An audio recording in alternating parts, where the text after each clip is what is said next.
screaming.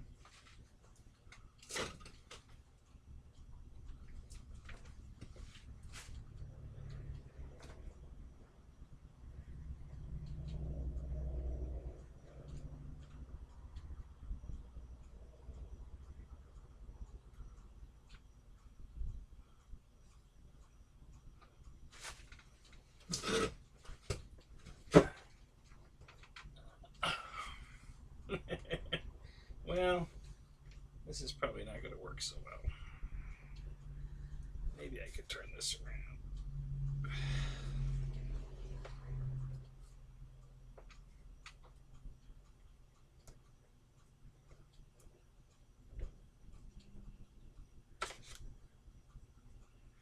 What's up, Jeff? George Watts, Rich M. What's going on, guys? Let me do a readjust here because this is not going to work. So I can get this turned around here like this, and maybe like this. All right, and then maybe we could set it on. Let's do this.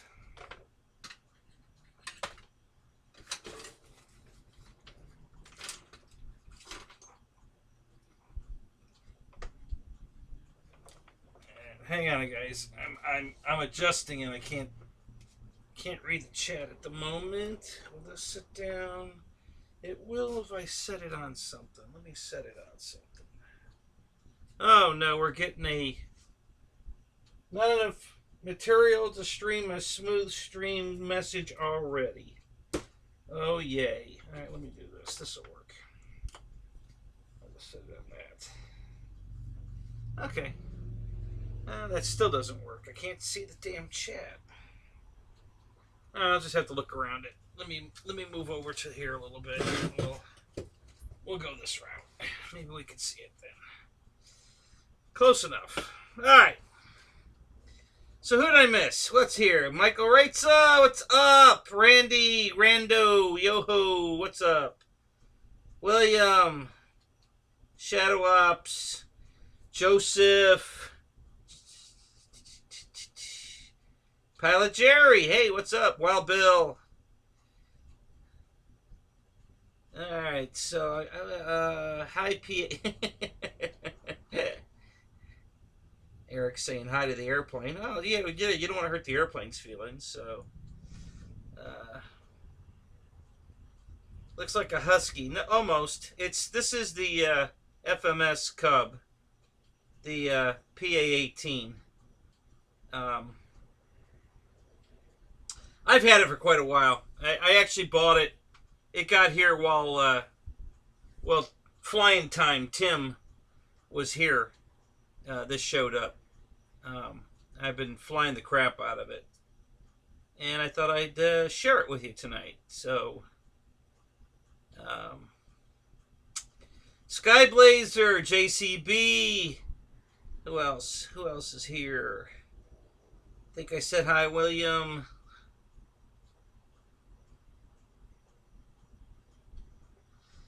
The TV for the Gripen is still not in. It will stay in the box. Yeah, I don't blame you, George. I wouldn't put that thing all together and then have to cut the damn tail off to look at your last comment to me. Okay, let me scroll back up.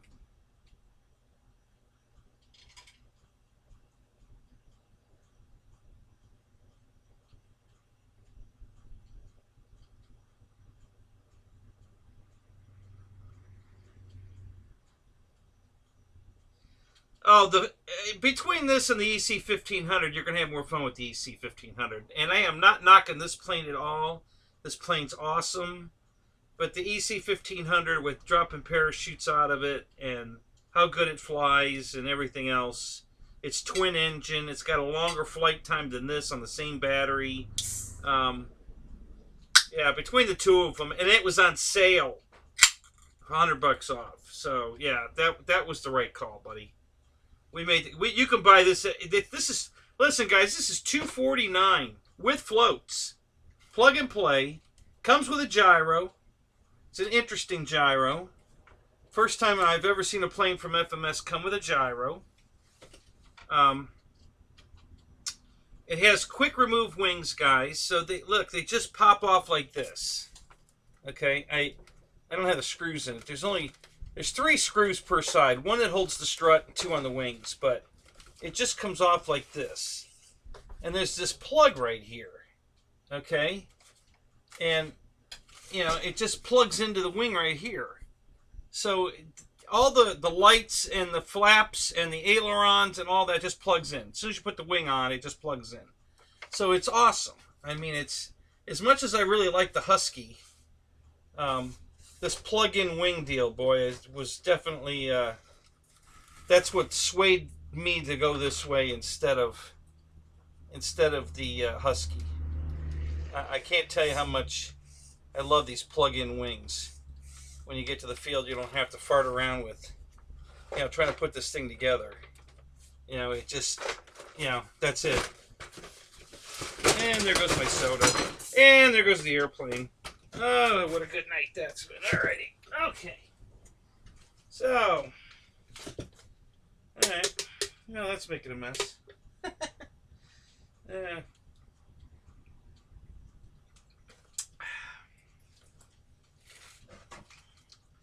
Let me put some paper towels down real quick.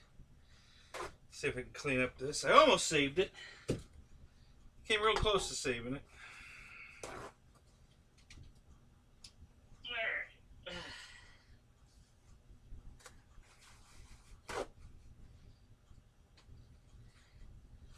Alright, that'll be alright. Not a big deal. Okay. So, yeah, just a really great plane, guys. Flies great. Price is right at $249. You can't beat it. Okay, so I'm still playing with the new camera. Changed some settings. I changed the audio. I bumped it up. Is it louder tonight? Am I blowing you guys out? Do I need to turn it down, or are we still operating off the old audio? I don't know. What do you think, guys? How's the audio? Too loud? Not loud enough?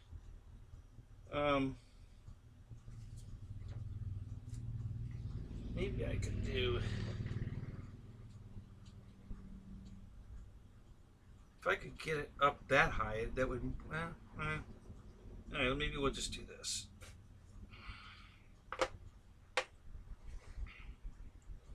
That'll probably be alright.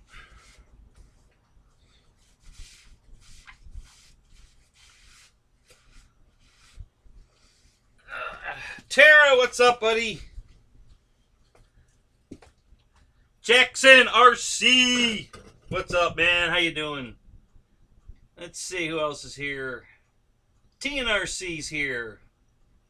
Let's see here. Jeff in Lower Alabama's here.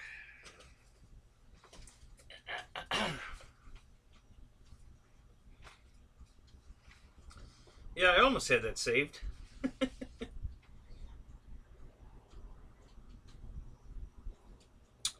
Oh well. Charging batteries for Friday. Oh, okay, we got a Friday flyer here. Good for you, buddy.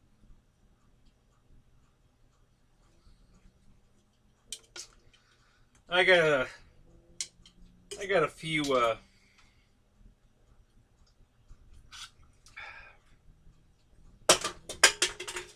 few chores to do.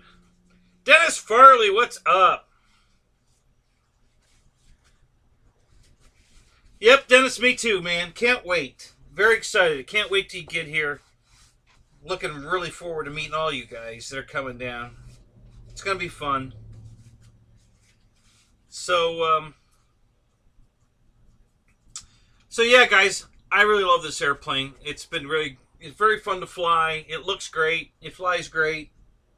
I am going to change these massive tires to the same. I think they're the same size, but I'm going with the Dubro real air-filled rubber tires, just to cushion it. Not that it needs it, I just think it'll be more realistic. You know, these are pretty hard. They're kind of rubbery, but boy, they're really hard. So they really have no cush at all to them. And I just think the plane will... what's up, Tim? I think the plane will just respond over the ground, you know, better. You know, more realistic with the rubber air tires on it. So I'm going to put them on. And if I don't like them, I can always put these back on. But I think it's going to be better with the real air tires on it. So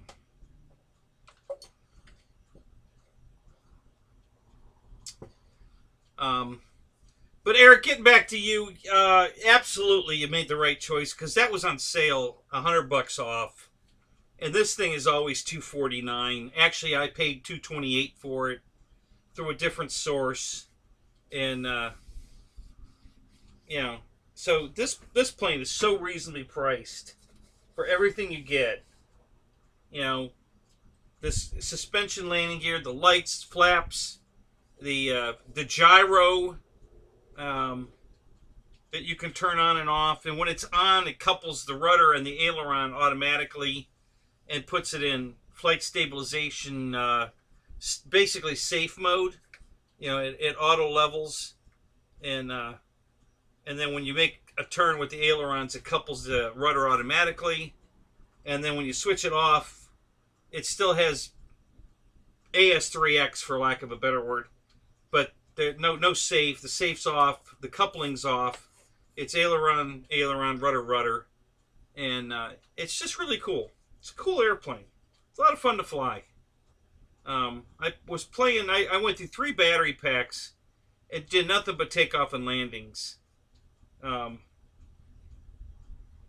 I was stole. You know, spot landing, spot take. You know, 3 feet takeoff. You know, 5 foot landing. Just having a good time. Wreckham Roy, what's up? How you doing, buddy?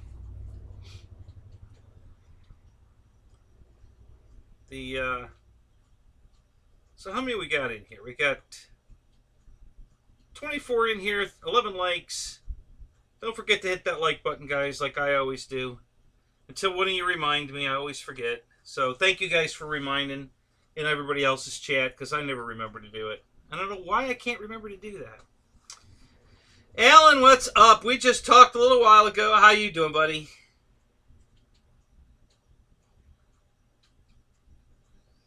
Is let's see here. That's a practice. What's that? How to get the Carnegie Hall? Yeah, practice. That's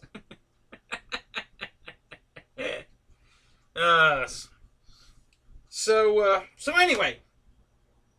So what other news do I have? Okay, so I got the air conditioner for the tent, and I tested it on the generator, and it works perfect. It loads the generator, but not like almost dead kind of load. It just puts a little bit of a load on it, just above the upper idle switch. So no problem there. Be able to run the air and charge batteries, no problem.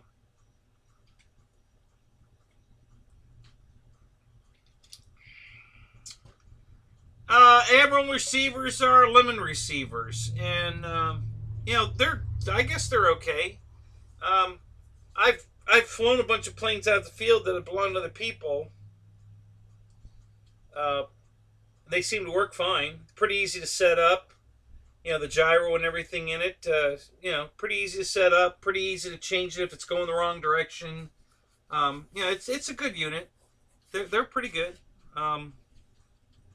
You know, affordable gyro system for sure. I mean, Spectrum's prices are ridiculous. So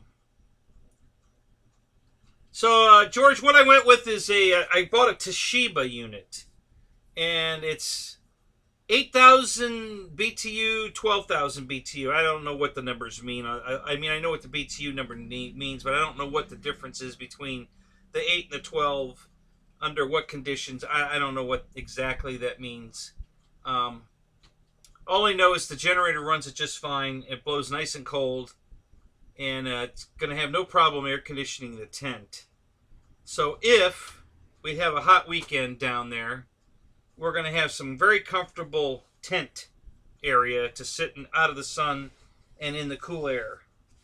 So we all have looked forward to that. If you're coming down, make sure you bring your lawn chair with you, your folding chair, whatever, and we'll just set it up in the tent, and we'll have a place to hang out in the cool air. And I plan on having it right on the flight line, so hopefully we might even be able to have the windows open down and still keep most of the air in there and look out the windows. I don't know. We'll see. Now, I haven't had the tent that long, so I can't honestly answer all the questions about it. But so far, it's been wonderful. I really like the tent.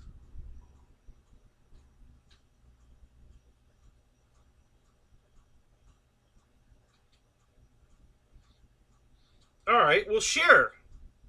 Eric, what idea did you have about the tires? You're eating hot dogs? Oh, no. You? Hot dogs? I thought you didn't like hot dogs. The joke there, guys, is when he was staying with me, every night that's all he wanted was hot dogs. I did get him to eat some other stuff. But yeah, he likes hot dogs. It's like my brother. Macaroni and cheese and hot dogs. That's all the guy will eat.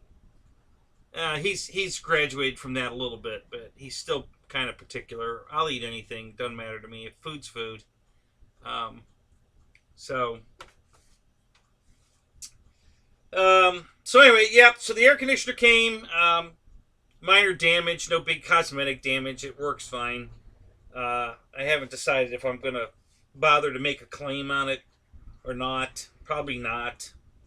But it seems to work fine. Everything works. It's got a remote. Yeah, I'm pretty excited about the air conditioner. It's heavy as hell. And it's going to take up a lot of room in my car. So this is going to be kind of complicated.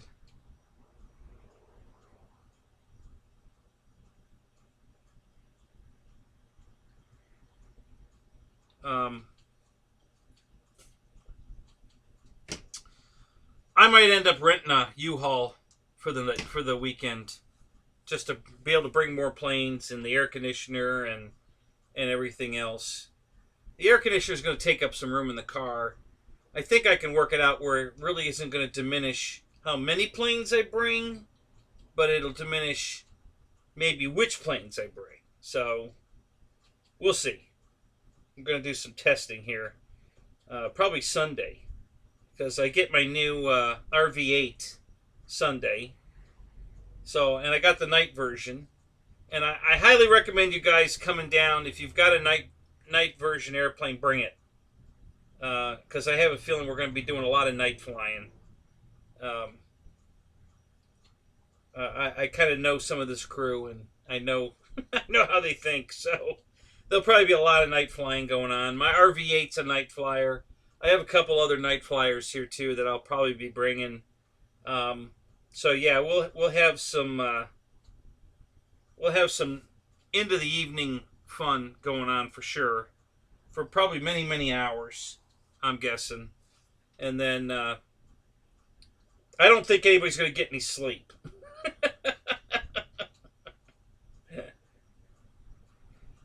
Oh, what kind of noise have I got? You mean how loud's the air conditioner? Oh, it's pretty quiet. I think it's 54 decibels, I think is what it said. I think it's 54 dB. Yeah, it's nice. It's quiet. Not bad at all. Just a gentle hum. It's background.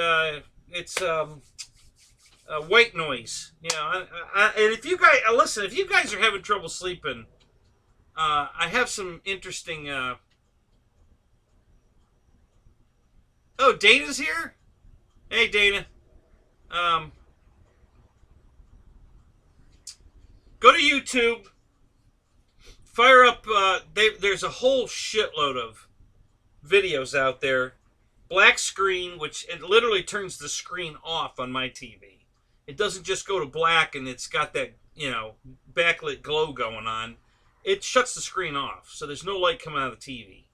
But the sound, and it's 10 hours of spaceship hum noise, background noise, or propeller plane noise like a B-29, or twin engine turboprop, or jet airliner. You know, there's so many different, and then they have music, you know, some really soft, like sometimes it's guitar music or harp music or, you know, something. So I highly recommend you guys try that. It works. My ex and I are both sleeping much better now with that noise in the background. Instead of falling asleep with whatever we're watching on television, and then a commercial comes on and wakes us up or whatever, or your mind stays active because it hears whatever's going on the television, and so your mind keeps.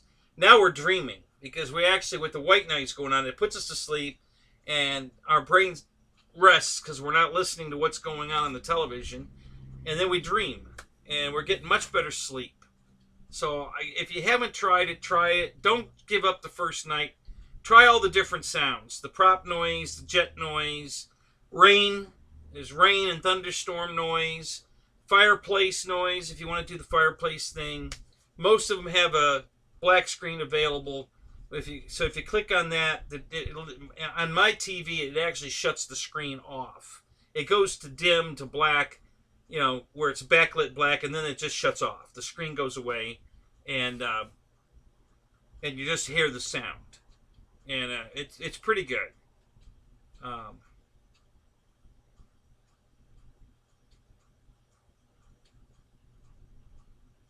Yeah, Eric, I'm sure they're super squishy, but they're not as squishy as an air-filled tire from Dubro. Okay, the air-filled tires are literally, you know, if you roll over something, the tire is just going to melt to it, not roll over it. It even as light as this is, the air-filled tires just form to whatever they roll over, which is exactly why the Bush guys run tires like that. You know, they're only running like 6 pounds of air in those tires. As full as they look, there's no air pressure in them. So when they hit rocks and stumps and whatever, the tire just gives. And yeah, I know they're lighter for sure, but weight's not a problem on this plane. It's way overpowered, so it's not going to be a problem weight wise. So I'm gonna try those. If I don't like them, I'll give your Tundra tires a shot.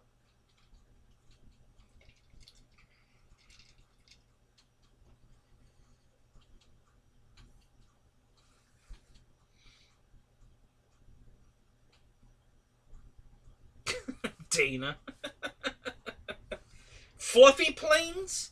Is that what we call a bush plane? A fluffy plane? Hey, Ben.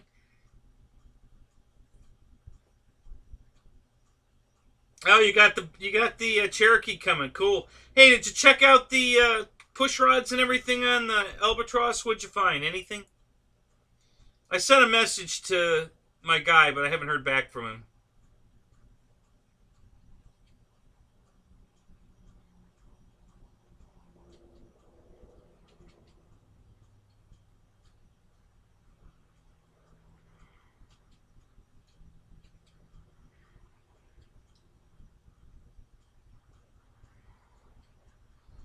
Which plane is that, TNRC? The that you had to put some lube on the wheels.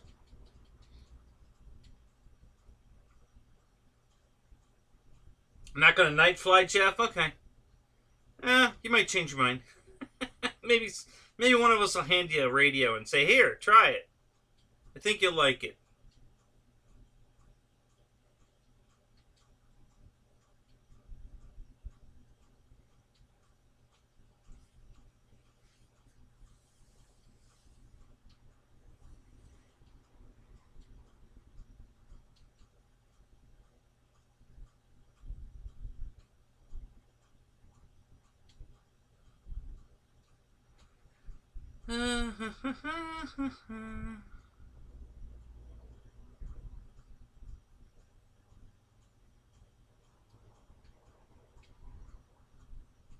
So you unhook the controls at both ends, and the push rods are smooth. They're not dragging.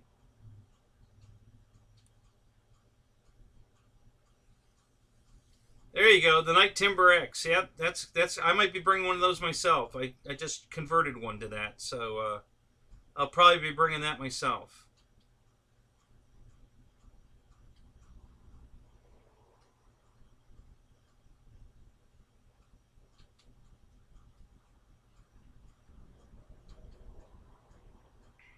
Huh. Well, I'm surprised. Well, unless those wings moving around were the culprit, I don't think I don't think the plane's going to change.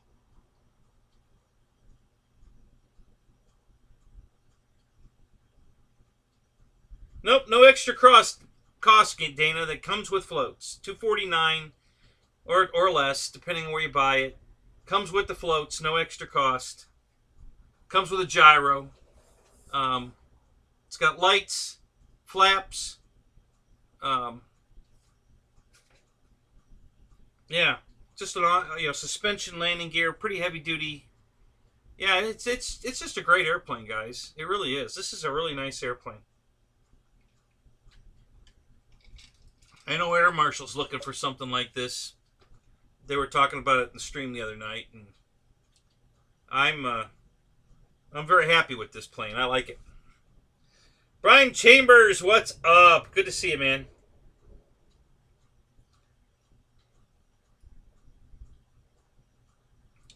Well, Ben, for sure the elevator wasn't centering, so that's the servo's not centering. If nothing else is dragging, then the servo's not centering. So I think maybe swap the servos between the rudder and the elevator if they're the same.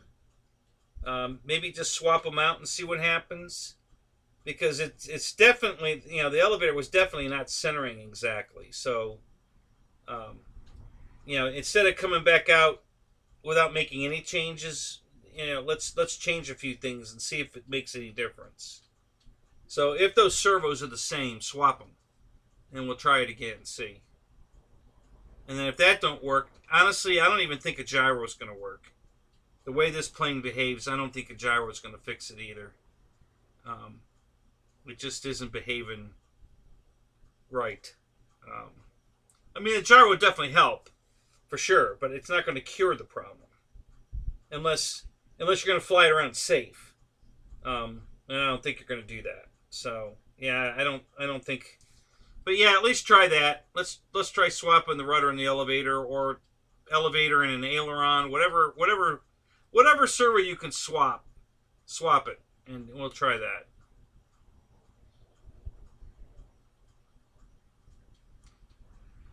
JT, what's up? How you doing, man? Boy, I haven't seen you in a while.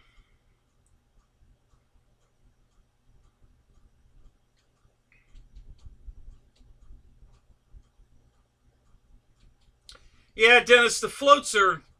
I have some options for float flying, but they're not great options. And unless I've got guys to go with, oh, thank you, Alan. Man, you didn't have to do that. Not with all the stuff you just sent me. Man, thank you so much, dude. You're awesome. Yeah, the float. Everybody thinks, Florida, it's all water, man. It should be easy. And the problem is all the water down here is protected. It's all, retention ponds or stuff like that. There's fences around them. You can't get to the water, or it's on somebody's private property. Unless you have permission, they're going to chase you off. It's just not that easy to find available water. Now, we have some water right at the flying field. The one pond is, unless we've had a lot of rain, is usually not deep enough to really be any good. And the other one, we have to climb through a barbed wire fence to get to it, because the owner won't put a gate up. And I understand why. I mean, I told him I'd put it up if he'd supply it. I'd put it in for him. He's got a legitimate, complaint. We've got some guys that are not very thoughtful, and they'd leave the gate open and the cows would get out. And, he just doesn't want that. So, and I don't blame him, There's always a bad apple in every bunch, and we have a couple of them out there. So, yeah, if we put a gate in and somebody leaves the gate open and the cows get out, then we got to chase them all down. And, yeah, that's not going to be for a good deal. So, maybe I could talk him into a spring-loaded gate so it self-closes. Self-closes and latches. That way they can't leave it open, unless they prop it open, and then somebody's going to get killed. So, but, yeah, we'll see. Not a big deal. So, let's see, what other news do I have? Okay, so I ordered a second Viper jet because I wanted a spare one. It took so long to get the first one, 6 years, I decided I wanted another one. So I ordered a second one, the same thing, a plug and play for under $300, but it was yellow, not green. And that's okay, I really didn't care what color it was. So it showed up today, and they screwed up. So I got a foam body. There's nothing in it. No servos, no landing gear, no fan, no motor, nothing. There's nothing in it. There's absolutely nothing in it. It's not even a servo extension wire in it. It's just a foam. And it was supposed to be a plug and play.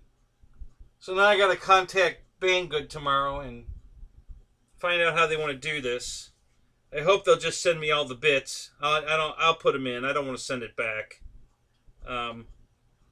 So hopefully I'll get them to send me the bits and I'll put it together. But Banggood's a bit of a pain in the ass, so I don't know how that's going to go.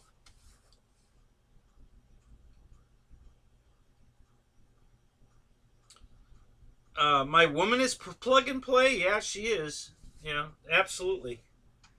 Yep.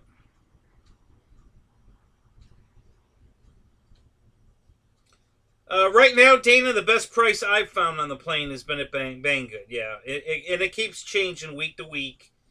But the lowest I've seen it was $228, which is what I paid for it. Free shipping, $228. If you're using PayPal, guys, you don't have to buy the insurance. You have insurance through PayPal. So when they try to tell you, oh, well, if it doesn't show up or whatever, we're not responsible. Yeah, you are, because PayPal says you are. So, so don't fall for the $4.75 insurance policy. You don't need it. If you're paying with PayPal, you're insured. So, but yeah, right now the cheapest place I found this plane. And the easiest way to do it, guys, is just go to Google, put in, FMS, PA-19, CUB, and hit the tab, the shopping tab. Okay, don't just do the all, because then you get a bunch of crap you don't want. You just want to buy one. So hit the shopping tab that's right there underneath the thing. There's images, shopping, all, and then a bunch of other, filters. So use the shopping filter, and then it'll just show everybody that has it and how much they want for it.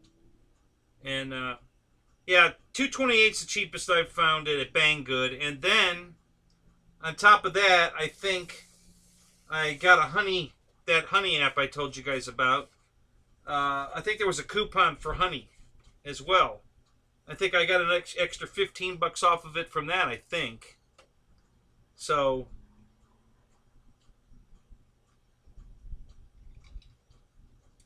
I don't speak the right language.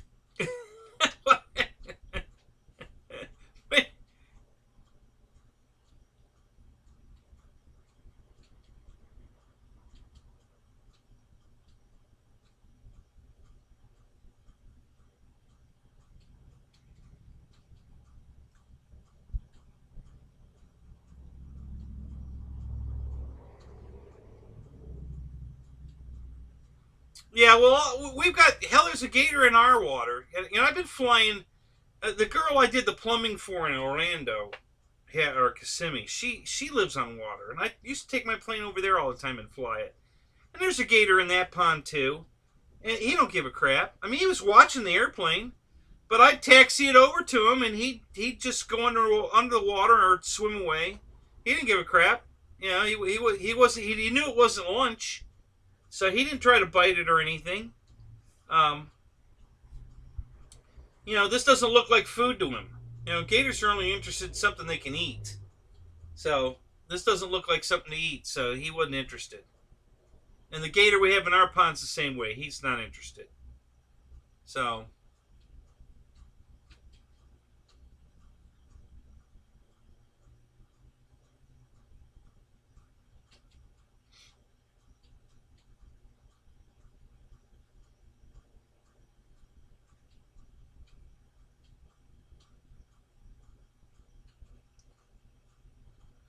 yeah, the problem, Dana, is Banggood's got it figured out. They know just how to play this game. And I just got off the phone. I spent an hour on the phone with PayPal tonight before I came on live to explain how they're manipulating the system and their system and what they're doing. And I explained to her that, listen, Banggood has 2 warehouses in America. Okay? Now, you guys just ruled against me on a claim because I didn't pay to ship it back to China. It's this drone I have right here that I have all apart that I'm trying to fix that doesn't work. So it was defective when it got here, and I'm trying to fix it. But when I filed the claim, Banggood said, sure, we'll accept the return, mail it to China. Because they know full well I can't mail it to China. It's illegal to mail a camera to China. So, and I know that because I had the same issue about 4 years ago with a drone I bought from Banggood. And when I sent it back, Customs turned it away. You know, Customs in China, because it had a camera in it. And they don't allow you to mail a camera to China. So, oh, I don't talk Chinese. None of us do. So I let PayPal know that. I said, let me ask you something. You know, you guys made me pay to ship it back, or you wanted me to pay to ship it back. It wasn't my fault. It's their defective product. Well, we insure it up to 30. You cannot ship anything from the United States to China for $30. I don't care what it is. Okay, you can't ship anything to China for $30. So I'm going to take a loss on the shipping no matter what. And Banggood's never refunded my shipping, not once. Every time I have to send something back to them, they never refund my shipping. Oh, it exceeds our limit, so we're not covering it. You know, that's their standard excuse. But my question to PayPal was, why are they making me ship it back to China when they have 2 warehouses, one in California and one in New Jersey, that they can ship? I could ship it to here in the United States. But no, they make me ship it to China. Why? Because they know that you're not going to intervene. You're going to make me ship it. And if I don't, you're going to rule against me, which is exactly what you did. So I'm, you know, before I file a claim on this jet, I wanted to know how we're going to get past this wall, because I'm not paying to ship it back. So what can we do? So we spent an hour talking different scenarios. Oh, I should call my bank. Maybe they'll intervene more than we can. You know, whatever. Maybe I just call them and see if they'll work with me, and maybe we can, you know, take a, you know, X amount of dollars off and keep it, or what, I don't know. So I said, okay, well, you've got all this in the file, right? She says, yeah, it's all documented. I said, okay, well, if I call you back and I talk to somebody else, they can at least look at the notes and see we've already had this discussion, and we'll go from there. So I'm going to call Banggood tomorrow, and I'm going to see if they'll just send me all the bits I'm supposed to have to make this plane a plug and play. And I'll put it together. I'll gladly put it together than ship it back, because the foam's in perfect condition. It's fine. So, and it's yellow, which I don't mind. That's fine. Actually, the color scheme is very close to the Avanti color scheme. The wings have the same yellow roll, and then the black, and it just doesn't have the silver checkers. But I already have those decals for an Avanti that I was repainting, so so I have the decal sheet for the Avanti, so I could actually even put those on too if I wanted to. But it's got the same, it's the same color yellow. It's got the black pinstripe that gets wider right next to it, just like the Avanti. So it's very cool looking. So we'll see. At least I've got spare foam, for now, and then we'll see what happens if I can get my money back or not, or whatever we got to do here. We'll see if we can figure it out. Just disappointed. I thought for certain I was going to get a second plug-and-play Avanti. Hey, Jermaine, what's up? EQ, hey, how you doing, Eric? Good to see you, man.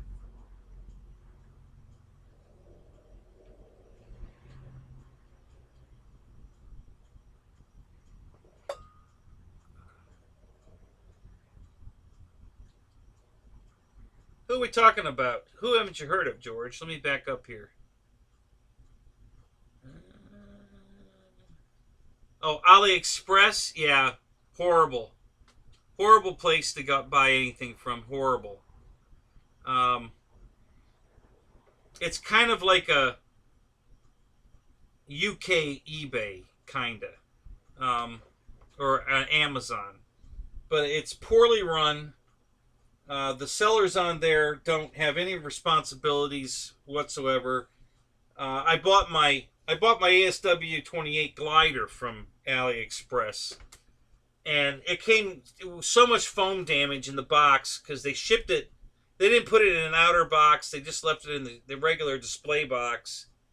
Nothing was tied down inside the box, so everything was just beating the hell out of the wings. The fuselage is plastic, so or ABS, but the wings are hard foam, and they just got beat to hell with all the bits flying around inside the box. And of course, Ali's got they're the bang good of Europe. So yeah, horrible place. I mean, if you can find it somewhere else, even if you have to pay a little more, buy it somewhere else. That's what I did. I bought a second ASW28. It's on the way here now from... Yeah, you ready for this? Are you guys sitting down? Everybody sitting down? Hold on. Grab a hold of something. Bought it from Hobby King. I know. But I'm hoping it's... it was only $10 more than I paid from Ali, and I'm hoping to God that it comes shipped better than that piece of crap. So...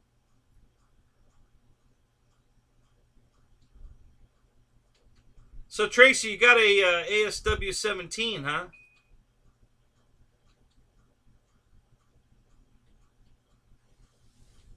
Oh, there you go. This Cub? Is this the one you got 160 flights on? Wow. Yeah, I don't have that many flights on it. I haven't had it that long.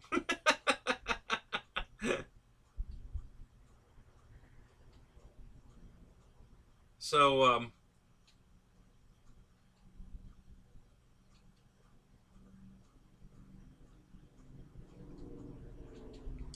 who are you referring to, Jeff? Who's sometimes fast, sometimes slow? Let me back up.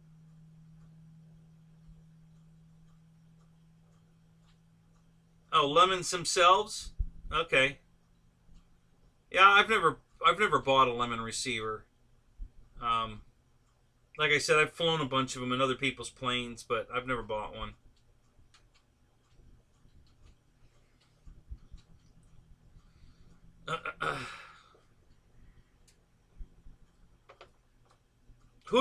Where's Lemon at? You're buying straight from Lemon Direct? Because I know a lot of places carry their stuff. I think Value Hobbies and I think Buddy RC. I think both of them carry Lemon receivers, I think.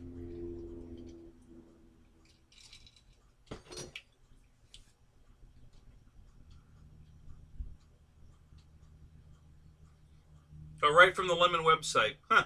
Where are they located, Jeff? Are they in the U.S. or are they coming from China, Hong Kong?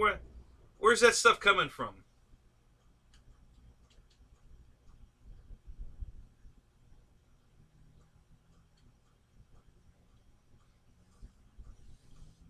Yeah, I'm using Free Sky, guys. I've been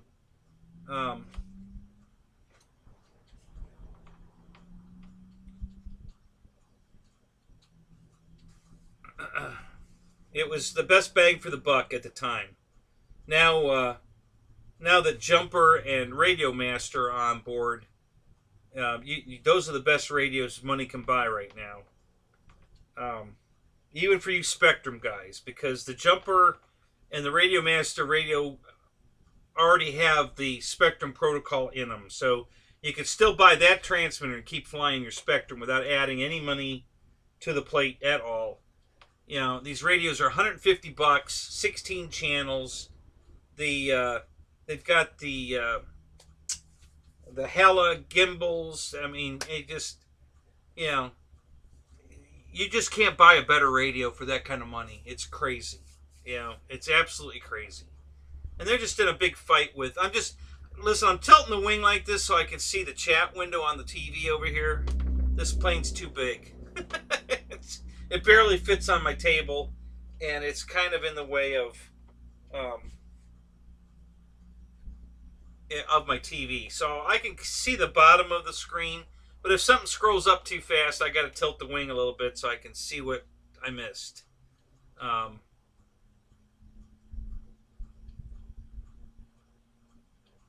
So I'm not. If I was in the market for another radio, I would be buying a Radio Master like the one Dave Marshall bought, for sure. But I'm set. I've got two. Well, I've got three now. I've got three Taranis, Free Sky Taranis radios. Two full blown Taranis Plus, and then I think this one's called the Taranis Lite, which is a smaller case 10-channel radio that they sell for, I think, $99, I believe.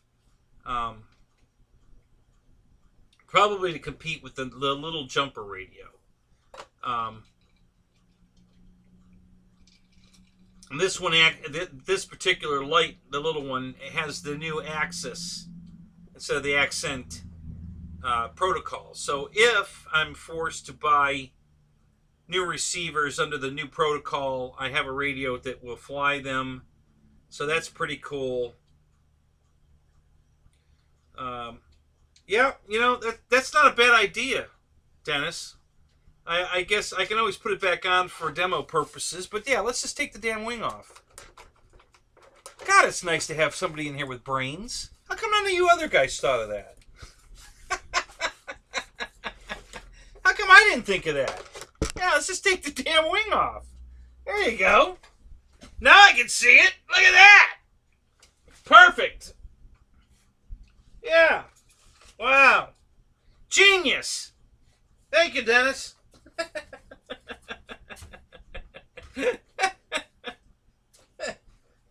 Oh my God, that was way too easy. Yeah, just take the damn wing off. Hey, why didn't I think of that? So, yeah, I could demo putting it back on if like Air Marshal comes in here, because he was looking at this airplane. So maybe he'll appreciate seeing it here.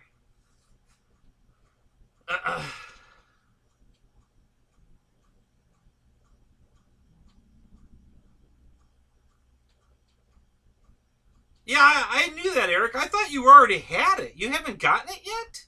Really? Damn, I thought you already had that radio. Holy crap.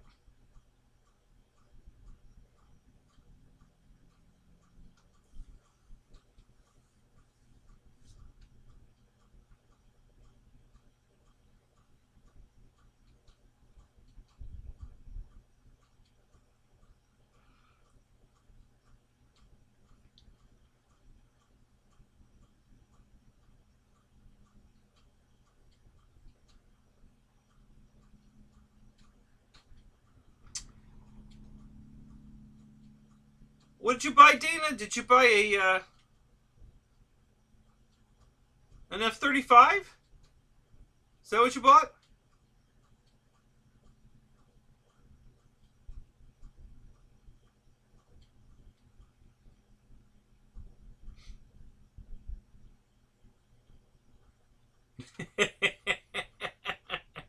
Yeah, I was having some fun with. I was getting some tail, guys. You know, Dennis put a stop to it. So blame Dennis.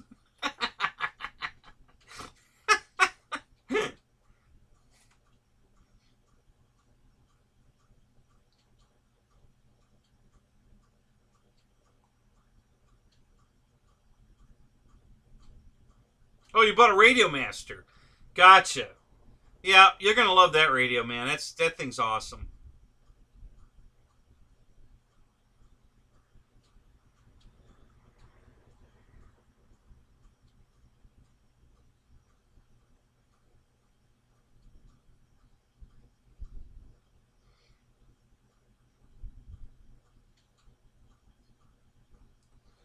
Jet Tech Don, how you doing, man?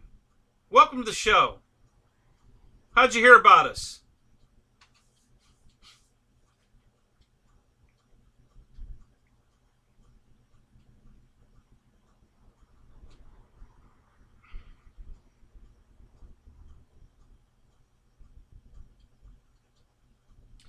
RC Roland, what's up?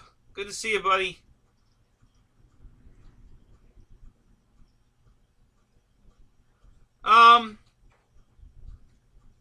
Very similar to the Husky, honestly. They both fly really good. I flew a buddy's Husky out at the flying field. Honestly, I love them both. I really like the Husky paint scheme better. It's really pretty. What I didn't like about the Husky, doesn't come with floats. They're extra. This comes with floats. Doesn't have plug-in wind panels like this one. You got to plug servo ends in. Again, not a big deal. This is very piddly stuff. And then this one's cheaper. So it's cheaper. It's got plug-in wings, and it comes with floats. So, you know, but I think the Husky's prettier. Flight-wise, they both fly great. I really wouldn't base the decision on how they fly. They fly great. Yeah, that's. I honestly, I'm tired of putting airplanes together when I go to the field, and I want something as easy as possible. And the easiest wings so far have been the Carbon Z Cessna 150.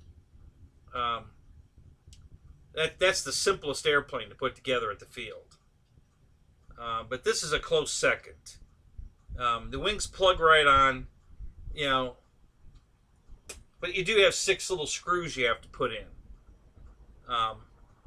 2 on the wing, on each wing panel, and then 1 on the strut. And you know, if you put the plane upside down in a plane rack, it takes, you know, 60 seconds to screw the screws in. It's not a big deal. But and listen, you know, the Husky's not that big a problem. I mean, you got to plug in some, you know, I don't think, correct me, Roy, does the Husky have lights on it? I can't remember. I think it had wingtip lights, I think, but I don't remember. So let me know in the comment there.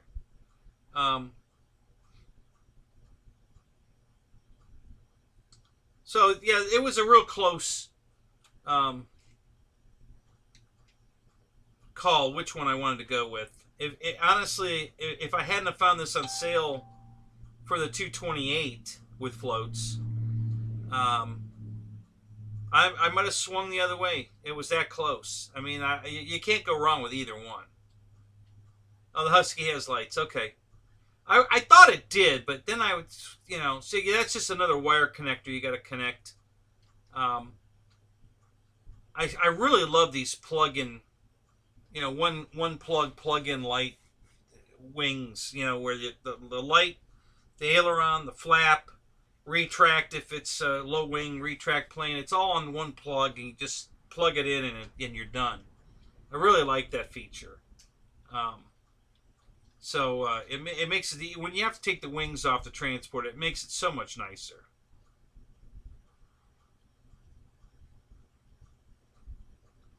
So, yeah, no problem. The Husky flies great. I love the way it flies, you know. And like I said, I really liked... Hey, what's up, Che? I really like the color scheme better on the Husky. I was planning on repainting this anyway. I was either going to... I was going to copy one of the Flying Cowboys paint schemes. I haven't decided which one yet. Maybe Corey's, maybe Mike or Mark Patey, or maybe Eric Quinn's, or I'm sorry, Kevin Quinn. So I haven't decided yet. Now, if I'd have bought the Husky, I wouldn't be changing the paint scheme because I like the one that's on it. It's really pretty. So, but yeah, that's where we're at on that. You can't go wrong with either one. You just have to make up your own mind. The Husky's slightly bigger. It's an 1800 millimeter. This one's 1700 millimeter. You know, so just a slight difference in size.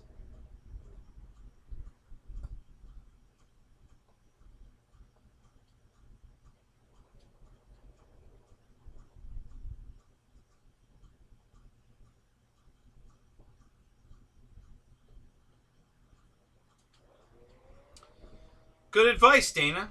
I will check that out.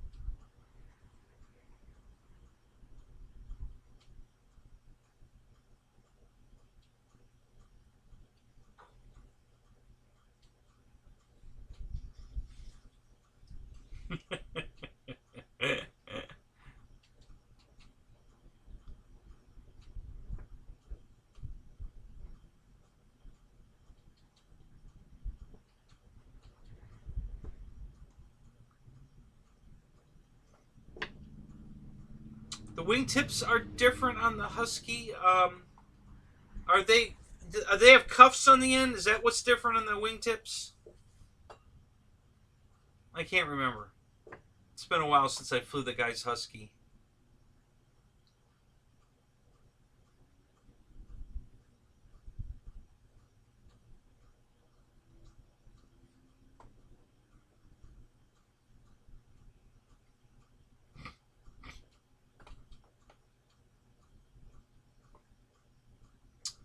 Oh, square versus round. Really? The Huskies were square? I didn't think they were round like these, but I didn't think they were square. I thought they were kind of... I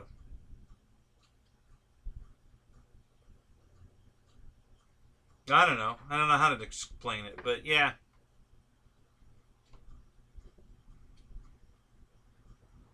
Yeah, Paul, I saw it. Yeah. I don't miss an episode of anything the Pateys do.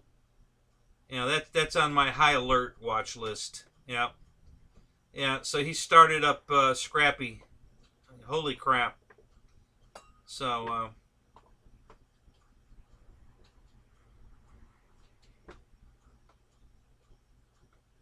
yeah, I kind of thought it had the turn downs. I thought they were the cuffs on the end, but I couldn't remember it being square.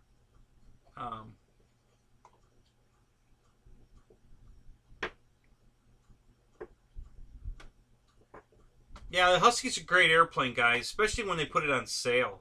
You know, that's tough to beat. That's a really good airplane. You know, like I said, it was really close, but the price difference, the plug-in wings, the floats, you know, kind of pushed me onto this one. It was close. It was really close.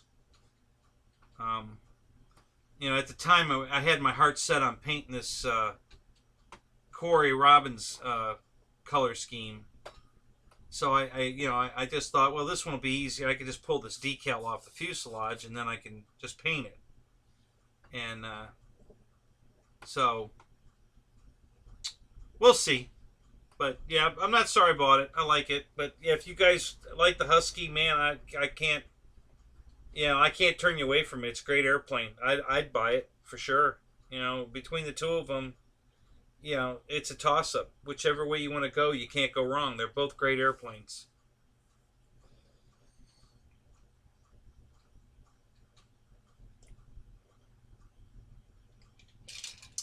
Well, that's the problem, Eric.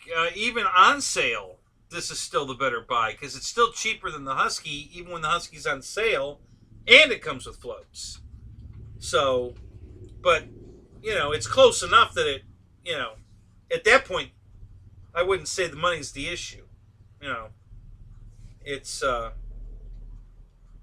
know, and if you're not looking for floats, then you know, that's not an issue for you. So that makes the price even closer because you're not going to worry about buying floats for the Husky if you're not ever going to fly off floats. So that might be something you consider. I do like flying off the water. I love it. You know, so every chance when we get flooded out at the flying field to the point where water's on the runway, that doesn't stop us from using the runway. It's just a little bit of water, but when the water's that high, the pond is huge. And that's when we all bring our float planes out because, you know, we get to fly off of a really big pond when the water's that high. So, yeah, oh yeah, me too. Arrows is great. Listen, guys, I love Arrows RC. Man, they are super good. I am so happy with the service, the quality of the product. You know, Dan's awesome. I can't say enough good things about Arrows. If you guys haven't bought an Arrows plane yet, do it. You know, especially if they go on sale again, which any day now, guys, I'm expecting to see another. You know, buy one, get 30 off. Buy two, get 40 off each. You know, two or more, you know. So, you know, keep your eyes peeled because I'm betting that we're going to start seeing some sales pretty soon. You know, it's going to be a Black Friday month is what it's going to be. And I don't think it's going to start on Black Friday. I think it's going to start way early and run past Black Friday. So, so keep your eyes peeled for all the sales that are coming up because there's going to be a bunch.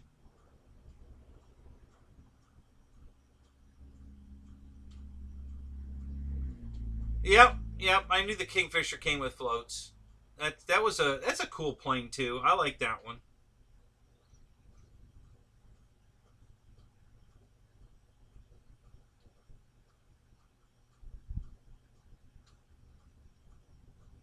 Oh, was there a guy fishing one out of the pond?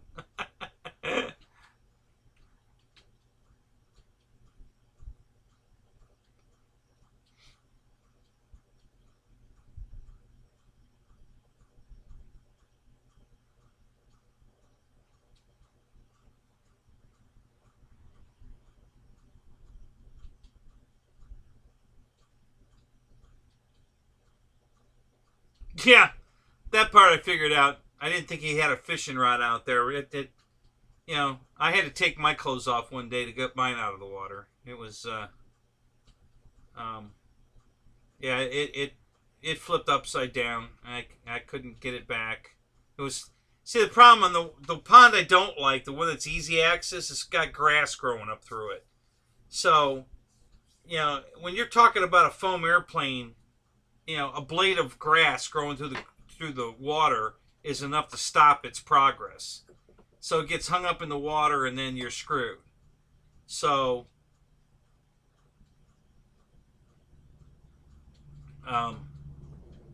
so that's when I had to walk out and get it. But normally we can just let it drift to the shore, but not when there's grass. All right, Dana, what did I miss? Asian women. Uh, that's what I'm missing. Where I'm missing something in the conversation here. Where did we start talking about Asian women? And how come nobody let me know?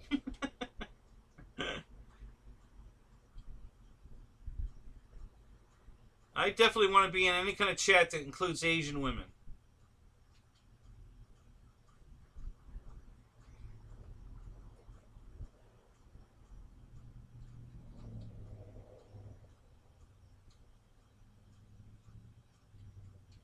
So how you like them, Paul? You like the air-filled tires? I have them on a bunch of airplanes. My Beaver has them on it. Um, my Cub, my other Cub, my Grasshopper, my L4 Grasshopper has the air tires on it. I think there's one more. What's the other one? Uh,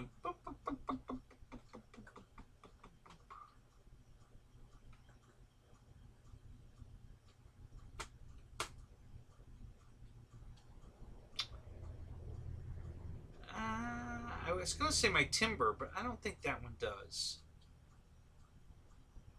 Oh, my German plane has them.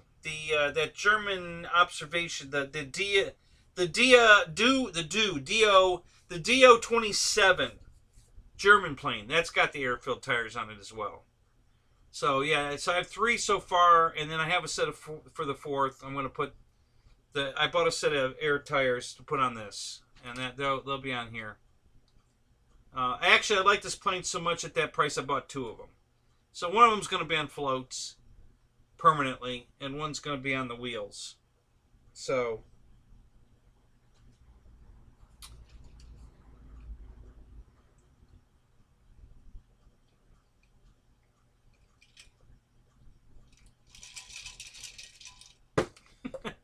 shadow.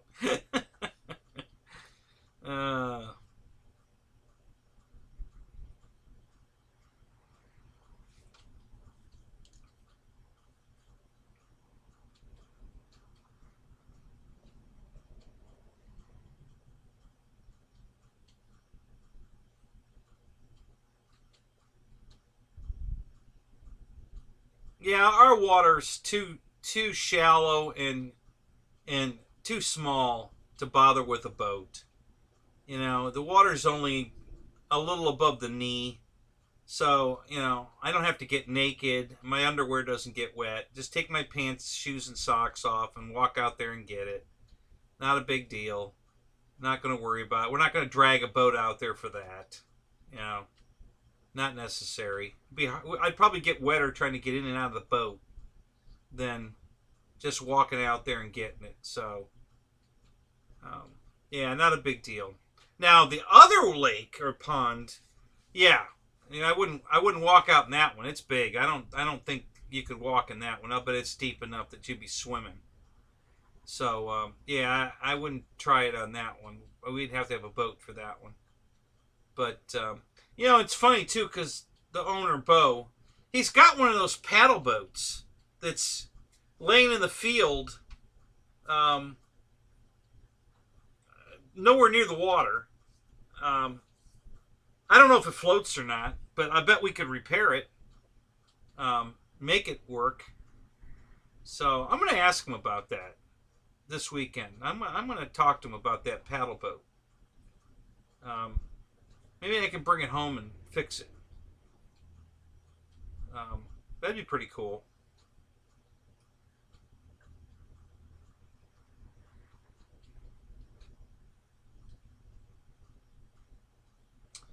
I'm pretty certain a pair of floats for the timber would work on a Bigfoot. Pretty close in size, those 2 planes. So I don't see any reason why the floats for the timber wouldn't work on the Bigfoot.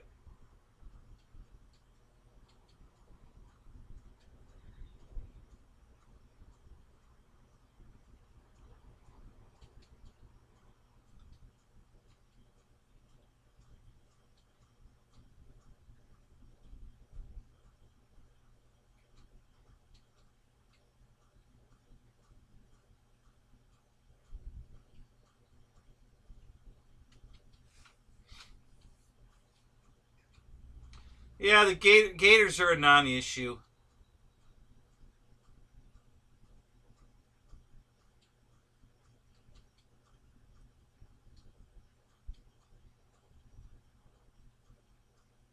Yeah, of course. If the lake's that big and that deep, then yeah, you need a boat.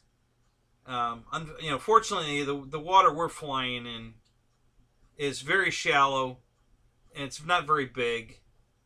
Um, I bet the thing's only 100 feet across. Maybe. Um, yeah, maybe 200 feet at the most. It's not real big. Um,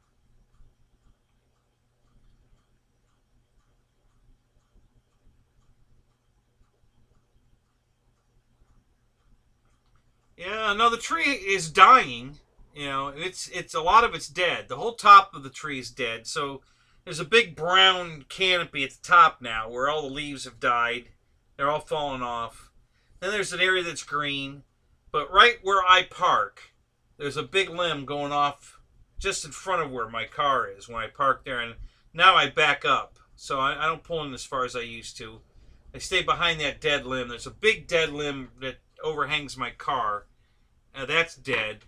The other side of the tree's still alive, okay, but yeah, there's a good portion of the tree that's dead already. So there's no way it's going to survive, and I'll tell you why. When a tree dies like this, part of the tree dies all the way to the ground. So the carpenter ants and the termites are going to eat the tree from there up. They're going to eat it from inside out. And eventually the tree will fall down on its own just from the termite damage. So, yeah, the tree's not going to survive. No way in the world, under any circumstance, will that tree survive. I don't know how long it'll take to fall down, but it will fall down. There's no doubt about it. It's going to fall down. Unless Bo takes it down, which I've already talked to him about that. And he says, well, he's just going to keep an eye on it. And, if it gets to the point where it starts falling down, parts are falling out of it and stuff, he'll probably just take it down for safety reasons. But right now, he's not going to do anything with it. And I don't blame him there. I don't think it's going to fall down tomorrow. But it will eventually die and fall down.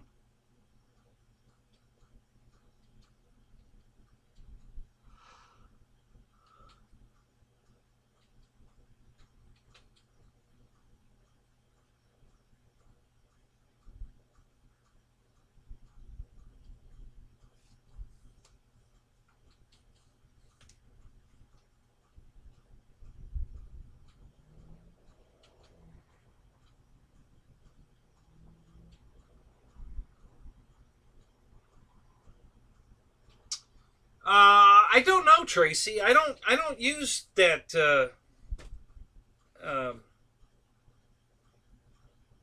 acrylic paint, so I really don't know. I haven't used it. No, I take that back. I don't know that I've used this. Is that a brand name? Liquitex. I, I don't know if the wall paint. I don't think it's acrylic. It's just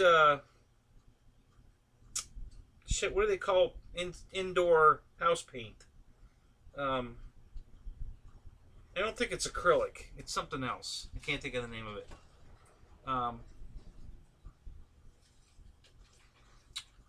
Really, the Rust-Oleum clear coat isn't eating your foam, Alan? Because it ate mine. I tried that.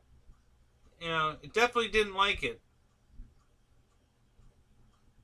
I might have been spraying it on a little too wet, though. But yeah, I sprayed some Rust-Oleum clear, and that didn't work.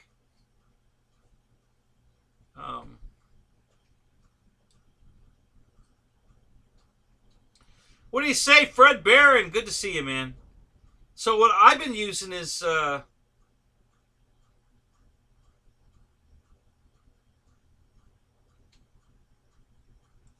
well, yeah, I guess it's latex paint, and I don't think it has to be clear. I have done both. I've cleared it and not cleared it. Seems to work fine either way. I haven't any problem with that. But I use automotive paint. Duplicolor clear coat is what I've been using. No rattle ball in the can. It's been safe on everything I've sprayed it on except EPP foam, and only if you put it on heavy. If you put light coats on, it's fine. But if you put a heavy coat on it, it bubbled the foam a little bit. It didn't eat it. It kind of, well, it ate into it. Let me put it that way. What do you say, Ray? It made the foam bubble a little bit. Nothing that, you know, ruined the airplane or anything. Plenty flyable still, no big deal. But that was the only thing I've ever sprayed with the Duplicolor clear coat that I had a reaction to. All the paints that everybody uses, the paints I use, decals, nothing. It doesn't react to any of it. Foam, it's fine. So that I go with what works. And I did try the Rust-Oleum clear, and it didn't work for me. And I bought another clear, something else. And I'll be honest with you, I can't remember if I tried that or not. I got scared. So I just went back to old reliable. I'm still using the Duplicolor. Oh,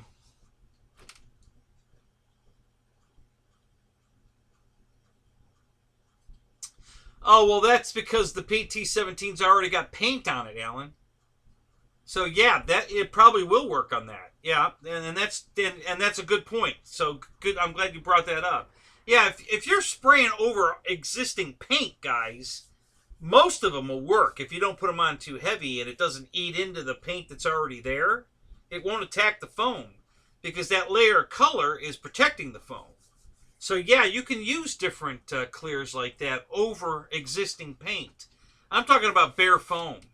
When you got bare foam, you know, some of these clears don't work. So yeah, it makes a difference whether it's clear or painted. And since every inch of the PT-17's painted, there's no bare foam anywhere on that plane. Yeah, the Rust-Oleum clear probably would work okay. So good point. But yeah, like this plane, this is all bare foam. The whole airplane's bare foam. This is a decal here. Everything that's white's just bare foam, which the whole plane's mostly white. So it's a white airplane, a bare foam airplane with a decal on it. So there's no paint on this plane anywhere. Oh, I take that back. Yeah, the leading edge of the wing is black, and that is paint.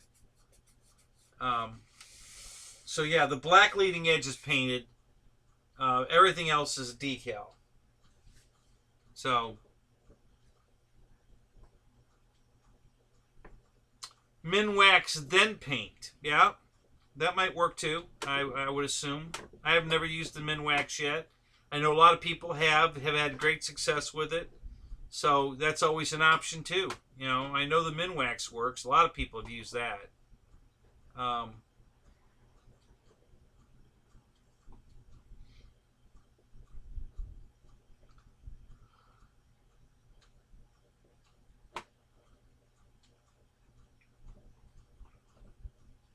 Ray, you know what? You made yourself a product that is in great demand. So good for you. You know, that's really good for you. But you're going to be busy because everybody wants your product, dude, because it's damn nice. It's a good product. And so that's why you're so damn busy, and that's why you don't have any free time. And that's all a good thing. You know, for certain, that's a good thing. You know, the fact that you're busy is, you know, that's awesome.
Are you talking about the rudder?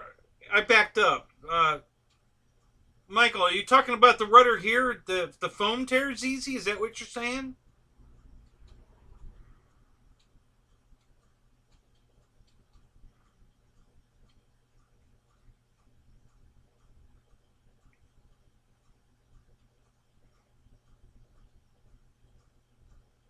Good night, Ray. Thanks for stopping in. I know you're busy.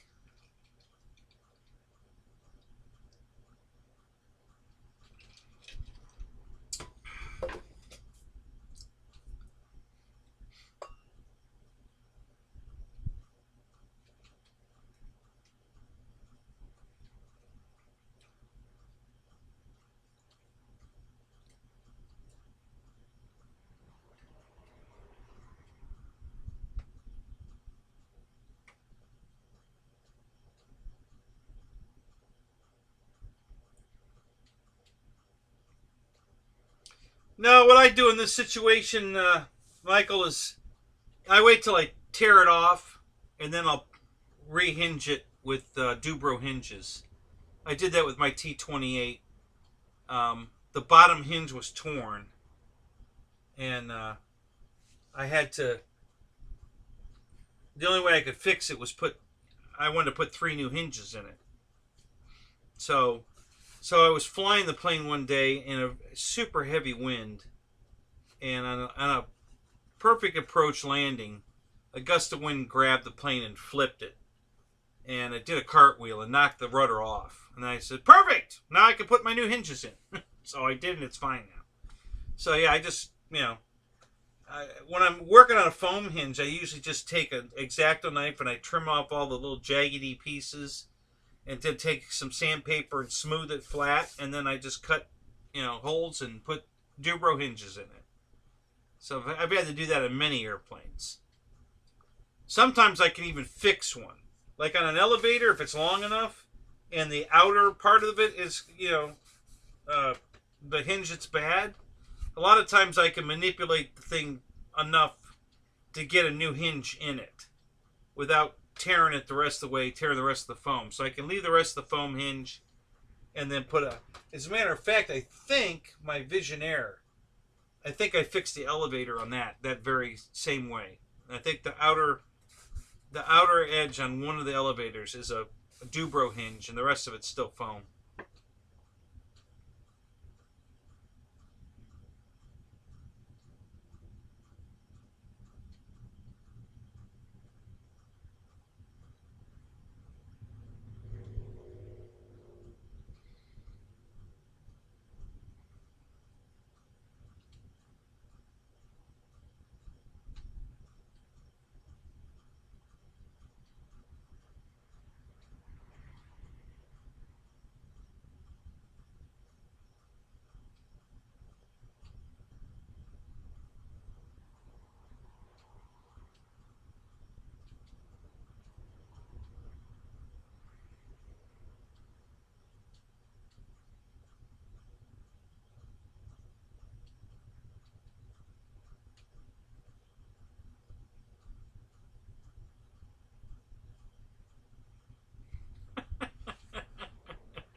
Hey, I have a question for you computer gurus.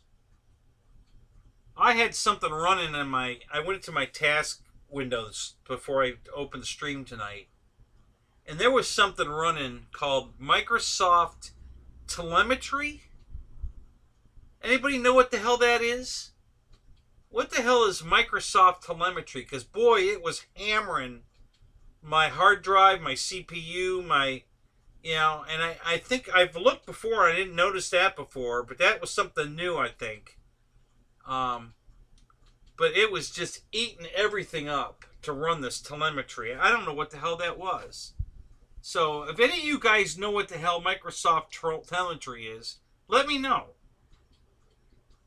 Yes, Fred, this is a 4S bird. Yep. And and any size 4S you want to put in it. I've been flying it on either a 3600 or a 4500. I think I flew it once on a 2200 just because I had it charged. But yeah, no problem getting a 4500 in it, a 3600 in it. You know, I don't think it'll hold anything bigger width-wise than a 4500. At least the Florian 4500 it fits, but it's pretty tight. But height-wise, you got tons of room. You know, there's a lot of room in the battery bay. So.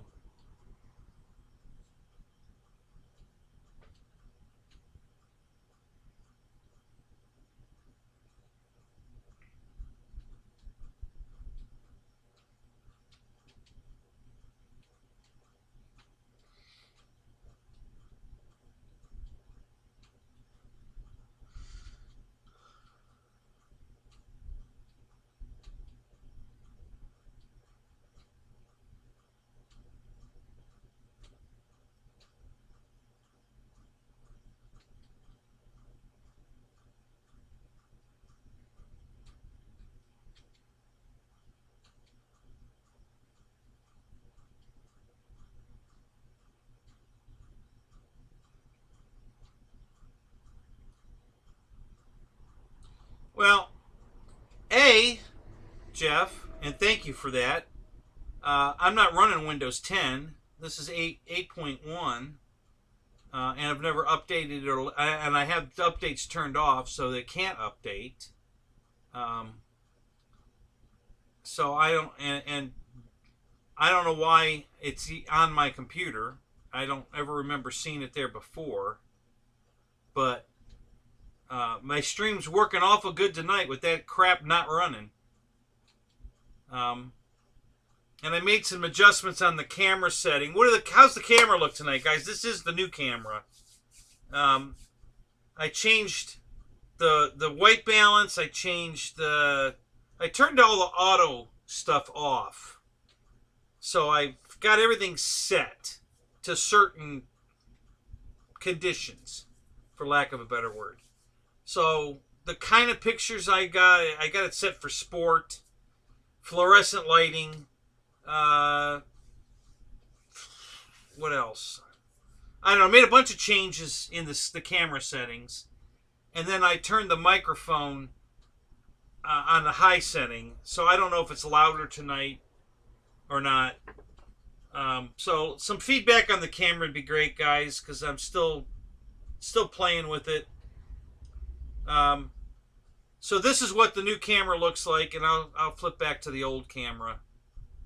And this is the old camera. So you guys can kind of do a comparison. If the new camera's looking better or not. If it's still fuzzy or not. And I'll just keep flipping back and forth here for a few minutes so you guys can make a good comparison.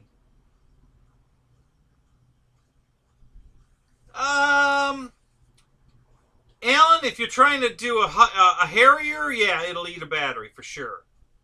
The Visionaire. If you're just flying it around, doing nice aerobatics, flying it inverted, gentle rolls, that kind of stuff, no, it's not really a battery eater. It flies pretty good.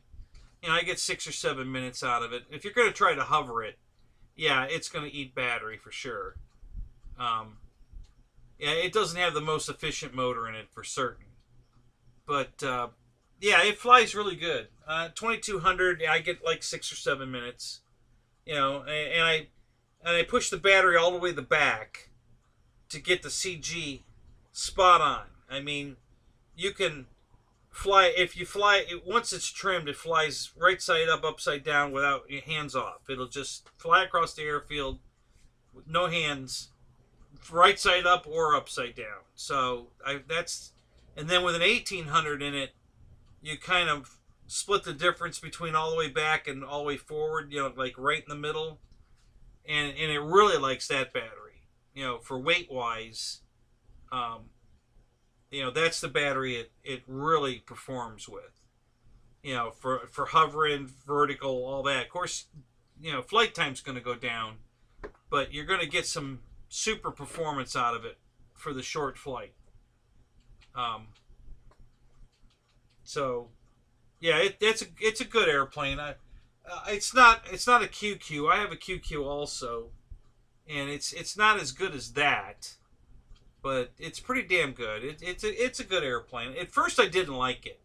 You know, I had the weight too far forward in it, and I was just trying to fly it around like an airplane. And if you're buying a Visionaire just to fly it around, forget it. It's no good at that. If you want to do some aerobatic 3D stuff, where you want the plane relatively on the verge of tail heavy, then it's a great airplane. You know, as long as you're going to fly it that way once you put it in that mode. It's a great airplane. But if you just want an airplane to fly around, there's much better airplanes that fly around better than that one.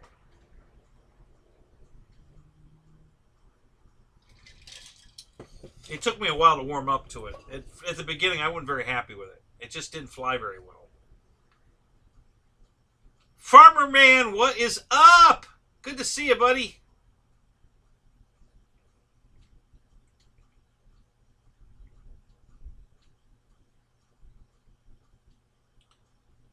The new camera, so this is the old camera we're looking at now. I'm going to switch to the new one, back to the new one. Here we go.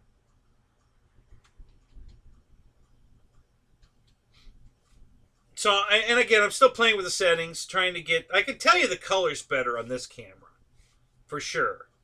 It's way more accurate. The yellows in this box here are much more accurate than the old camera that's bluish and, you know, like blue skyish, blue-gray sky. That is not what the box looks like. This area here and here, all the way up here, that looks kind of bluish gray, that's not what the box looks like at all. You know, this is spot on. That's exactly what the box looks like. So that's the big differences I see in the color. Other than, of course, this is whiter and everything's kind of, the colors are brighter. Same thing with this box. You see the browns and the yellow and the browns here, and how white this is. That's what it looks like. This is not accurate at all. This is all way too dark. It doesn't look like that. It's brighter yellowish brown, not this dark, almost gray. The plane's brighter yellow than that. So again, the colors are not accurate with this camera. I know it's a good camera and it looks good and everything. I'm just letting you guys know, because I'm sitting here and I know what the stuff looks like and I can see what my camera looks like, that color-wise, this is way more accurate. This is exactly what these look like, color-wise. But the other camera could be still sharper. I'm not sure. What do you guys think?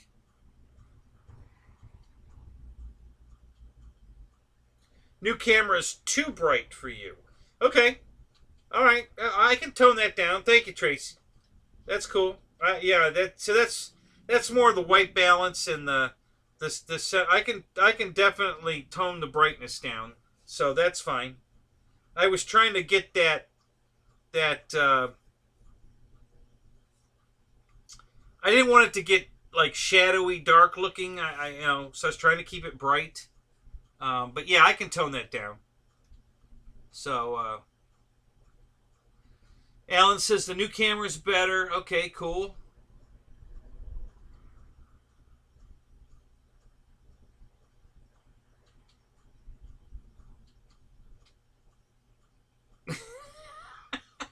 Dana. Oh, that's the other thing I wanted to bring out tonight. Damn, I have to go get that. I'll go get it in a few minutes. Don't go anywhere, Dana. I'm gonna go bring my Mustang drift car. I don't know if it's a drift car, but it's a really cool looking Mustang. So I'm gonna go get that and bring it out. We're gonna talk about cars for about a minute. So don't get excited, guys. We're not gonna turn into Pilot Ryan. Now Ryan's going to pop in and show me that I'm #1 again. Because I bet he's listening. So any minute now, I'm going to get, I'm his #1 fan. So,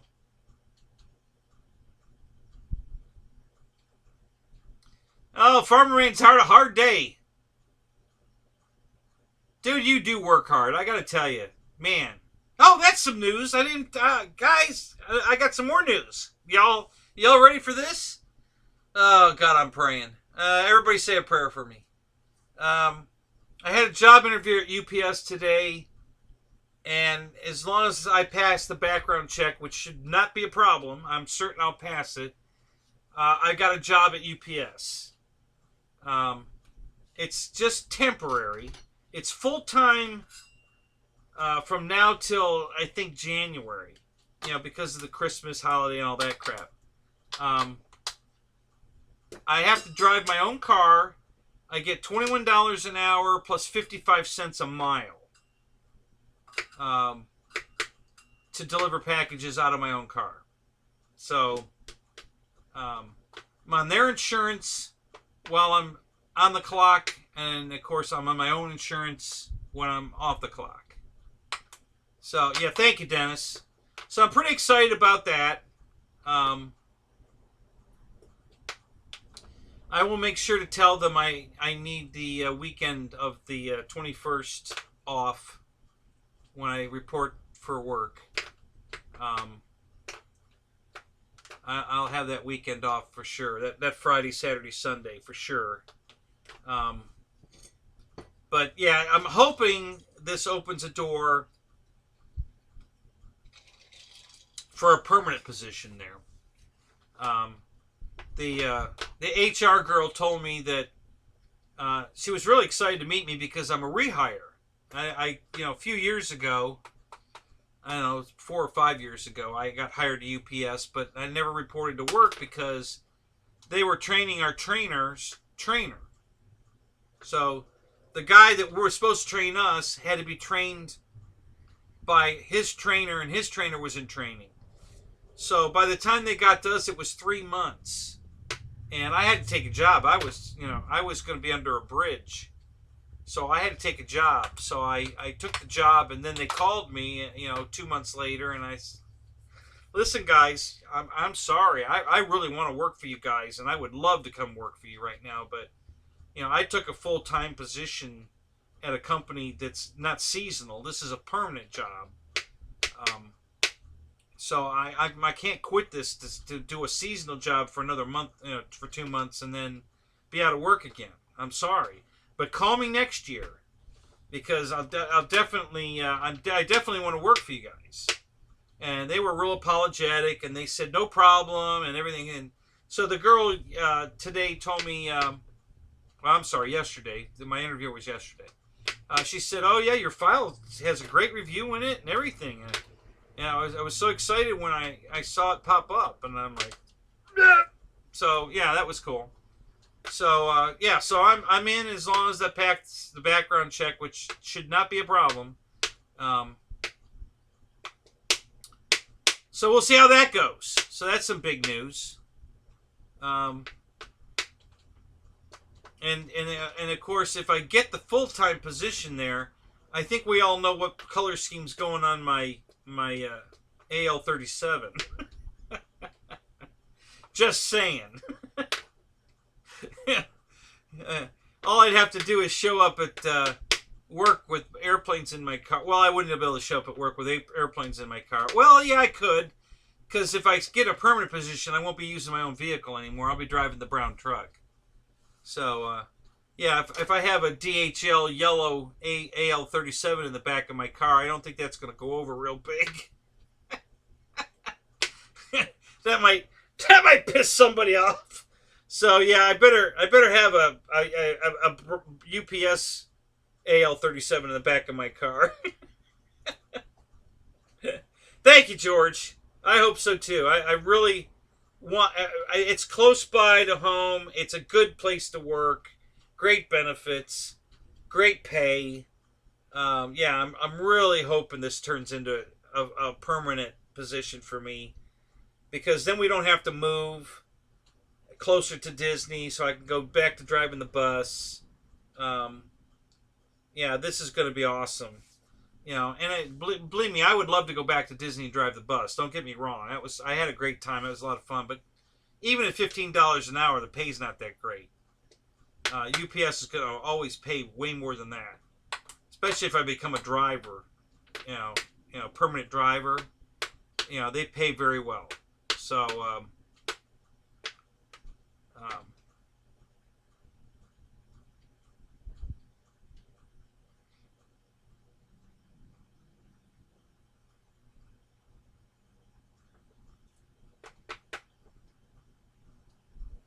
George, are you close to Louisville? Is that your area up there? Maybe not Kentucky, but across the river. I can't remember where you're at. I know where your brother's at. I just don't know where you're at. All right, Dennis. Thank you so much, buddy. It's good to see you here. Can't wait to see you in a couple weeks. We're going to have some fun for sure. So, we'll see you then.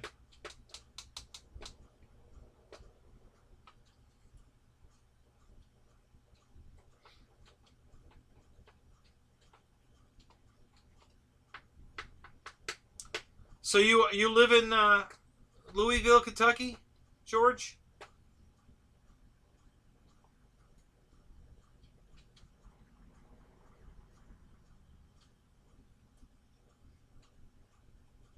Okay, cool.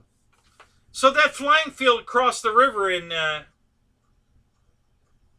that a field you fly at regularly? The flying field that has the jet jam, and they just had that. What event did they just have there that Ryan was at? Another big jet event, wasn't it? Is that your normal flying field? Is that where you go?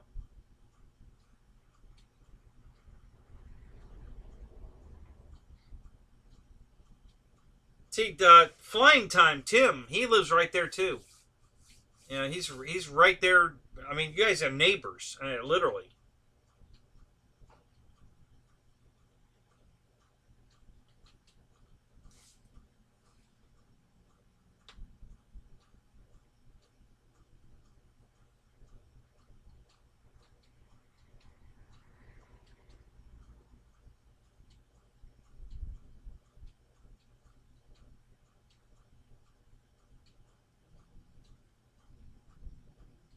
Yeah, Rosewood. That's that flying field right on the other side of the river. So that's cool.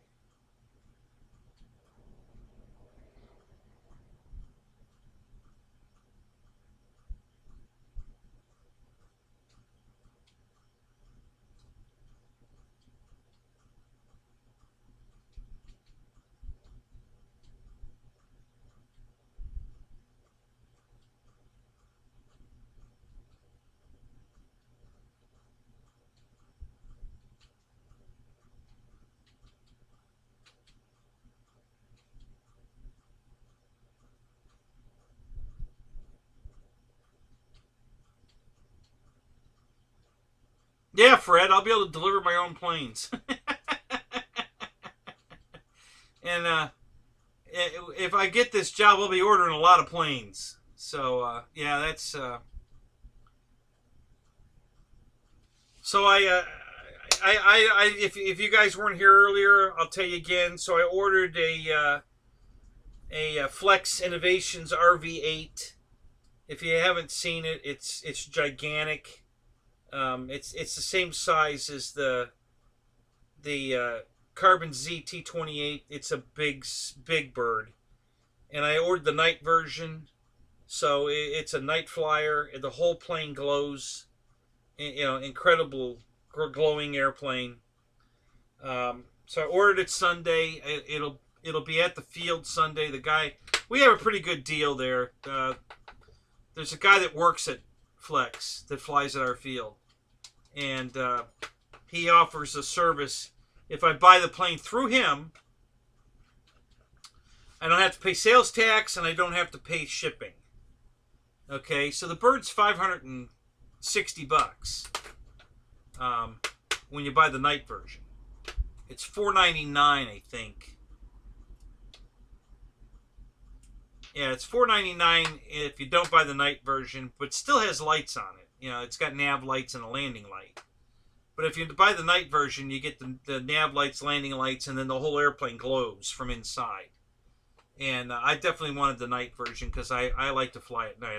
I'm a big night flyer. And so our big event down here at the Boozers, I'm sure we're going to be doing a lot of night flying. So I wanted this plane for that event for certain. So I will be bringing that. All right, Jermaine. Hey, man. Have a good night, buddy. Thanks for stopping in.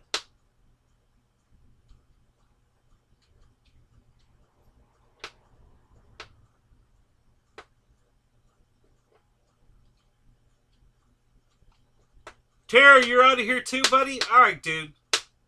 Have a good night, man. God, you guys are bailing early. It's only 10:48. Holy crap. I know it seems later because it got dark hours ago, but... you know, instead of like 30 minutes ago. But, yeah.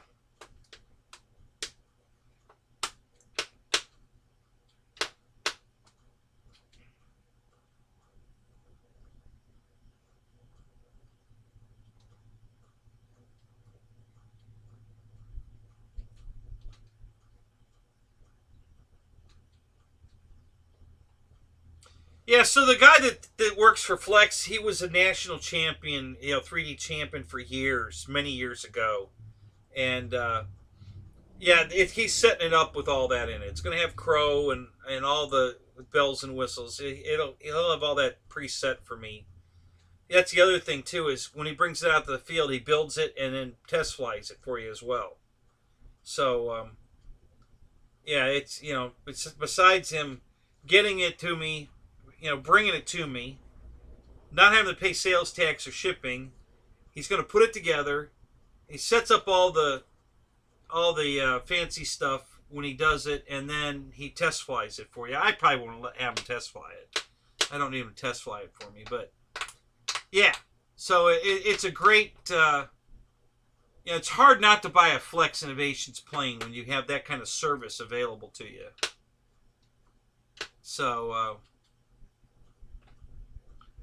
So thank you, Jeff. Yeah, I think so too. I think it's great. You know, I've had my eye on this plane for a long time, and I won the money on Dave's show, and that this is the plane I told everybody I was going to get with the money, and I finally.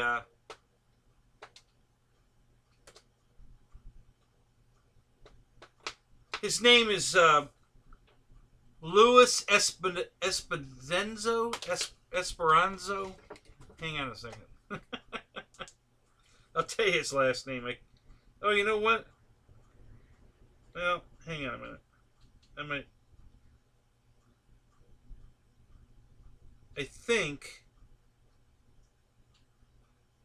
don't think I put his last name in here. But yeah, Esperanza. It's like a famous. It's someone famous. Same name. Esperanzo.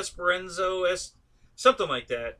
ESPS. I don't know. But yeah, Luis Esperanzo. However you say that, you know.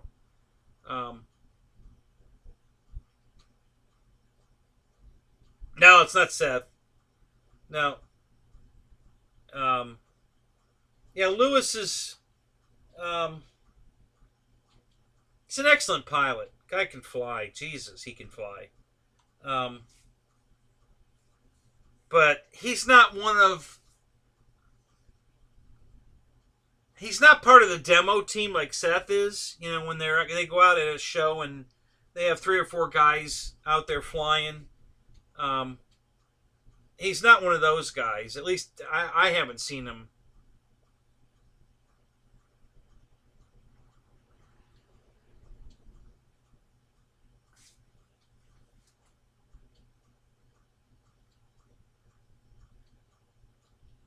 I don't know. Dana. I've seen the Amazon trucks, but I don't have a clue. Anything. I don't know anything about Amazon at all, about their trucks or anything. I rarely even shop at Amazon. It's just not. I'm just not an Amazon guy. Listen, I always find better deals on eBay than I ever find on Amazon on just about everything. And the couple of dealings I've had with Amazon have not been stellar. Okay? It's kind of more toward the AliExpress kind of, the sellers are not scrutinized like they are on eBay. So I've ran into a couple of... I got my money back. No big deal. I mean, I sent it back, got my money back and all that. But it's just the whole... Listen, I just want to buy the... I bought it for a reason. I want the product. I want it to work. I want it to come on time. That's not too much to ask. And that's what I get from eBay. A lot of the difference there, guys, is because you rate sellers on eBay. You have a voice. If they don't perform, you can... let everybody know. And I don't think you have that same kind of clout at Amazon. Maybe you do, but I don't think people look at it as much on Amazon. Most people just believe that, I could have on Amazon Prime, I have it 2 days right at my door, blah, blah, blah, blah. Yeah. I've been there, done that. I've got the t-shirt too. I've just had better service from eBay. So I'm not a big Amazon guy. I think the first time I bought a Kindle, I forget, Fire or something, not a Fire Stick, but a e-reader.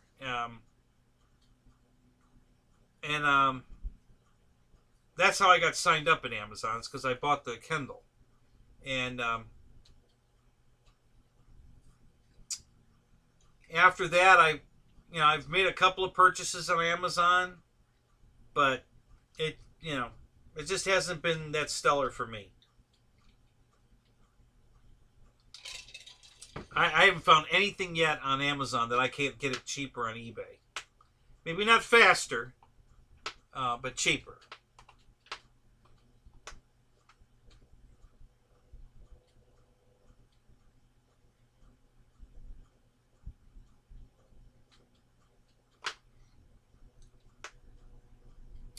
Okay, so you're using, George, so they actually list who's a prime and who's not a prime when you're shopping on Amazon.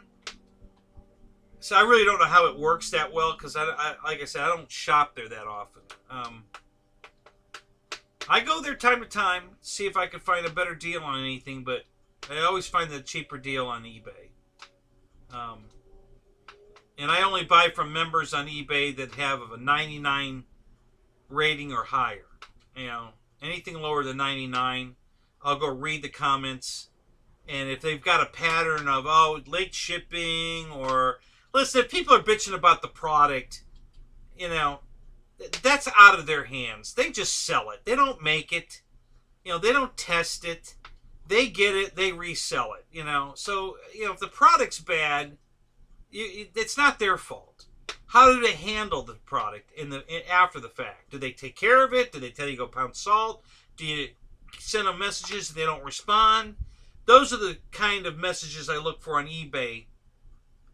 A pattern. That, it was late. It didn't ship for a week. Didn't ship for 2 weeks. It was supposed to be here on Monday. Didn't see it till the following Sunday. That kind of stuff. Okay, this guy's not going to ship it on time, so forget it. Move on to somebody else. But yeah, it was a piece of crap. It didn't work.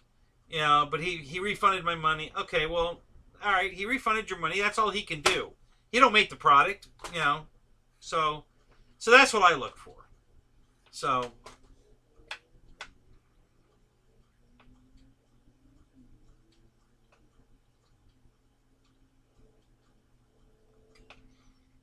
Okay, what's the streaming service? Oh, does that mean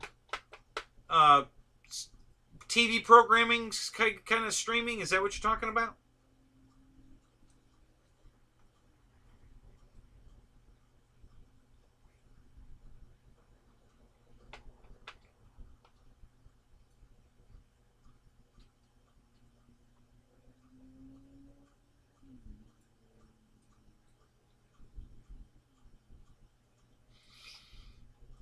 Yeah, the last thing I looked for was some HRB batteries. And listen, I said it before. I've had HRB batteries for many years. I don't think they were horrible batteries, but they weren't the stellar that a lot of you guys, like Nate, for instance, talks about them all the time. Listen, one of the guys I fly with flies jets. He's got an Avanti. He's got an L39. He's got the EAB Hawk. Listen, he bought one of those HRB batteries and 12 flights. The thing's already puffing. Okay, he's only flown it 12 times, and the battery still performing, but it's puffing. It's Nate makes it sound like, oh, I got 50 flights on this thing and it's perfect. Okay, that hasn't been my experience, and then my buddy at the field, it hasn't been his experience either. So I really don't know how to take these HRB batteries. I'm just not seeing what everybody else is seeing. Yeah, exactly, George. They're fine in a prop plane. I have no arguments with that. But he's flying jets, and he swears up and down that his batteries aren't puffing and all. And we just aren't having that experience with HRB batteries. You put it in a jet, it's going to puff. I'm sorry. If you fly a jet hard with that battery, it's going to puff. So we're trying a bunch of different batteries. I just got some ZEEE. And so far, those are good. The fluorines have been good. I can't complain about them. For the price, guys, that battery's performed well. It's never gotten soft. It is growing. Okay, so the cells are expanding, but they're still rock hard. I just know from experience when I bought a brand new pack and put it next to one of the other ones. The other one was quite a bit taller, because it's been expanding slowly as we use it.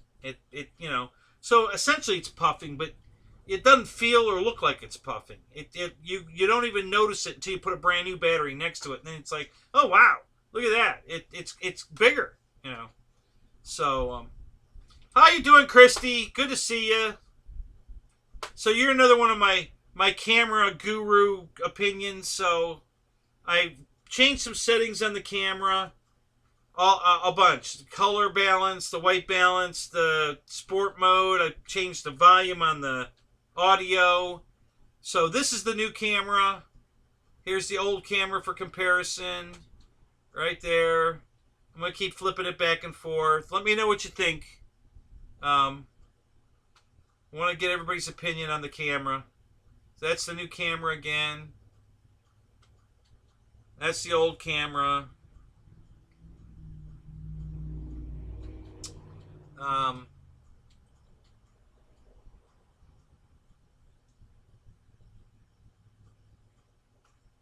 That's the new camera again.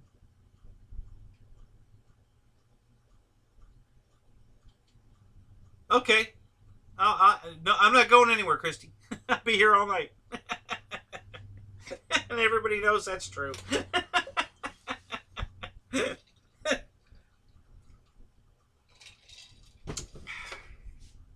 Gonna have to start a slogan. Wake up with Hangar 51.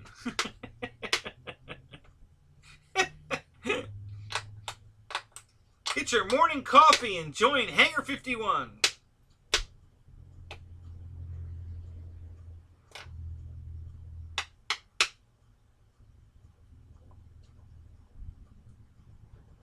Yeah, I remember, Christy. That's why I'm asking again, because I made some changes to the settings. I want to see if it's better. If everybody likes it better or not. If everybody still thinks the other camera's sharper.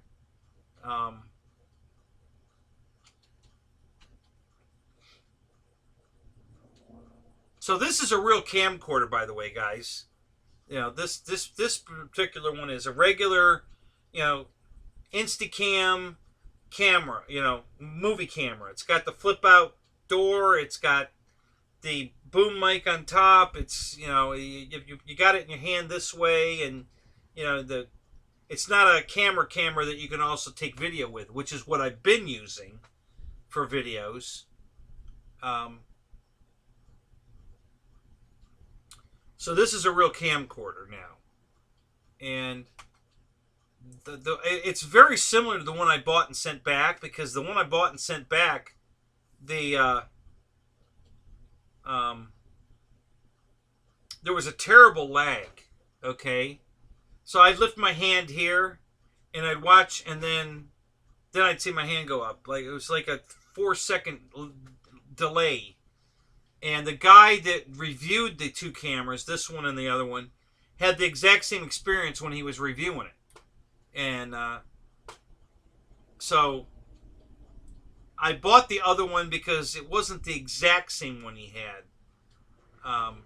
But it turned out it must have been using the same chip inside, because it behaved just like his did. So I sent that one back and bought the other one. This is the one, the cheaper version of the two he had, I think. Yeah, I'm pretty sure. This is just an HD camera. It's not 4K. It's, I think it's 2400 megapixel. Yeah. So it's 2400 megapixel HD. Not 4K. It was $94, guys. And so far, I'm very happy with it. You know, for the $94. It's definitely working better than my Kodak camera that I also use as a movie camera. So it's definitely a step up. No, it's not the $600 Sony camera that GB uses, but I don't have money for that. Not right now. And so I'm going to use this for a little while. And I already know that if nothing else, I can... so back to this is the new camera. I can put it, I can just make it Jeff Cam. Either Jeff Cam or Rafter Cam. I can make it one of those two, and it'll be perfect for that. You know, if I don't keep it as the main camera and go back to the old camera as the main camera, I can always use this as Rafter Cam or Jeff Cam. So, you know, so I've already, and I can still take it to the flying field and do video. And I'm hoping, because I have this nice little remote here, that I can, when I'm recording a review, I'm not live, then this thing will work.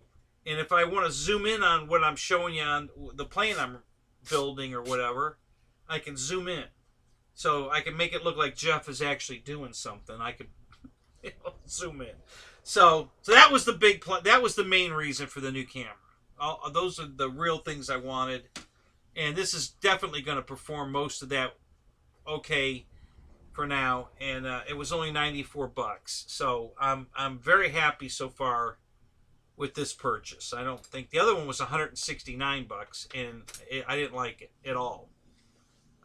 This one's only $94.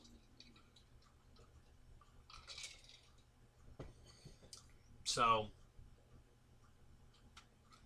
And back to the old camera. And I'll say it again, guys. Definitely the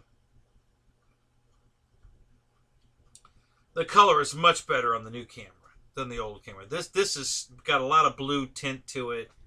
You know, a lot of grayer. The colors aren't right. These colors are not what it really looks like in here.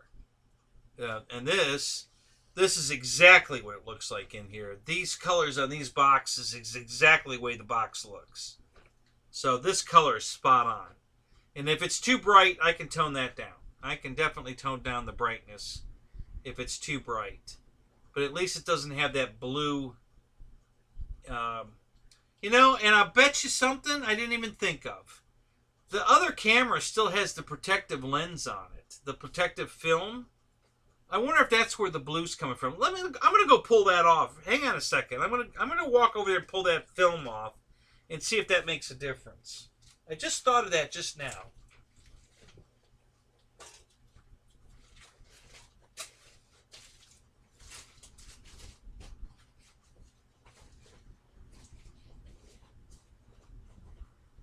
See if I can do this without disturbing the angle the camera's at, because I think that looks good. So let me hold on to this. Give this a tug here.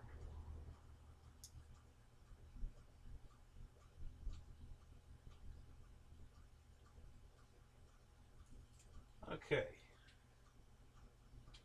Let's see how that looks.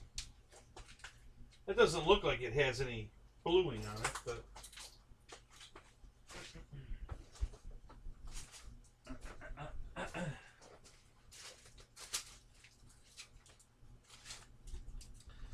so did that make any difference, guys? You know what? God. Yeah, I think that definitely made it. Yeah, that made a difference. Damn. Wow. I can't believe that film made. Yeah. Okay, guys. So now here's the old camera with the film off. You ready? This looks pretty good now. Holy shit. Color's still not exact, but it definitely brightened it up. It looks better without that piece of film on it. So so now what's everybody think? Old camera, new camera. New camera, old camera. And that's not the old. Listen, this is original camera here. Okay? Either this one or the laptop camera, which is now Rafter Cam.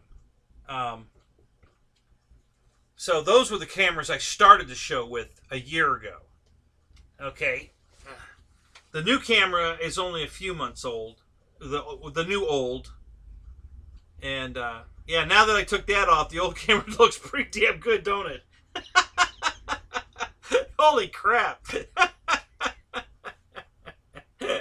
Yeah. Yeah, that made a big difference taking that film off. Holy crap. Yeah, the old camera looks fantastic now. Jesus. Yeah. Well, I'll keep playing with the settings on the new camera. But,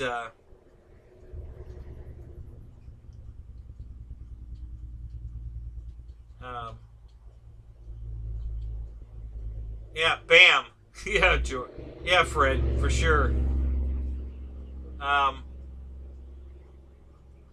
Yeah, the old camera now with that film off, this looks amazing. It's still, the colors are wrong, but better. But these colors are still more accurate. This still has a blue haze to it. You know, it's not quite. It's better though, but this is still, you know, in here, this kind of tan-ish or grayish is not right. You know, this is what it really looks like. You see how it's yellow? Yeah, yellow and brighter yellow and the browns. That's what it looks like in real life. That's what that color's right. So the color is still not quite right here, but boy, the picture got really clear. Holy crap. Yeah, that really looks good now. So, yeah. So, okay, so that helped. You see how much better the show gets every week? I make it better.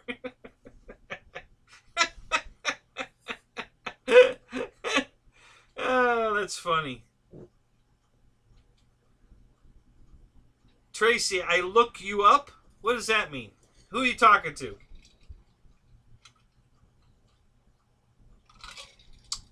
Yeah, the new CUB. Yeah, especially now the new camera looks fuzzy. Yeah. Wow.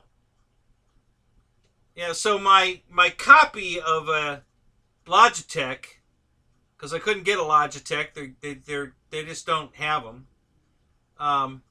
It's got a pretty damn good picture. And I think the audio is coming from that camera too. I don't think the new camera's audio is working. I think we're still on. Does the audio change when I change cameras? Does it sound the same? Or is it changing?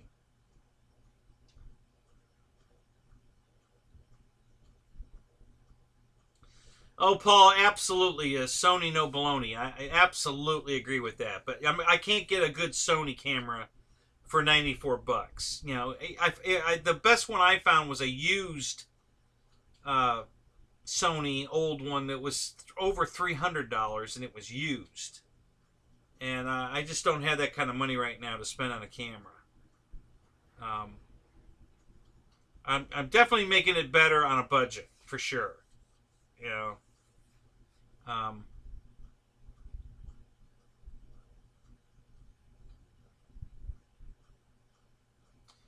The yeah, I don't have any way of focusing. I don't think that camera.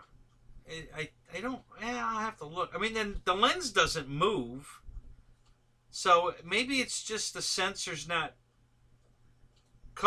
picking up to focus it better. I'm not sure. Yeah, we'll have to look at that some more. I'm still playing with the settings on it, guys.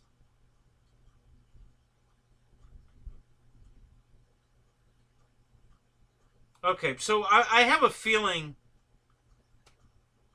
even though, I don't know, that's weird. Hang on a second. So it looks like to me that even though it changes in OBS, it changes the stream where it says mic auxiliary, and then this one says mic auxiliary, but it's on the table in a different spot.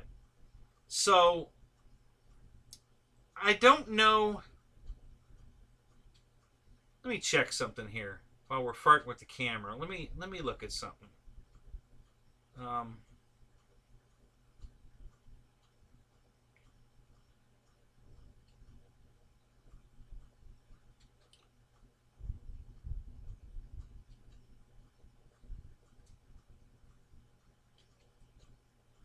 So audio input capture. Let's see what that's set to. Stereo mix red.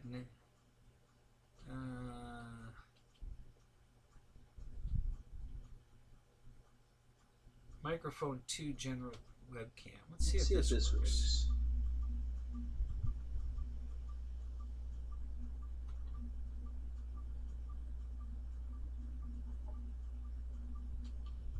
So does that sound any better now?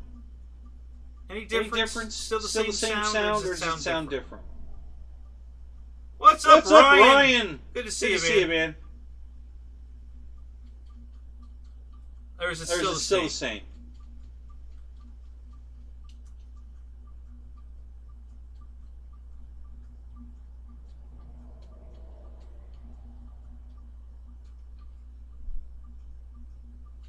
Any difference in the sound? I'm going to switch it back and forth. There's the old camera, new camera, old camera. Any change in the audio? I don't think the audio's changing. Yeah, Paul, better lighting would help too. Yeah, that'll probably be the next thing. I think camera-wise, I'm in good shape for a while. I'm all right. I think we can definitely. Oh, you got an echo now? Oh, good. Okay, so that means it is working. Okay, hang on a minute. That's cool. Good. So now we're going to get...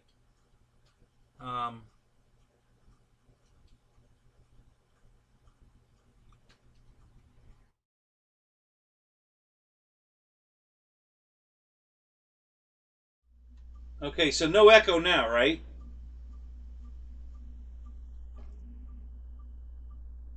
It's just, yeah, see, I've got two audios working now.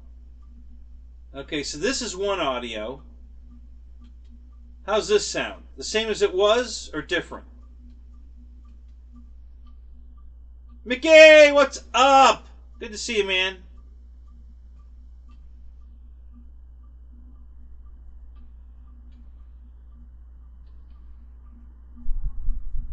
Okay, so no echo, but does it sound the same as it was before it echoed, or does it sound different?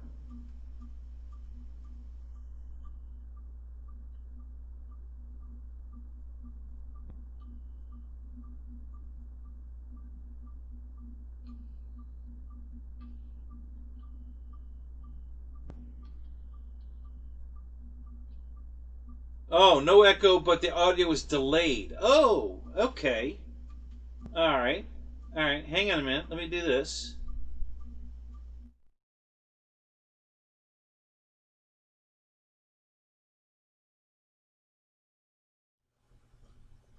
Okay. How about now? It should be no echo and no delay.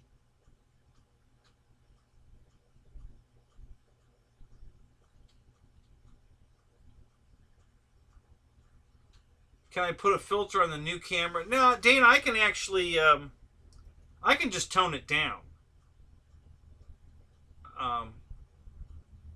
This is better. Okay, so this mic is better. I'm not sure which mic it is. I think it's on the old camera. That camera's awesome. That thing was like 15 bucks, guys. That camera's awesome. Especially now that I took that film off. Alright, let me go see if I can tone the... Yeah, let me go see if I can tone the brightness down a little bit. The problem with this, guys... I can't see the monitor while I'm fuddling with the camera. And the screen on the camera, when you use it as a webcam, is blanked out. You don't get to see the picture on the camera because it's displaying it on, you know, an external device. So, but let me see if I can do something with that. Hang on a minute.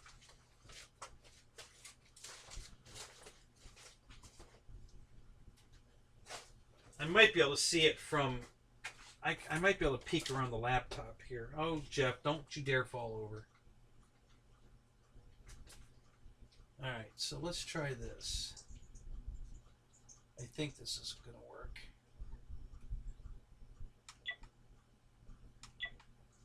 Let me just try that.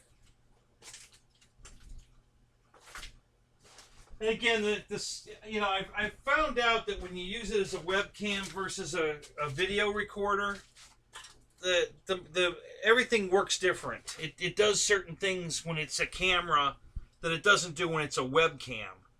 So I have to deal with that. Did that change anything? Did the color get darker? Before I made it a webcam tonight, I darkened it. But I'm not sure that it worked here. So did it look like the color darkened at all? Is it less bright?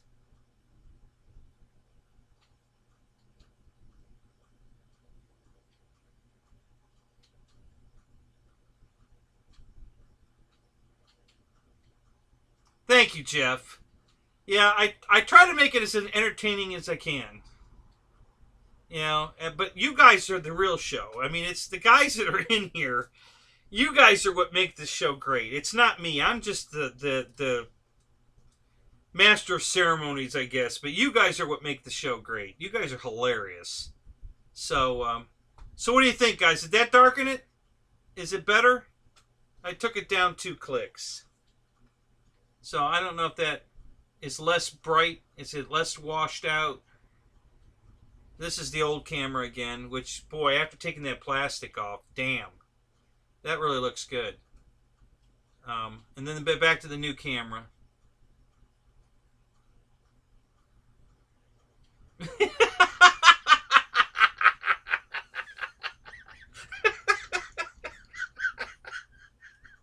Okay, Fred. Yeah, move it a little to the right. No, wait. Okay, now move it a little bit back to the left. No, wait. Okay, go back to the right just a little. Oh, that's hilarious. Yeah, I know, Christy. Now that I took the film off, I like the old one better too. Yeah, that really, holy crap. Man, that's the best 15 bucks I've ever spent in my life. That thing looks fantastic now. Holy crap. So yeah, we'll keep playing with the new camera. At least I have a lot of settings to play with on the new camera, which the webcam, there's no settings on it. It is what it is. I don't think I can do anything with that.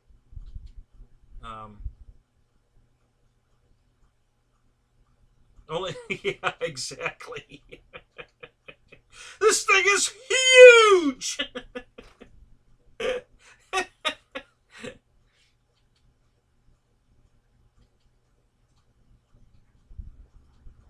Yeah, exactly.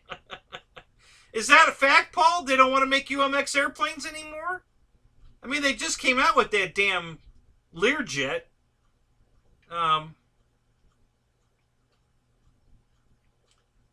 Are they really stopping UMX planes?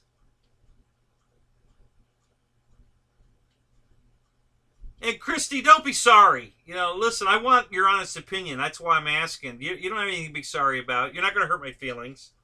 I want to know you know, I want to make the show better. So whatever I need to do, and I need your honest opinion that I'm not running the show with the wrong damn camera. Um, so yeah, it's the same thing with the microphone. Like the other microphone was lagging. You know, it wasn't. You know, that's what I want to know. So I know which mic to turn on, which camera to turn on. So yeah.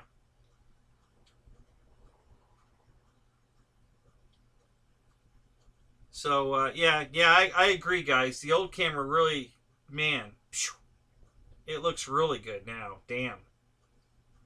I'm not even looking at it on the big screen. I'm looking on my two tiny little OBS screens, and it looks much better on those.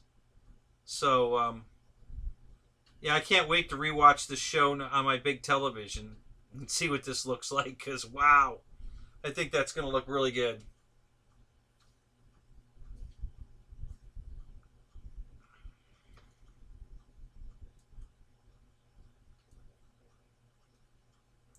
Yeah, yeah, I don't know if I can. I'm going to see if I can mess with the sharpness on the. Well, you know what? I know I can actually, but again, I don't know if those settings work when it becomes a webcam. I know it works as a camera when it's not plugged into anything and I'm just holding it in my hand and I'm videoing.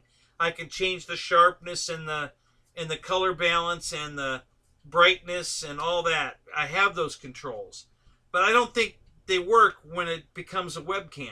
I don't think I have any settings to play with. It doesn't look like the settings I can make changes. I'm not sure yet. Still playing with it, and we'll continue to play with it. We'll see what we can do with it. But yeah, for now, at least like I said, I can turn this into Rafter Cam or Jeff Cam, and then well, hey, watch this. Why not? What the hell? We're having fun. Let's have some fun. Let's just turn this around right here.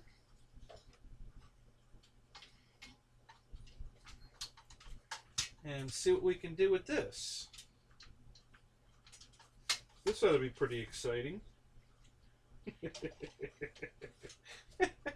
It'll be funny, I can promise that.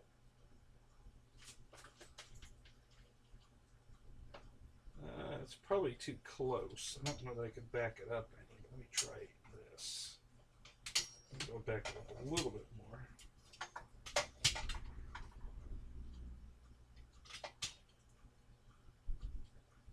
Yeah, let's try that. Let's see what that looks like.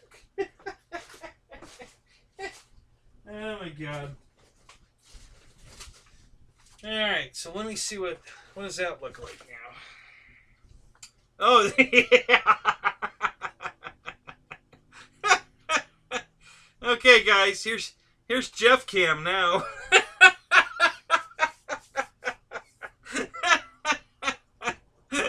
There you go. What do you think of that? See? So that camera works for Jeff Cam. No problem. So there you go. And I'm sure it'll work great for Rafter Cam too, if I want to do that. I don't know if I can get Rafter Cam on tonight. Let's try it. We're having fun. I got rid of that stupid telemetry thing, whatever the hell that was doing. So let's see if... let me see if I can get Rafter Cam working. That'll be interesting.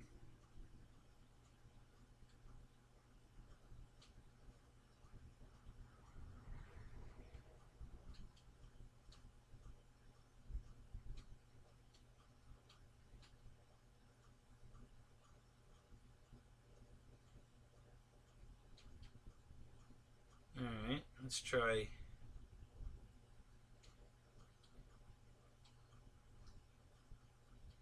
Let's try this one.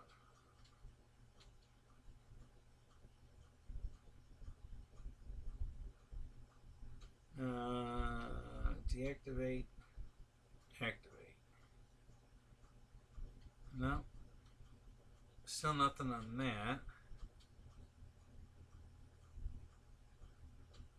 Okay. Try one more time here, or try a different setting.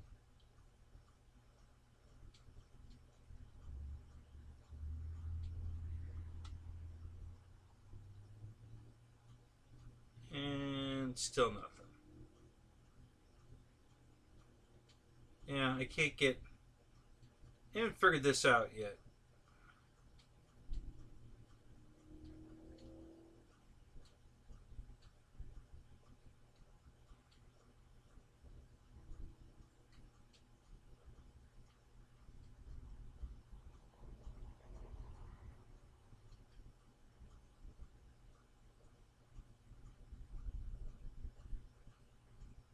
Doesn't seem to like... Let's try this.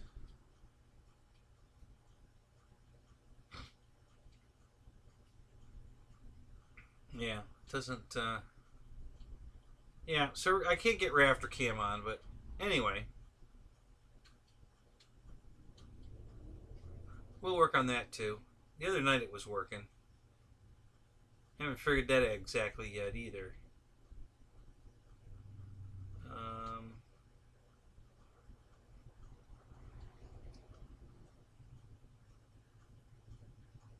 Yeah, okay. Alright. So yeah, so now we've got new Jeff Cam and we've got new front cam, and you know, we're moving up.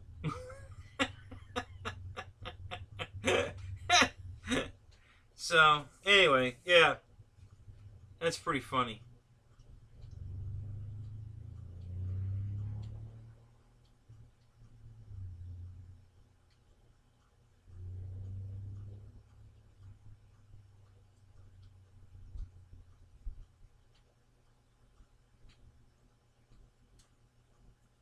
Don't play with it too much. What are we talking about, Christy?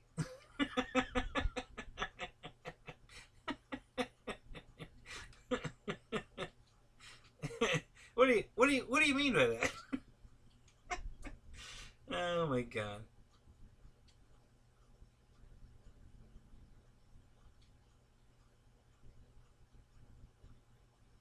Better take a smart-ass pill.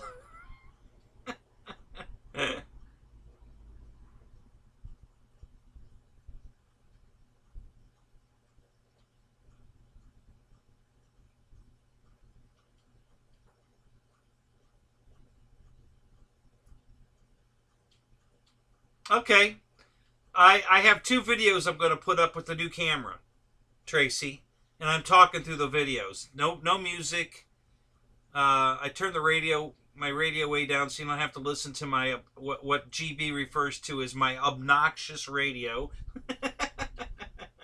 So I turned that down, and I have 2 videos flying my P-40. I had the P-40 out the other day, last Sunday. So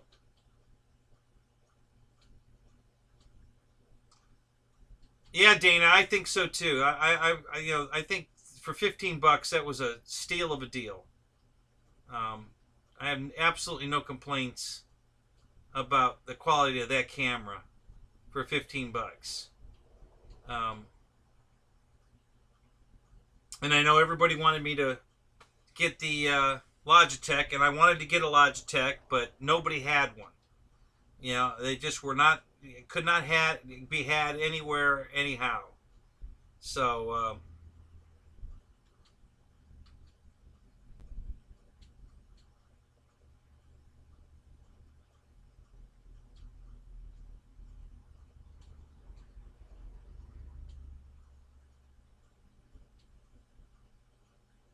Dana, are you leaving? I want to go get that car. I'll go get it right now if you're staying. Let me know you're going to stay, and I'll go get the car. We're only going to talk about it for 30 seconds. I ain't going to make a show out of it, but I wanted you to see it. So if you're going to stick around long enough to see it, I'll go get it right now.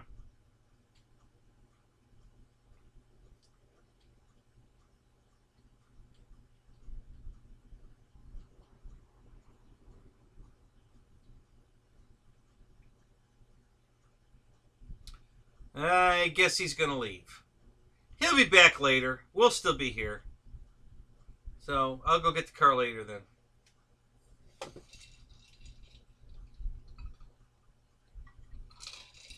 I'd say in about an hour I'm going to need a refill anyway. So,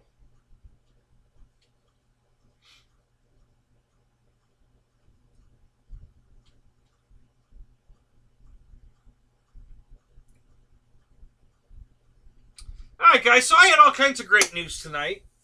The job, the new airplane, the Viper that didn't come as what it was supposed to be, a plug and play, but that wasn't good news, but it was news. The air conditioner for the tent. Yeah, all kinds of good stuff. So, what all of you guys got? Anybody got new planes coming? And what's going on with you guys? Oh, Mickey, yeah. So I went on a job interview yesterday. Now, let me back up. About 4 or 5 years ago, I applied for a job at UPS, and I got hired, which was great. I was so excited. But they had to train the trainer that was going to train our trainer. So by the time they trained the trainer, and then that trainer trained our trainer, and then they were ready to train us, almost 3 months had gone by. And I needed a job. So I had to take a job somewhere else. Even though I was hired at UPS, I literally never reported to work because we were waiting for the call that, okay, come on in, we're going to train you. And when they called, I said, listen, I'm sorry. I had to take a job. It's been, almost 3 months. Oh, we're so sorry. No, it's okay. I understand. But I hope you understand that I had to take a job. I still want to work for you. Will you call me, can I call you next year? Can we do this again next year? Because, I'll at least by then I can either take time off to, whatever. I'll be in a better position to, next year to work for you. Well, so it's been like 3 or 4 years. Every year I send them another email and they say, oh yeah, we're still, you're still good, blah, blah. But then I don't get the call to report to work. So this year I got the call to report to work for a different position this year, but I don't care. It's UPS. So, so this position is I'm going to be a driver driving my own car, delivering packages. Pays $21 an hour and 55 cents a mile, which is okay with me. And I'm probably going to do this until January. And then hopefully they like my work ethic and I get brought on full-time doing anything. I don't care if they want me to sweep the floors. As long as it's a full-time position with the pay that UPS is known to pay, I'll be happy to have good health insurance and all that good stuff that I've been lacking for many years. So, yeah. So anyway, Mickey, that was some good news. Just waiting for a background check, which should not be a problem, So as long as they, I've never failed a background check yet, and I'll tell you the hardest one was Disney. I'm going to tell you right now, even Allstate didn't go that deep. Disney found something on my report that was like 27 years ago. A dismissed case of trespassing. I went into a drive-in theater, got into an argument with one of their jackass employees about where he parked me, because he parked me in the fire lane. And long story short, they asked me to leave. I said no, because the other guy told me I could stay. They called the police. The police showed up. And I have a friend that works at the jail anyway, and they said, if you don't move your car, we're going to take you to jail. And I said, fine, take me to jail. Don't ever tell them to do that, because they will. So he took me to jail, and my buddy was working, so I come walking in. Now, here's the guy that he knows me from my hobby shop. He's known me for years. He knows I don't smoke, drink, do drugs. He knows I'm the straightest guy he's ever known. And I come walking in under arrest. He is laughing his ass off. And everybody else, all of his friends there are like, what's so funny? And he's like, if you only knew who you guys have here. who you arrested, you'd be laughing too. And they're all like, why? Who is he? You know, and so anyway, but anyway, they dismissed the charges that night. You know, I bailed out. They dismissed the charges. It wasn't on my record anywhere. My doubt, and I got hired at Disney. So like I said, if you can work at Disney, you can work anywhere. And I passed the background check at Disney. So I have no doubt I'm going to be fine with UPS. So this looks like a done deal. Looks like I've got a full-time seasonal job at UPS until they tell me to go home. We don't need you anymore. I'll keep you posted. I'll have more information probably next. Well, she said it probably wouldn't be for 2 weeks. I won't start for like maybe 2 weeks. So by next Thursday, I'll have something to tell you anyway. But yeah, so that was some good news. You know, I'm hoping this works out.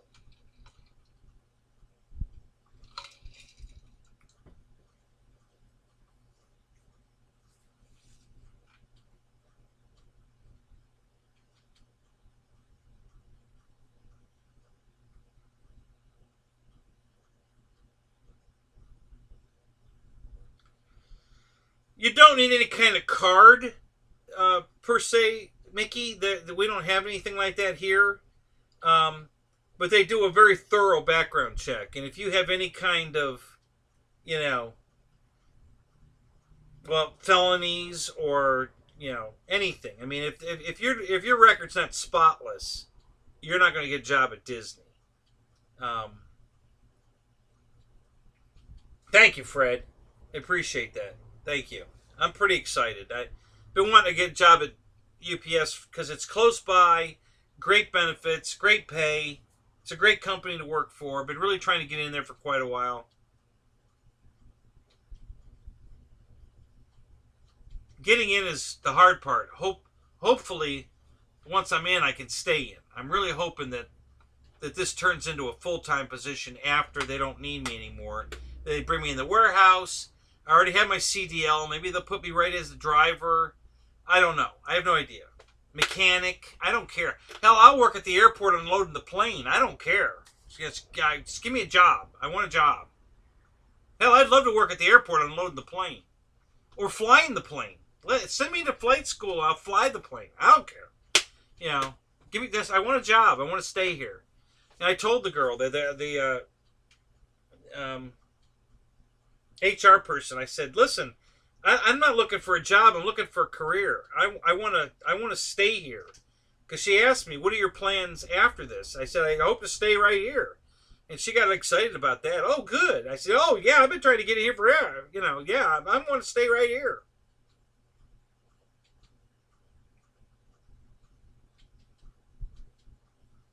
Not a bad job, Roy. Especially, listen, you know, he's only 15. You know, it's the perfect age to get him in flight school. And get him a pilot's license, commercial, multi-engine, all that. So that, you know, it'll be right about that time when all this crap with the COVID and everything, that pilot shortage that we've been hearing about is going to happen. And he'll be perfect in line to get a pilot's job working for UPS. And they make big money. So, yeah. Yeah, if he could work his way into a pilot's job at UPS, he would be golden. So, but any job there is good. I mean, the package handler is kind of like the bottom of the run, but you still get the great benefits. The pay's still pretty good, even as a package handler. And then if you work your way up to a driver, the drivers make great money, but the pilots really make money. I mean, oh my God. They pay awesome for pilots. So, yeah. You know, it's a career, you know, for sure. You know, you get your foot in the door at UPS and you don't screw up, I don't think you're going anywhere. You'll have that job forever. So,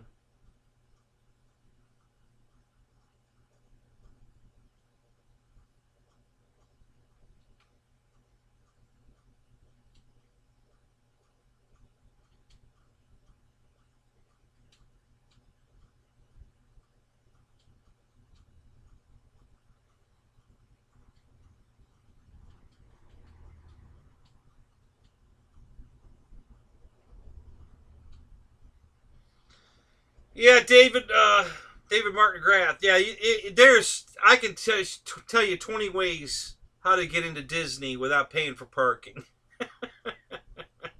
It's pretty easy, actually. Um, some of them are kind of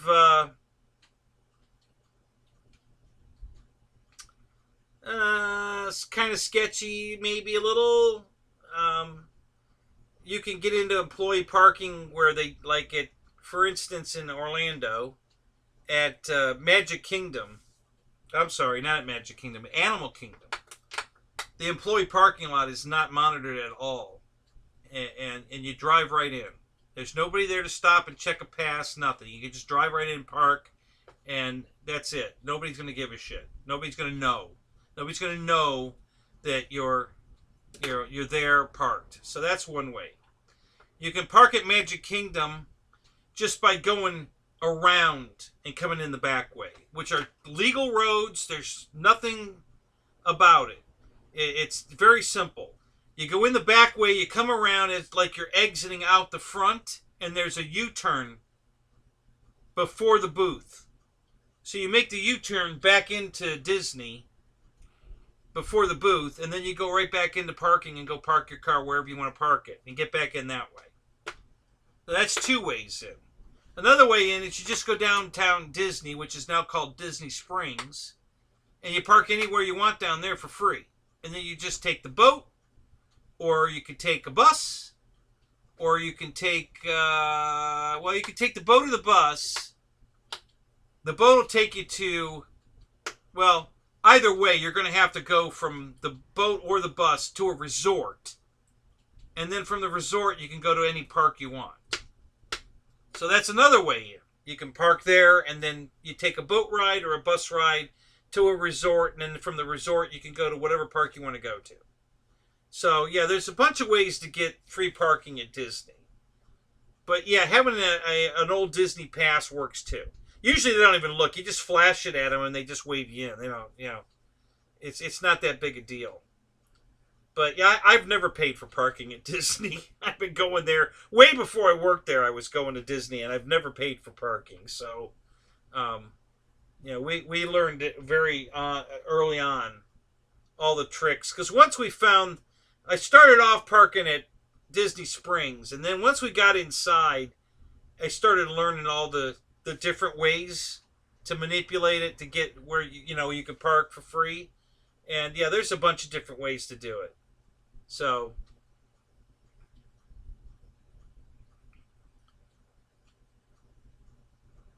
oh, Matt, what's up? Our big $225 mega Flght knife edge guy. Dude, I had so much fun when we were flying in formation knife edge. That was an absolute blast. I wish you could have heard me. I mean, I was just screaming. I was laughing so hard while we were flying around. That was just the bomb. Holy crap, was that fun.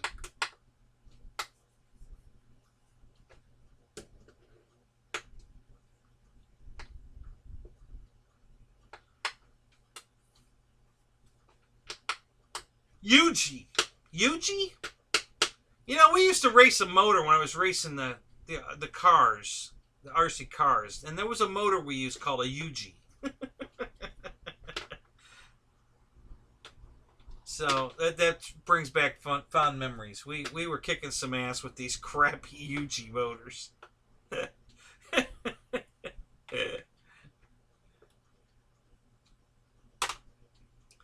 Jackson, did you leave and come back?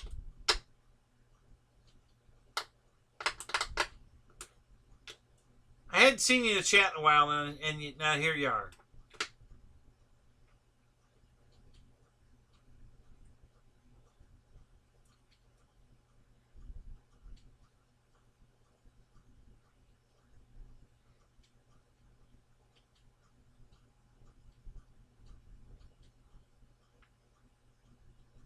$30 what, Mickey? What are we talking about? UPS still has like over 30 on fleet from memory. What are we talking about? 30 what?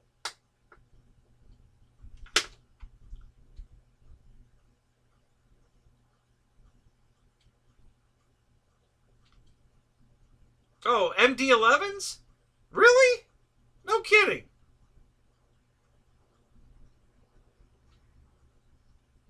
Wow. That kind of surprises me. Kinda.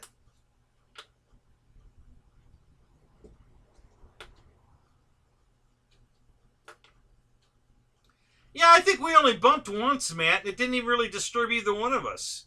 I think we kind of brushed wingtips once. I think I saw your plane wiggle a little. And that was it. I mean, all that formation we were doing, we never ran into each other, really. Like, other than that one brush, I don't think we hit each other at all. You know? And then who was the other one flying with us? Rosewood or something? Dwayne. Right? Dwayne Rosewood? Is that what his name was? So, for you guys that don't know what we're talking about, Monday night Dave's fly-in. You know, it was knife edge low. Who could do the lowest knife edge? So, I did one in each direction, just dragging on the ground. I had my wingtip and my horizontal dragging on the runway in both directions, and I did pretty good. And then Matt comes out there and makes me look stupid. Holy crap! He did it both directions, forward, backwards, flipping it around, back and forth. He must have made. I only made like 2 or 3 passes because I was trying to be really smooth and elegant about it, and Matt's just flipping it over and dragging, flipping it over, dragging, spinning it around, dragging, spinning it around, dragging, and he would just do a half loop knife edge over and then come right back down on the runway again. I was like, damn! So after it was all over and we were all gone for hours, Dave left the room open, and I was in there farting around just playing because I was bored. And I was the only one in there. There were 2 airplanes sitting on the ground. Matt's plane was still sitting there, and Dwayne's plane was still sitting there. And then all of a sudden, Matt's flying, and then Dwayne's flying. And I'm like, so there's 3 of us are in there. So at one point, the 3 of us were in a knife edge pattern together. All 3 of us, you know, going this way and then turn around and come back the other way. And oh my God, we just had so much fun. That was a blast. For me, it was a blast. I have not had that experience before, you know, and that was really a lot of fun. Not something I would probably do. We do a lot of formation flying, but not close quarter like that, not in a knife edge. You know, we got our jets up there and we're flying together and we try to make our turns together and all that, but we're not very close to each other. This, we were right on top of each other.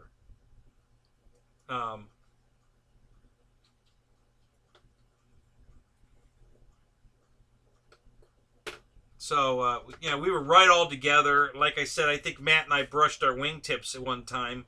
I think he was above me a little bit, and his right wing hit my left wing as we kind of just brushed, and I saw his plane wiggle. That's the only reason I even knew we touched, and that was the only. I think that was the only time we even touched. The rest of the time we were just all right together, you know, staggered, you know, depth wise, but all right on the ground and right together, and it just looked so cool. It was just a blast. I really loved that. Man, that was so much fun. I was just, you know, I almost called your dad. Because I don't have your number, but I had his. I was going to call him and say, you know, put me on the phone! Put me on the phone! Because I was cracking up. I was having so much fun. And but it was late, and I didn't know if your dad was asleep or not. And I thought better of it, but yeah, it was cool. That was very cool. Yeah, I'd like to do a lot more of that. That was fun. So anyway, guys, so that's what we're talking about. You know, we had a lot of fun in Dave's fly-in the other night. I might start doing that. Listen, and while you're here, if I started doing a nightly, or maybe every other night, or maybe just every night, every Monday night or some night, doing a fly-in, how many of you guys would want to do it? You know, if I start doing something like this, would you guys want to do it? Because I wouldn't, I wouldn't mind hosting it.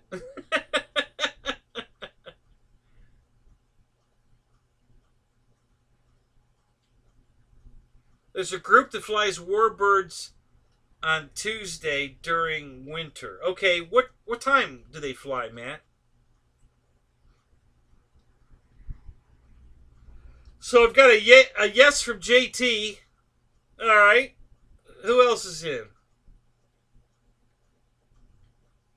Roy says he'll fly. Okay, cool. Matt will do it if he's not working. Yeah, same thing with me. I don't know how this UPS thing's going to go, so we'll have to wait and see how that goes.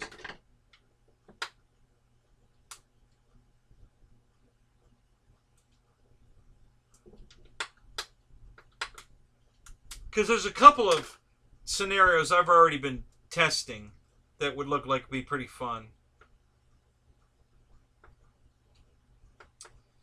And yeah, so I wouldn't mind I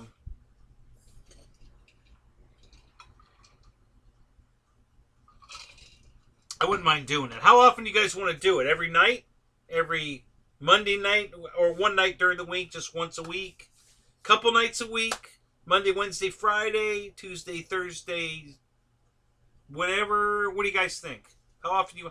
I'd be willing to do it every night, guys. I mean, honestly, there's nothing on TV that's more fun than what we were doing. So I'm in. I'd rather be flying in a virtual, fun fly than watching television. So, yeah.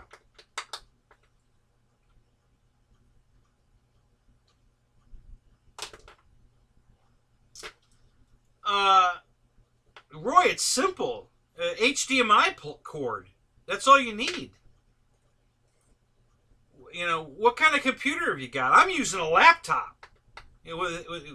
I'm running this show from a laptop with an HDMI cord to this is I think this is a 36-inch LCD TV.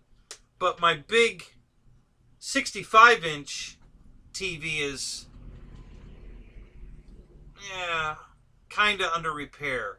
I think the problem was during the summer it's just too hot out here for it. I don't think the cooling fans can cool the bulb enough to keep it from blowing.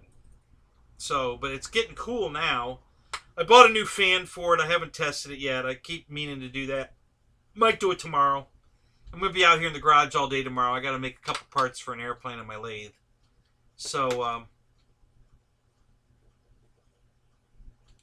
but yeah, HDMI cable. Your laptop should have an HDMI out. Your TV should have, unless it's a really, really, really, really old one, because my DLP TV is pretty old, and it has an HDMI connector. So, yeah, HDMI out of the computer to the big screen, man, and it's that simple.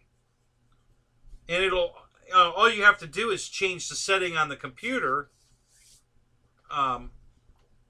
Well, no, actually, you don't have to do anything on the computer. You just change the setting on the TV from TV in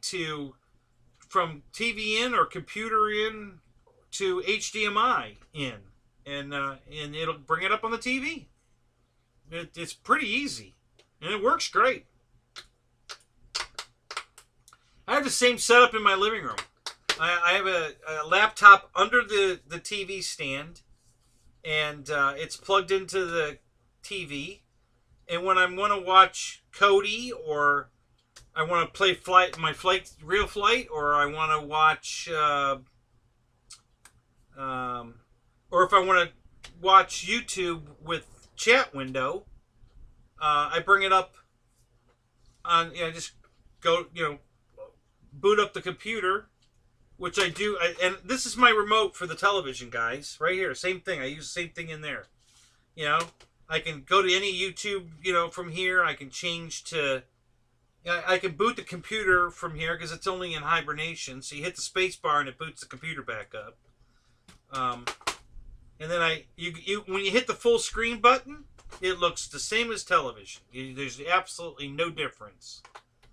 Maybe a little better quality. But it doesn't look like we're on a computer. It just goes full screen, and you look like you're watching regular TV. but I watch like we have Netflix, so I can put a movie on Netflix or a TV show on Netflix, or I can switch it over to regular. I have an antenna on the roof. I can switch it over to regular antenna and watch antenna TV. You know, it's simple. I love it. I love it more than my smart TV with Netflix, or I'm sorry, YouTube, because all you get is this picture. You don't get the chat window.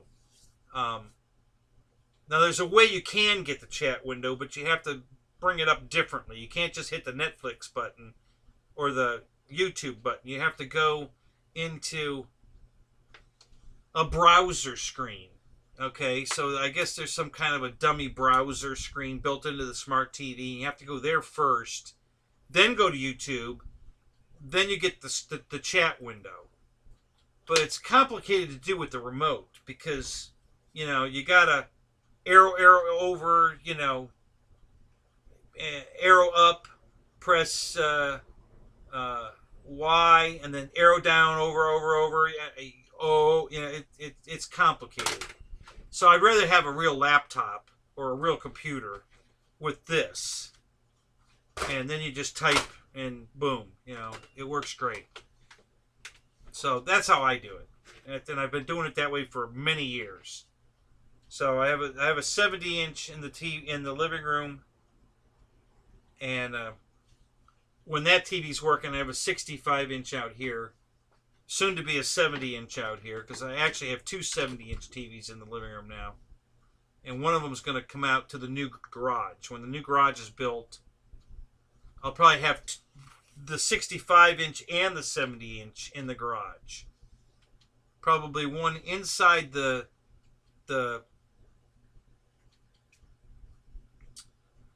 apartment, for lack of a better word, and then one on the wall outside in the garage. So if I'm out in the garage working on a car or whatever, or an airplane or whatever, the TV will be operating out there as well. And so I'll have a TV inside the apartment and outside the apartment in the garage. You know, 65 and a 70. And then I'll have I've got a bunch of these smaller TVs. And just like in a bar, I'll have them positioned at different parts of the garage.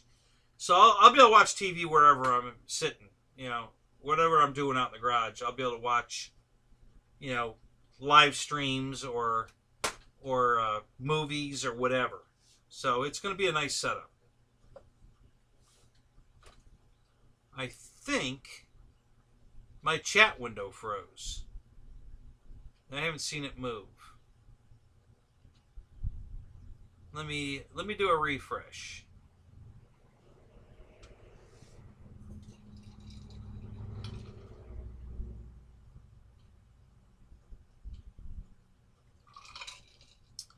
Yeah, Roy, my new TV that I just got, it's a 70-inch 4K, ultra high definition, something else. I forget what else it is. It's nice. It's a nice TV. I still like my, there's things I like about both of them. I still love my 70-inch DLP. You know, it's freaking awesome. But there's features on the new TV that I don't have on the DLP that I really like too. So I really like having both these TVs. Right now I can only watch one at a time because I just don't have room for both TVs up in the living room right now. But when the garage is built, I'll have plenty of room for them both.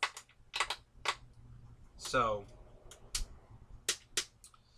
all right. So this is coming back now. Let's see if the chat window.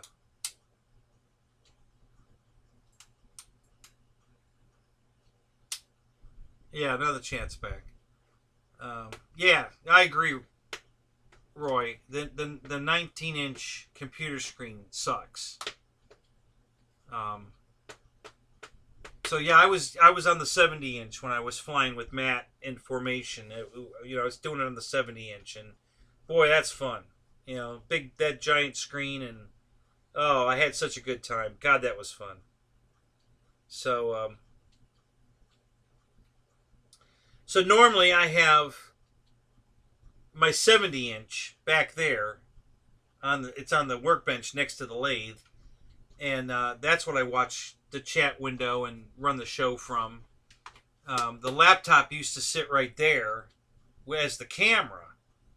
But I didn't... the screen's there to see, but it's too far away and too small. I can't read the chat from there. But the 70-inch back there, I could read the chat, no problem. So I had an HDMI cable going from the laptop there that used to be the main webcam over to the TV. Now, right now, the laptop's still sitting there, but it's off. Because that's not the laptop I'm using for the show. That's up there now, which became Rafter Cam. So the laptop that's running the show is up there on the shelf. The camera is attached to the old laptop lid just to hold the camera. And now Jeff Cam is behind there, which actually... Let me switch to Jeff Cam for a minute. You might be able to see the back of the 70-inch in the picture from Jeff. Well, you can, but you really don't know what you're looking at. But I'll tell you what it is. So here's Jeff with the new camera. Okay, and I'm assuming... No, you won't be able to see it. So anyway... Over Jeff's right shoulder, you see a little organizer over here. And then right next to his head is the milling machine attached to the lathe. Okay? You can see the bottom edge of the lathe right there next to Jeff's name tag is the table with the cranks on it for the lathe. Okay, and then over his right shoulder is that black, it's just black over there, but you could see like a seam, like a line diagonaling up. Okay, so that's the back edge of the 70-inch television. Okay, that's where that's sitting. So that's what you're looking at. The TV's turned around because I'm working on it. I have to change a fan in it. I don't know if the fan's bad or not, but it was slower than I thought it should be. So I got a replacement fan. I just have to pop in it and see if that makes any difference. And then turn the TV back around, and it works fine. But like I said, I think during the summer, I think it was just too hot out here for a high wattage bulb in an enclosed television, even with the fans running. I don't think there was enough cool air because it wasn't cool out here. It's hot out here. And I think it was just too much, and that was what popped the bulb. I think it was just too hot out here. But wintertime now, it's getting cool out here. So I think it'll work fine. But I'm going to put the fan in anyway and test it to see if the old fan was too slow or not. And...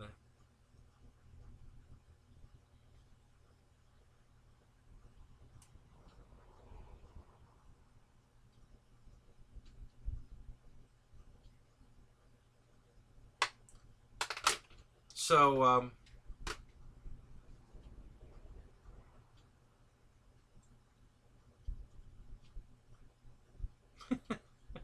Victor. Oh, God, that's funny. So anyway, that's the... So the new camera works great for Jeff Cam, and it took some pretty good video. I'm going to put those up. Maybe tomorrow I'll put both those videos up. No more frostbite, Fred, for sure. We're not doing that again. I'll definitely have space heaters or whatever, or I'll just cut the show off and say goodnight, because I'm not doing that again. You know, that's still not healed. This leg just will not 100% heal. It's fine. It doesn't hurt. There's no pain, there's no issues. It's other than I have a redness on my skin, and it won't go away. I keep rubbing these creams on it, and I just can't get the red rawness of the skin to go away. I don't know. It just, no matter what I do, I can't make this. I haven't I haven't gone to a dermatologist yet. You know, that'll be next. But yeah, it's. I'll definitely make sure that doesn't happen again, for sure. I am not going through that. Oh my God, that was a horrid night.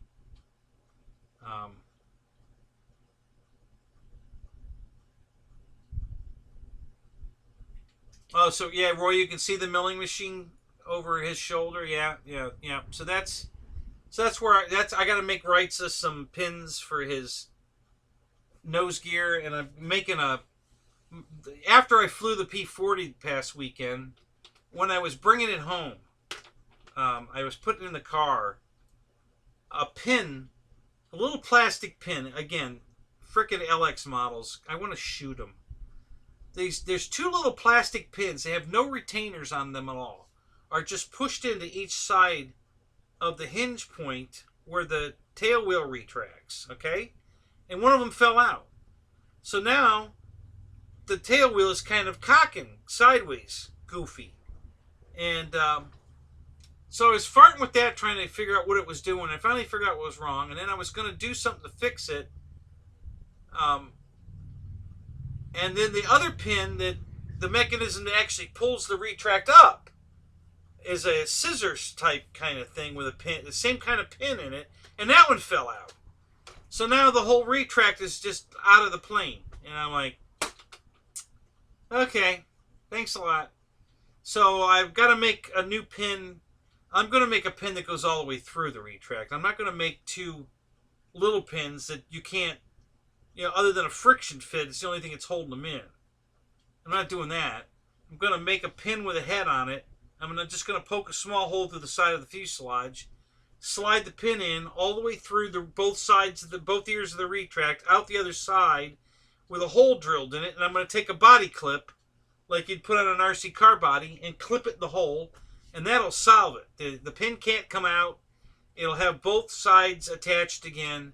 That'll cure the pivot point, and then I just have to. I'll probably use the plastic pin I took out of that one side and use it to put if it's the same size, I don't know yet, to do the actual pulling the retract up, and I'll put that pin in there to fix that, and then it'll be fixed. So they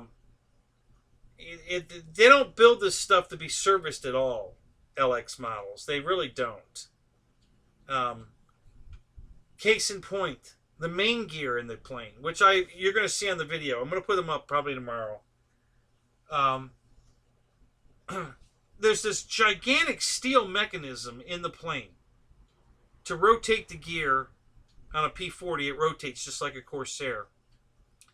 So to pull the gear up and rotate, or to lock the gear down, there's this big metal mechanism in there. And there's just a foam wing with two little ledges that the landing gear has a bent 90-degree lip that sit down on those ledges. And all they do is glue it to the foam. They don't have a piece of wood or a plastic tray in there to screw the metal retract to. They just literally glue the metal retract straight to the foam. Now, how the hell is that serviceable? I mean, how stupid can you be? And this is just the kind of stuff you have to put up with LX models.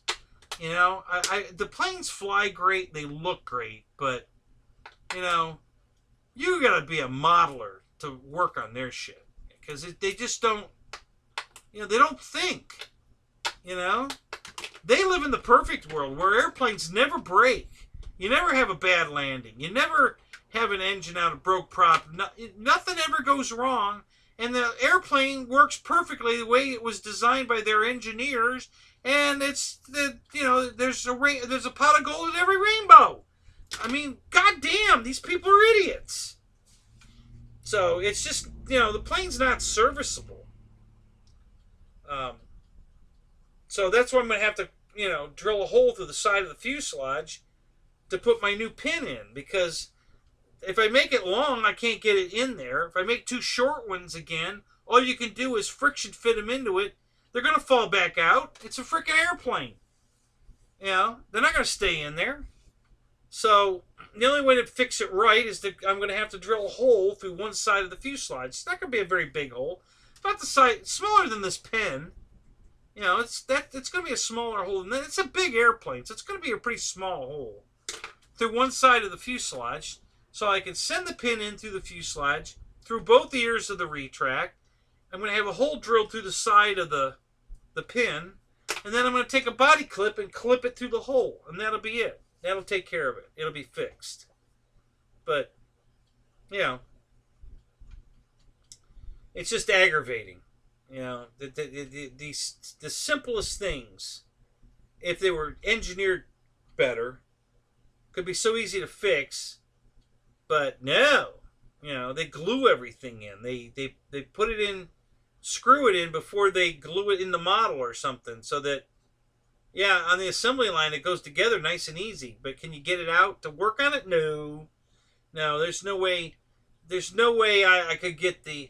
If I tried to take the landing gear out of the plane to fix it, I'd never get it back in the plane. Because there's a bulkhead there that's made out of foam.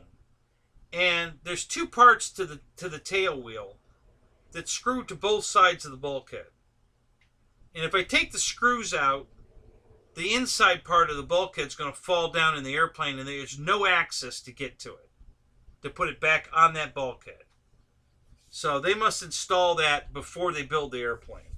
You know, before they glue the two halves together, they must put the tail wheel bulkhead, you know, put the tail wheel on the bulkhead and then glue it inside the foam and then put the two halves together, because there's no access to get to it.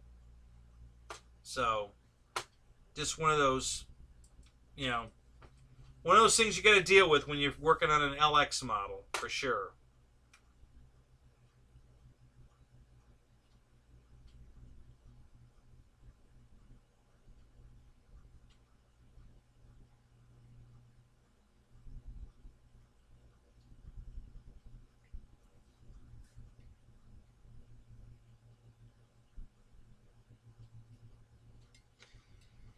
A&D ointment.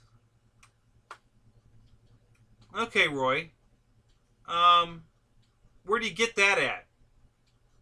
And I think my chat froze again. What's going on with the chat? Why is that freezing? That's weird.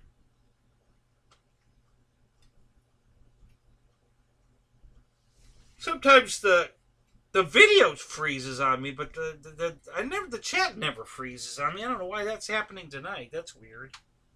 Let me refresh. It'll come back.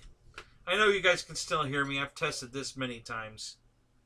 So I know that, you know, you can still hear me. It's working. I just can't see what you're saying because the chat's not rolling. It's frozen.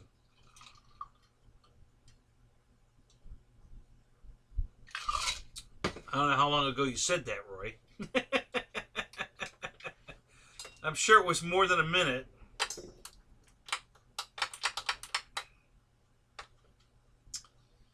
So here comes the string back.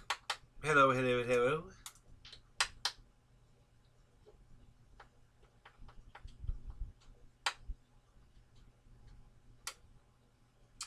Okay. Hey, Wrights is back. Have you been lurking all this time, or did you actually leave and then come back? Because I haven't seen you say much lately.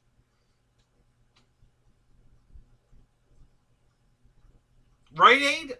I don't think we have Rite Aid down here. Let me think a minute. I think we used to have Rite Aid. We have Walgreens and CVS. And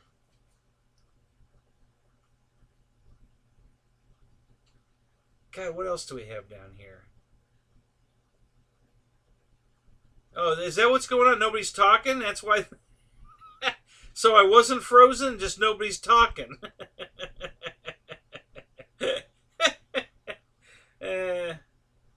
Walgreens? Okay, we have Walgreens. All right, I'll go look for it. I've got it. Does it? What color is the tube that it comes in? This A&D cream ointment. Because the last stuff I bought was a red tube. You know, like a toothpaste tube, and it was red. I don't remember what it said on it. I think it said it was good for ringworm and about everything under the sun.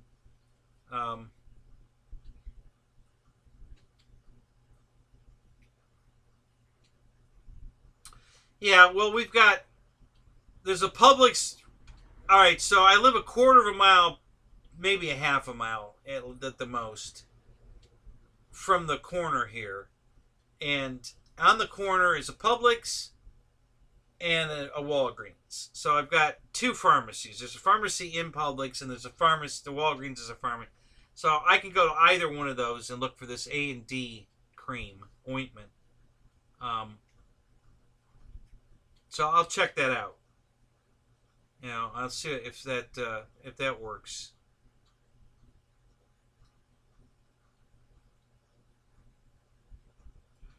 You think it's in a yellow tube? Okay. All right, I'll check it out. I'll look.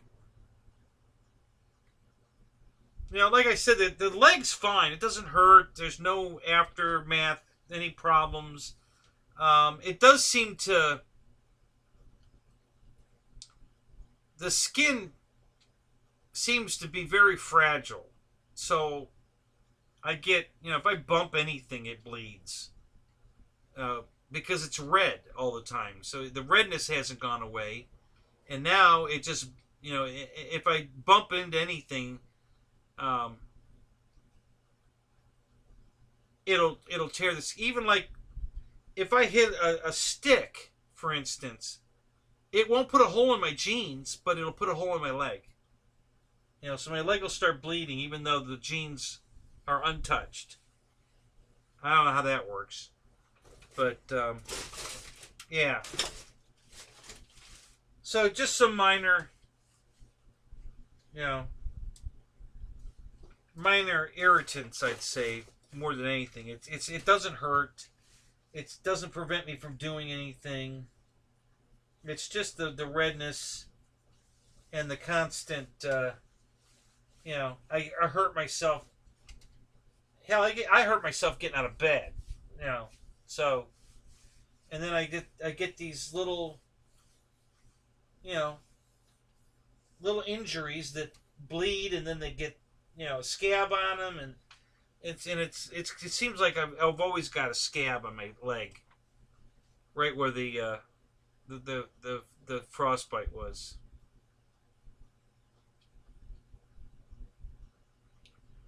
All right, Roy, I'll go for it. I'll go look for it.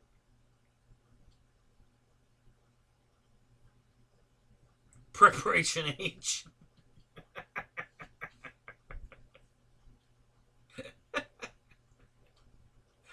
I need to rub that on you, Michael.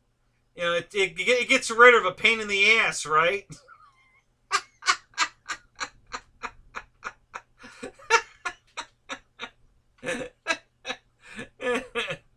Oh my God.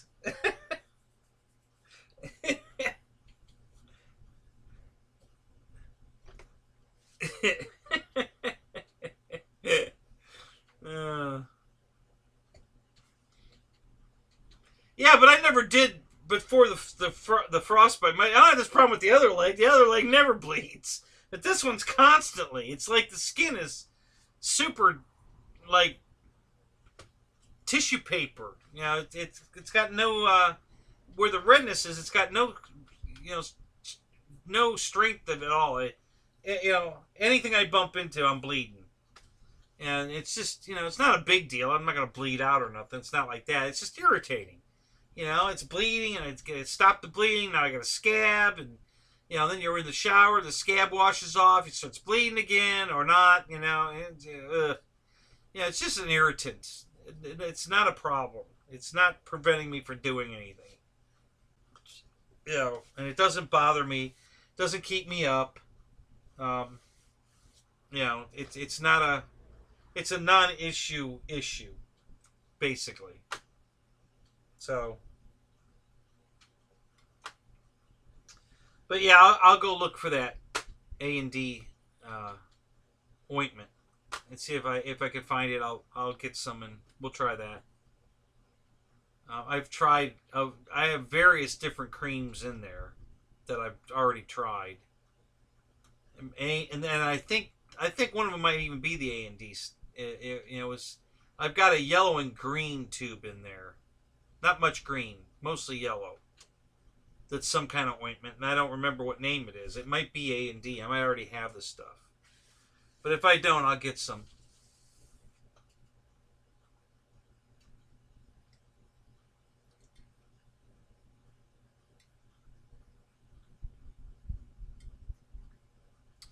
So, T3, it looks like the Preparation H works because it shut Michael right up.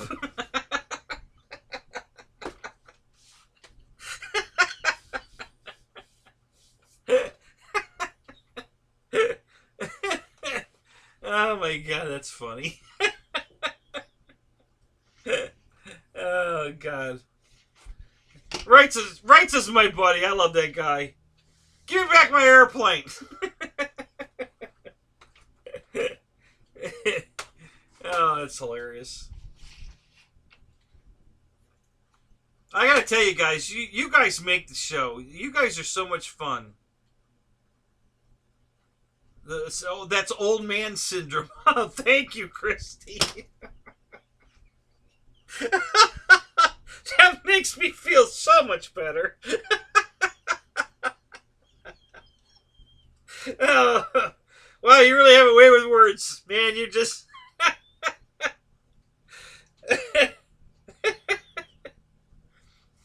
Oh, that's hilarious.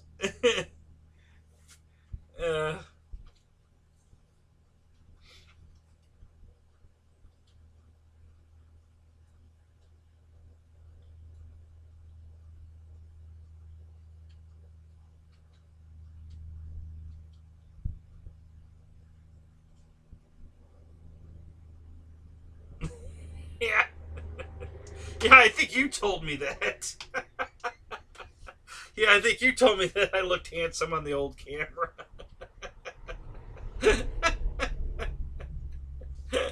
Yeah. Yeah, this is what I look like on the new camera.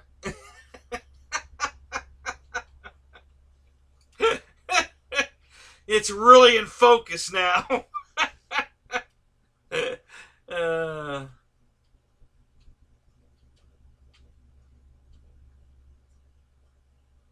Welcome to new foam and old farts.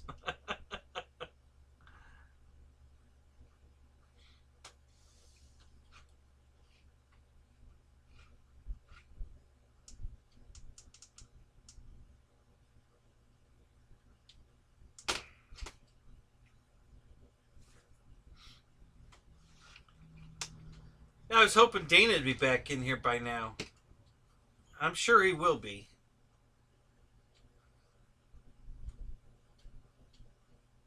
I know him too well. He's like Dave RC. I know Dave's going to be back in here later too.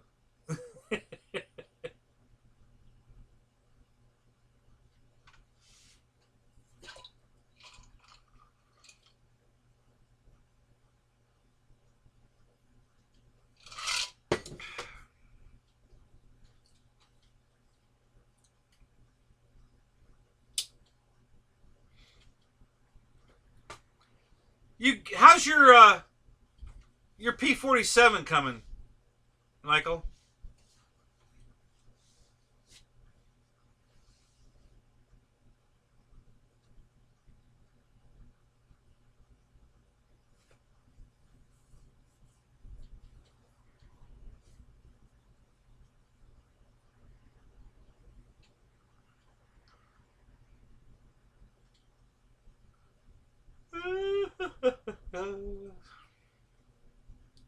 And Air Marshal didn't even show up tonight. I brought this airplane out here just for him.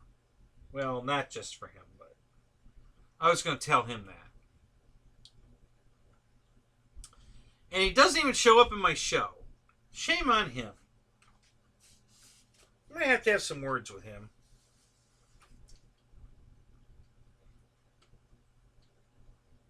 should call him right now. Wake him up. Hey, what are you doing? I'm trying to sleep. Yeah, I figured that. Not on my watch. Get your ass up.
Well, you should have got yourself a EC 1500, man. It comes with snow skis on it.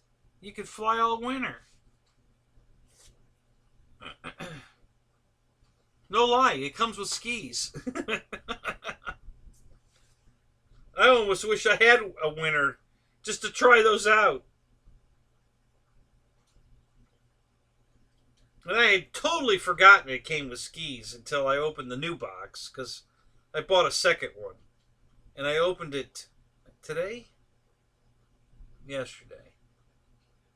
Yeah, I opened the box yesterday just to check it out, make sure everything was okay and no damage, nothing missing. Yeah, it was fine. The plane looked good. But yeah, first thing I took out of the box were the skis. And I'm like, oh shit, I forgot all about these damn things. So yeah, I've got a second set of skis because I have a second plane. But yeah, I guess I can go out on a wet, dewy morning and fly it off the skis. The grass will slide along pretty well.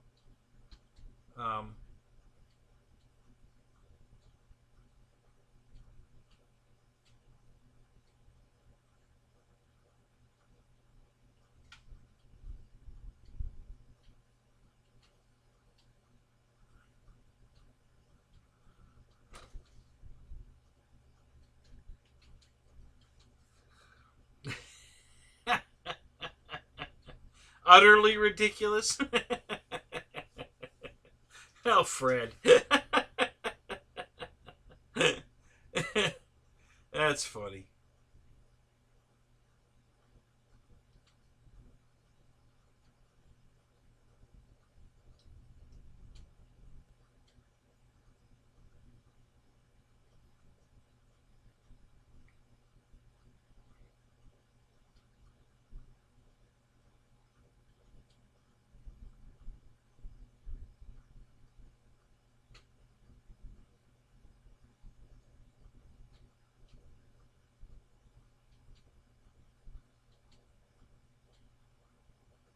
So the other day when you sent me the Oriskany sinking video, Roy, after that went away, a video came up about Midway, not Midway Island, the aircraft carrier Midway.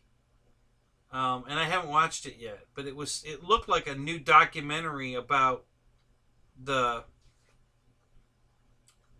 ship. I think where it's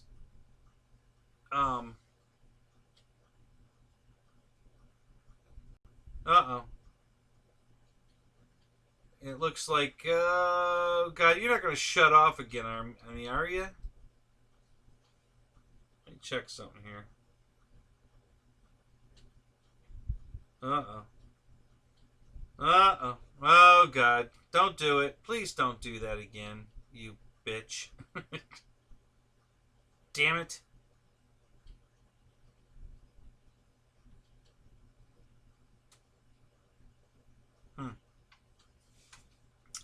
Anyway, it looked like it was a documentary about the aircraft carrier and the museum that is on the aircraft carrier, and where the aircraft carrier is today, which honestly I'm not sure where they're keeping it. So I want to watch it. I haven't watched it yet, but I want to watch that one. I may have already seen it because I watch a lot of that stuff, guys. Oh, I just love all those old documentaries about the old ships and where they're being stored and how they're being used for museums, and it's just cool. I've been on the battleship. I think it's the Alabama. I'm pretty sure that was it. It's in Alabama. They filmed part of Under Siege. What's his name? Seagal. They filmed part of that movie on that battleship. And I've been on that thing twice. It's pretty cool. Been all over that battleship. Climbing in and out of the turrets and everything. I mean, it's just amazing. How that thing operated. And how they hit anything with a freaking, bullet. Shell. It's computer room. And it's a room. I mean, it's a big ass, long freaking room where the whole wall is a computer. And there's like 4 guys in there that all they're doing is they got their headset on and they're telling them where the coordinates, and they're setting dials and to aim the gun. And it's like, Christ, are you serious? And they got this dial thing, the compass with the headings and the and guys are ranging with the range finders, and oh my God, it's amazing how that stuff worked back then. It's absolutely amazing. It's if you haven't been on one, make it a point to go to the closest, because they're all over the place. Go get on a battleship from that era, World War II era, and just look at the machinery that we used way back then, to target, we're talking about targets you can't even see. They're 27 miles away. Okay? I mean, the curvature of the Earth is enough. There's enough of a curvature at 27 miles that you can't see the other ship. But the radar's got it. So you're going to project the shell position and wind drift and all of that from these old mechanical computers, and we could hit the damn thing from 27 miles away. You're shooting a shell that weighs as much as a Volkswagen Beetle, and is almost as big as a Volkswagen Beetle. 27 miles to hit another ship, and we were doing it. It's mind-boggling. It really is. It's just absolutely amazing. I just can't believe how that went back then. It's just so cool.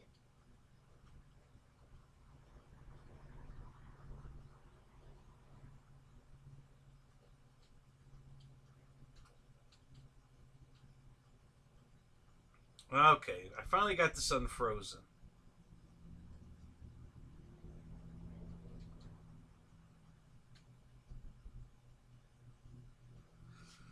Really, Christy? You live on a dairy farm? Do you really?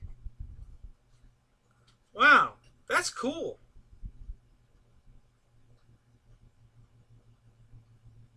Yeah, holy cow.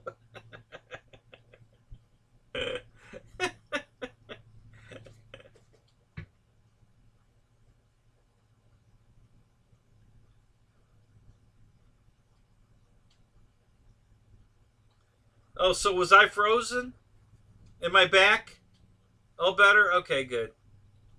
Yeah, I was frozen. My computer was frozen. The chat was frozen. I couldn't do nothing. I know I could keep talking. You could probably hear me, but at least in the past, the audio seems to keep working even when everything else stops. So, but yeah, it's better now. Everything's good. My stream is up to speed with me, and the chats, unless it just froze again, is scrolling. I'm getting the error. YouTube is not receiving enough video for smooth streaming. Okay, whatever. I have 0 packets dropped. OBS has not dropped a single frickin' packet at all. According to OBS, the stream has been perfect. So, whatever's going on, it's at YouTube's end again. And my studio window that I operate the show from is different again. They changed that. Now I almost need glasses to read how many people are in the room, how many people have liked the video. You know, it used to be huge, big numbers I could read from Mars. Now it's this tiny little freaking print that I can see it, but oh my god, it's tiny. Like, okay, what exactly did that help? You know, let's change it though. You know, I mean, there wasn't anything wrong with it anyway, but let's change it anyhow.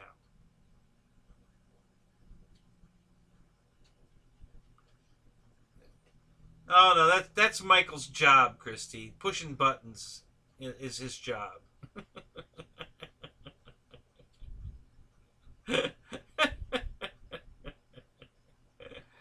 Oh my god.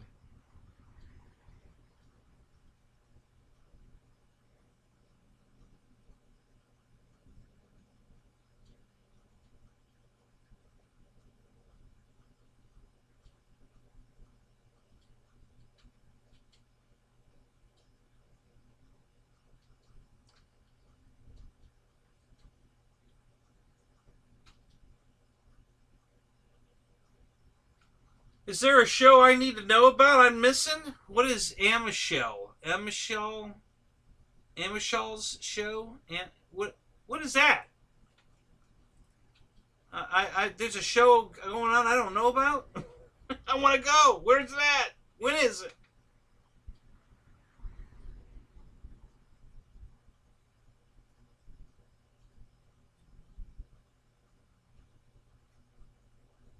Oh, Air Marshal's show. Oh. Now I see what it says. Why does that look so weird?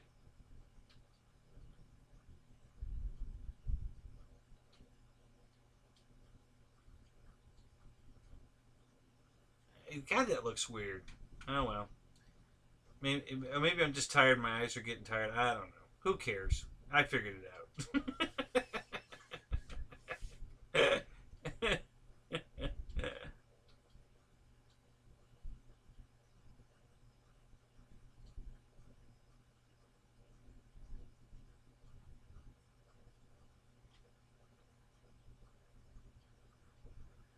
So Matt, with all the money you won the other night, what are you gonna buy a plane? Is that the game here? What are you gonna do with the money? If you don't mind me asking, and if you don't want to say, you don't have to. Just but you know, I was gonna buy a plane, so I don't know what your plans are with the money, but I was gonna buy an airplane.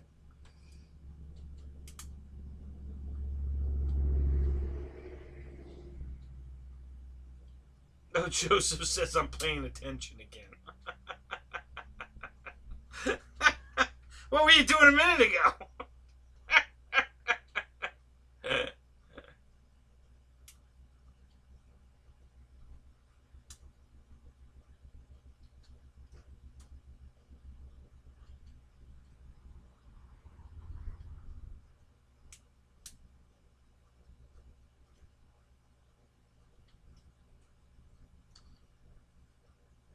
Going to the club.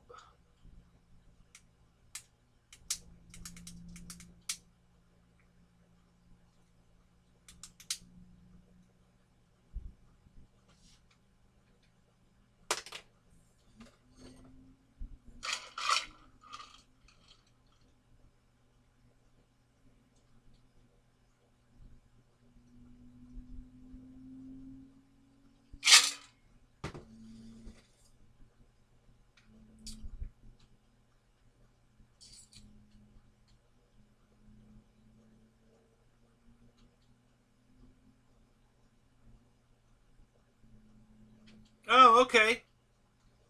You're gonna wait a couple weeks and make sure. I'm sure something's gonna go on sale. I wouldn't buy anything until the sales hit, because Horizon's probably gonna do that stupid thing they do where they put a new product on sale every day for like 15 days in a row, or 12 days of Christmas kind of thing, and every day they add a new product on sale. Yeah, don't rush into it, because I'm sure there's going to be sales everywhere this year.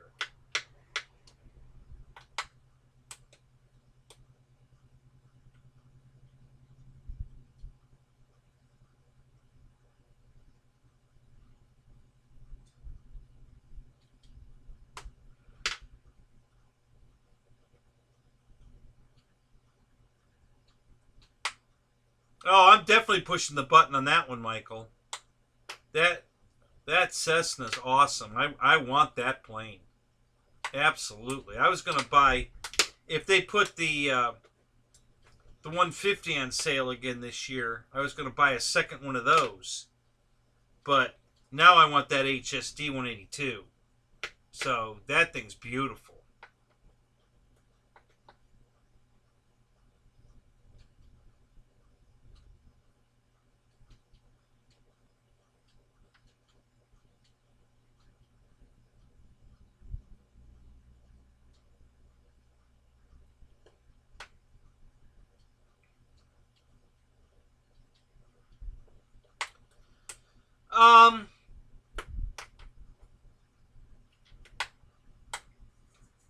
To what? Because you think you might win a plane at the Boozer event? Is that what you're thinking? Because I think Motion. Isn't James coming down to the event? He'll probably bring some planes to give away, I'm guessing. And Rich Baker hit his 20,000. I think was what he was going for. So he's got a bunch of planes he's going to give away. He might do it at Boozer's event, because I know he's going to be there.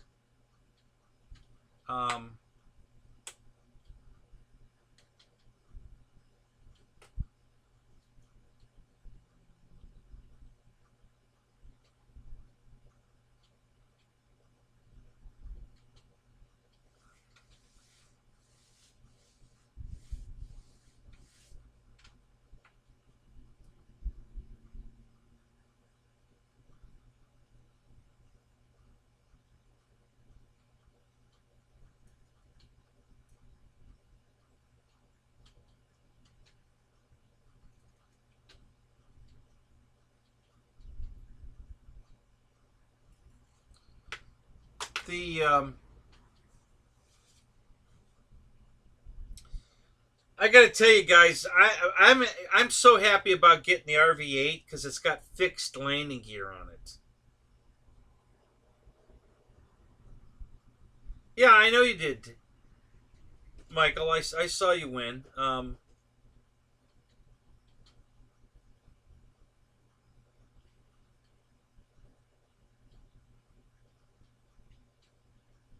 And that's on sale right now. You don't have to wait. If you're going to spend it on the Cessna, go for it, because it's already on sale. It's not going to go on sale more than it already is. And that sale's good to the 30th, so you've got time. But funds are tight. You might want to wait and see if anything else goes on sale you want more than the Cessna, but.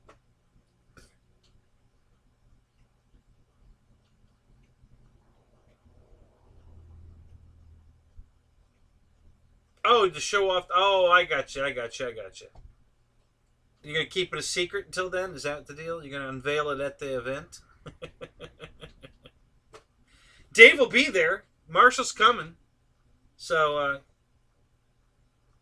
yeah, that'll work out.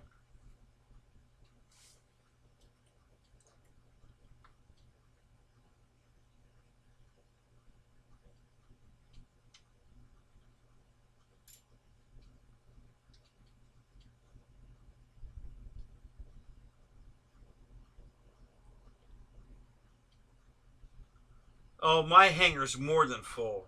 The cup runneth over. Oh my God. I don't have any place to put any more airplanes. I mean, I just, holy shit. You know, now the county's holding me up. I'm waiting for my permit.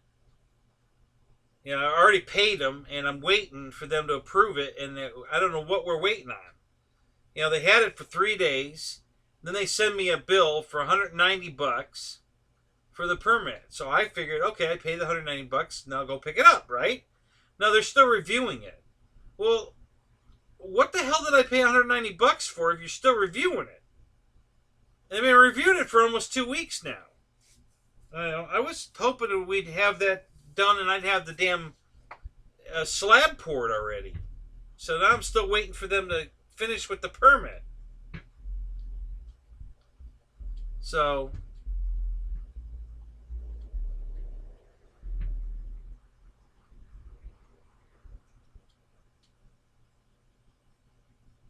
you got your eye on anything in particular, Matt?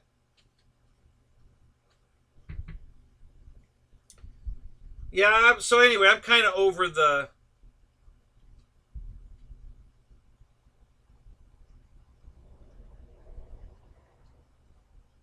Oh, you don't really? You don't think you'll be able to fly before the event? So my nose gear stopped working in my Carbon ZT28 out of the blue. I never had a problem with it, and then all of a sudden it won't come down. So I got to replace the nose wheel on that, the nose gear, and of course it's on back order right now. So I just bought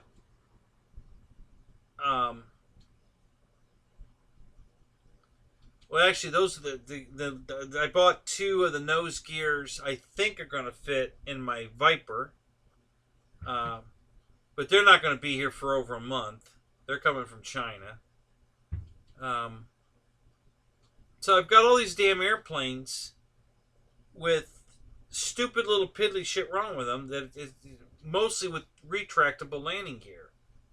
My FMS Futura, the nose gear's screwed up in that, so that doesn't work either.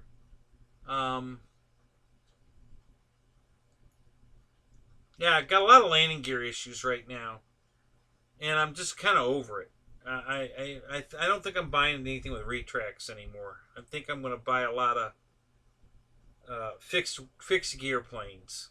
You know, maybe a World War II Stuka, or you know, the one Japanese, whatever that one was that's got the wheel pants on it. That's fixed gear. If I buy anything else, I think right now it's going to be fixed gear airplanes. The retracts are just driving me nuts. You know, the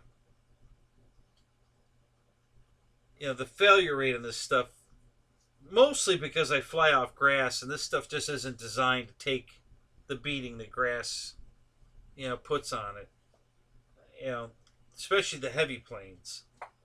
You know, like the P-39 is so light, it's fine so far. I haven't any problem with the landing gear. I've actually bent it a couple of times from turning too sharp while I'm rolling too fast, and that it puts such a side load on the gear that it bends it a little bit.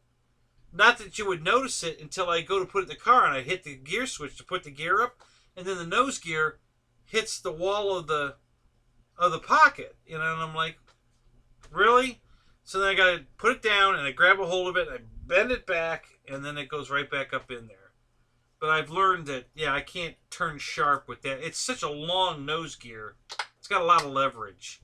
So if you're moving too fast and turn too sharp, it bends it ever so slightly, and then it rubs going up and down. So, but it's easy enough to straighten. You just grab a hold of it, and you really are grabbing like both ends of it and just flexing it back. I don't grab a hold of it and try to torque it against the foam. I just straighten it that way, and it's been fine. It works every time. I haven't had a collapse or anything. It works great. But that plane's so light. I don't think I think it's the heavier planes I don't know. I'm just getting kind of frustrated with these retracts failing all the time. It's it never had a bad landing with the Viper. I've never had a bad landing with the T-28, and both of them had the nose gears. I've failed on both of them.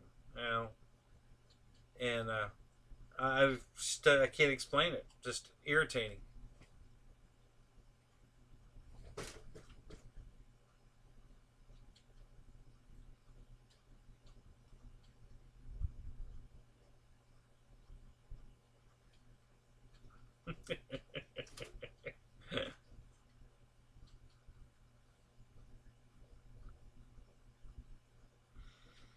Oh, so you want the V1200 or an 810, huh?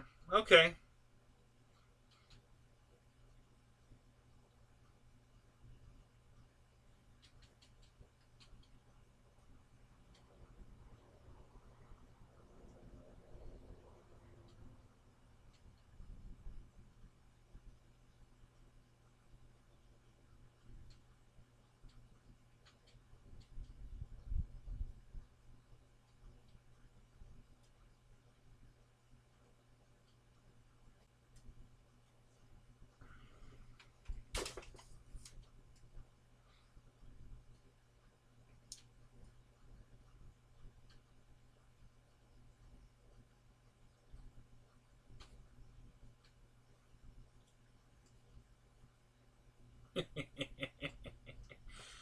I'm getting that that's sarcastic, T3, that you hate planes that fly out 3 minutes and the batteries cost $600.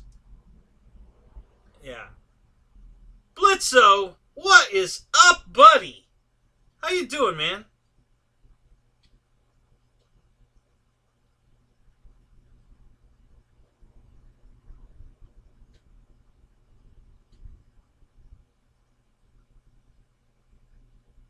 Well, Victor, I would, especially when it comes to landing gear, I'd gladly pay more if it was guaranteed the shit would work. The landing gear on the Viper that I got from Taft, I think, is HSD landing gear. It's all machined aluminum. It's beautiful stuff. But it failed anyway. And it looks like the sequencer failed because it wasn't commanding the gear to go down. And then I took it off the sequencer and it worked fine on a separate channel for like 2 or 3 times, and then it burnt up. So then the sequencer failed, and then the nose gear failed anyway. And I don't know if one took out the other, because it's been, I would say out of 20 landings, I probably had to belly land it 5 or 6 times. And just irritating.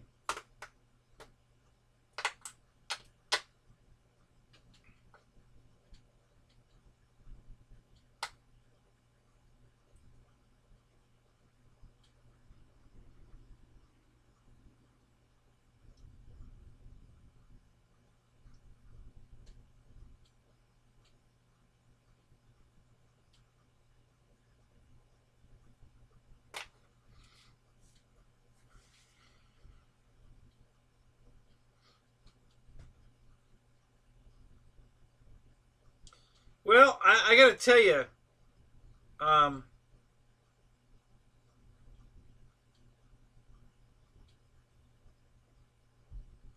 T3, the battery technology is getting amazing. I mean, I've got flight times like you wouldn't believe out of some of these batteries and some of the airplanes. Like, for instance, the EC 1500. All right? It's a twin engine plane. It's a twin engine. I could fly that thing for 34 minutes on a 4500 45C 4-cell fluorine battery. 34 minutes. That's a twin engine.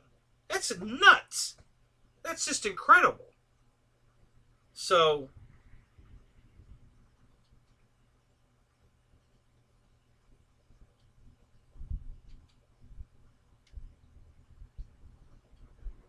Yeah, Victor, they won't work on a servo tester.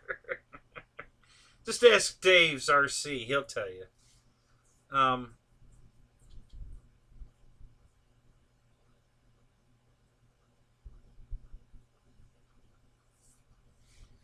so you know, and I get like the new Viper Jet's a 90 millimeter fan, and I've been flying it 8 minutes. You know, it's amazing. You know, some of these batteries are really getting good. You know, about 7, 8 years ago, before I got into the battery planes, I didn't even know they had battery planes. I heard through the grapevine that they were horrible. You know, that they were actually using NiCad batteries, the batteries we use in the cars, and those are way too heavy to put in an airplane. Shit. I mean, the EC 1500 would handle it no problem, but in general, way too heavy. And so, yeah, battery technology has come amazingly far. And I expect it to come a lot farther. But I'm already pretty happy with the flight times on most of the planes I have. Now, I have one plane I'm not happy with at all. It flies okay. It's a nice plane. It's well made. It's the Arrows, the MiG-29. But the flight time's terrible. You know, it's a 3-minute egg. I don't care how slow you fly it. It's just 3 or 4 minutes.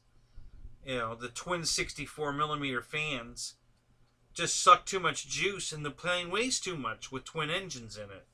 And the wings not. I think the wings are too small. Maybe they're perfect for scale, but if they were about 30% bigger, I think that plane would, you know, you could throttle back and float that thing around for a while. But if it ain't moving, it won't fly. You know, you got to keep the throttle pretty, you know, pretty tuned up. Yeah, I'm just getting horrible flight times. And I've tried every battery under the sun, and they just, you know, when you add more weight, it has to go faster to stay in the air. So you can't slow it down.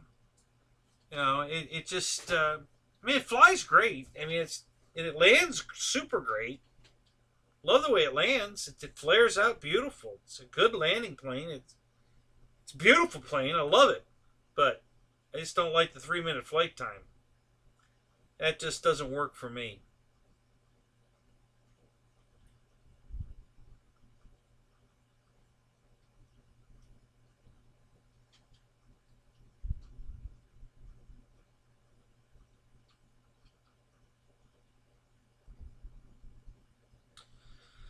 Yeah, you know, it's funny you say that, T3, because I actually, there's one plane I do exactly that. I have the old, well, the box is behind this box. It's a P-47, the 1100 millimeter P-47 from E-Flite. You know, it used to be Park Zone. It was silver. Balls Out, I think it was called. It was P-47, and then they changed the color scheme to the green with the checkerboard nose, and they put flaps and retracts in it. But that plane comes with a clear plastic belly cover that you servo tape on. I got clear tape, and you tape it onto the plane. It's designed to be belly landed. So with that plane, I take off with the gear, suck it up, you know, and then I belly land it because it's designed to be belly land, and it works so great as a belly lander. So yeah, that's exactly what I do with that plane. And my Viper lands great on the belly too. Honestly, it's a great belly lander. It just floats in so slow, so easy, and it doesn't rock the wings or nothing. It just comes in. It just sits right down and maybe slides 3 feet, and that's it. I mean, it's awesome. But you know, it'd be nice to be able to land it on the gear without breaking it. And again, I haven't broken any of my landing gears on landings or anything. They just wear out. You know, mostly from the grass. I think there's too much bouncing around as it, you know, hits the sand and the grass, sand, and it's got to hop over all this crap. And I think that's just too much pounding on the landing gear, for these little airplanes. I don't think the landing gear that's out there is strong enough for grass ops. Not all of it. I mean, I haven't had problems with all of my planes, but I've had a few issues. Let's just say it that way. Honestly, I haven't had that many, but I'm still getting aggravated. It really hasn't been that big a problem, but it's still aggravating that, like the T-28, man, I don't know how you could land that thing bad. That thing slows down to a walk, literally, and just floats right in.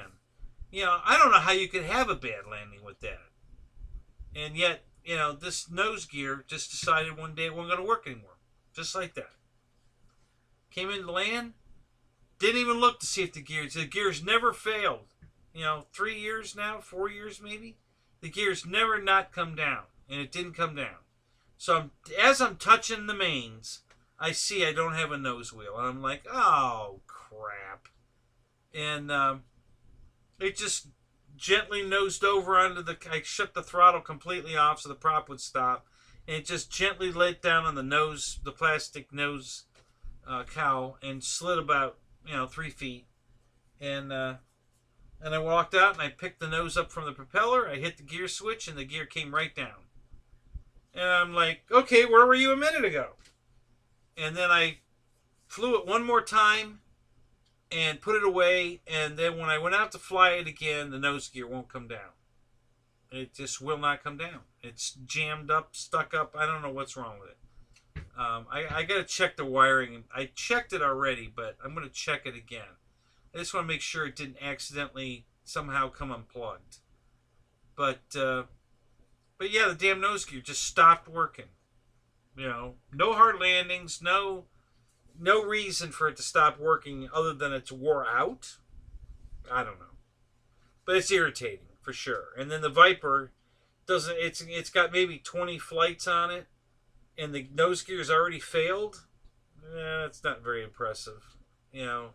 Again, no hard landings. That thing is a pussycat to land. It's crazy how easy that thing is to land. It'll full flaps. It slows right down to a crawl and just floats. It's got a lot of wing. It's a 1450 millimeter wingspan. That's a lot of wing on a jet. That's a big ass wing. I think the Avanti's only like 1033 or something. So it's a lot bigger wingspan than most of these other jets. So anyway, I don't know. We'll see. We'll just have to wait and see.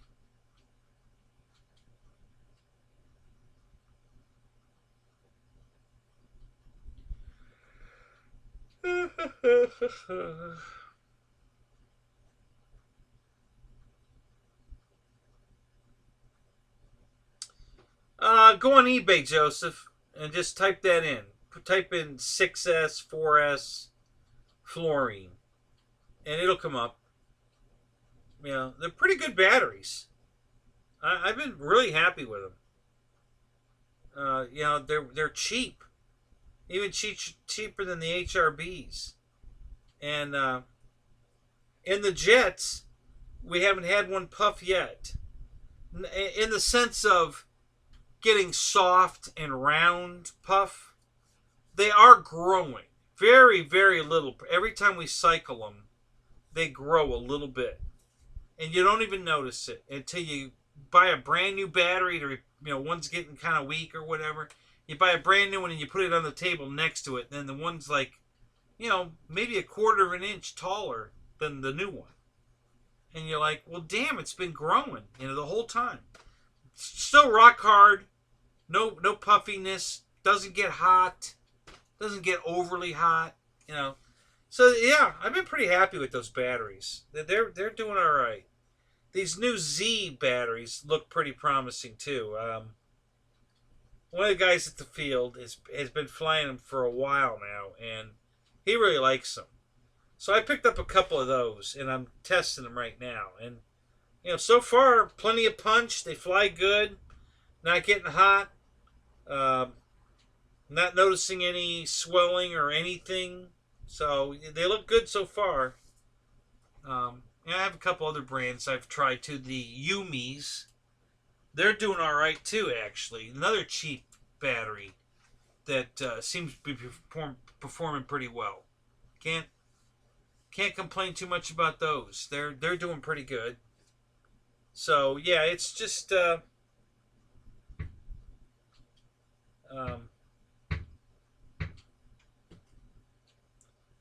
good batteries so far. I think my favorite battery, I hate to say it, are the smart batteries from Horizon. I've got 3 of them, and all 3 of them are just performing perfect. They feel kind of light overall, and the run times I'm getting on these things are really good. They're a little pricey, but when you consider how long they appear to be lasting to the price, they're not that far out of the hand. They're pretty good. So yeah, so far I'm pretty happy with those too. And those that I've had the longest. I've had these packs for, I don't know, maybe 100 flights, and they're still going. So I think one of them's getting tired, but the rest seem to be pretty good.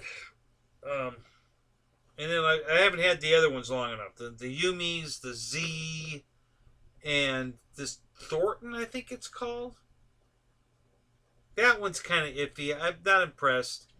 I bought it from a guy cheap because he didn't like it. He wasn't flying this jet with the shit. And I've flown it in the T-28, and it does okay, but because it's a prop plane. But I can understand it if it doesn't have that kind of punch in the T-28. It must have been horrible in the jet.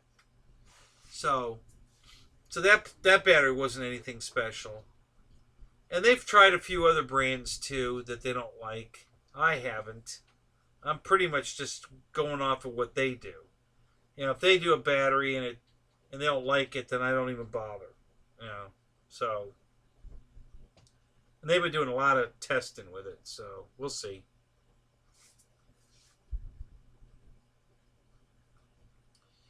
Yeah, although it's not spelled with all Z's. It's spelled with Z and then E, I think 3 or 4 E's. And they're pretty good. So far so good. Bo likes them. He's got a few of them, and he loves them. He's the one that it's a 100C pack too. Cheap, really cheap, good price. So I bought a pair of 5200 milliamp hour, and they're 100C rated, 100C, and they were less than $70 a piece. I think they were like 68 and change is what I think they were. For a 5200 6S 100C. Holy crap. So if I get the same kind of longevity out of these batteries that Bo's getting, man, I'll be happy with that. That's doing really good. So,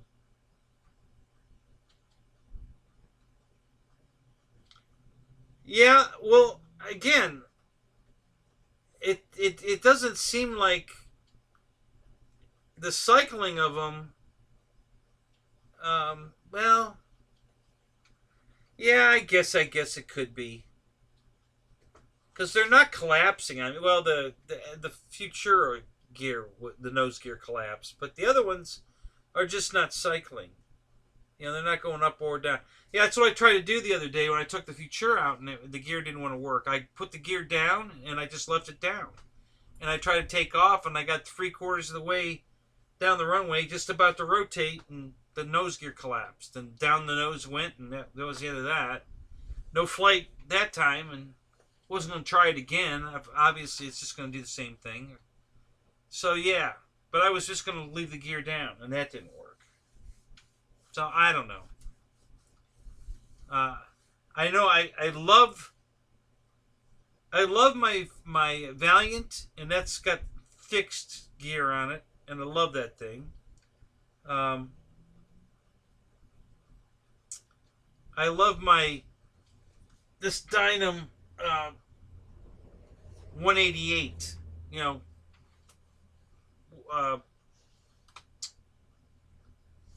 Dusty Crop Hopper. You know, that's what they made it look like. It's orange. It's got the little skull and crossbone on the, you know, the piston skull and crossbones on the nose of the plane. It's you know, it's Dusty Crop Hopper. Love that plane too. Flies great, fixed gear, no retracts, love it. This CUB, same thing. Fixed gear, love it. My Carbon Zeke Cessna 150, love it. Nose gear's weak.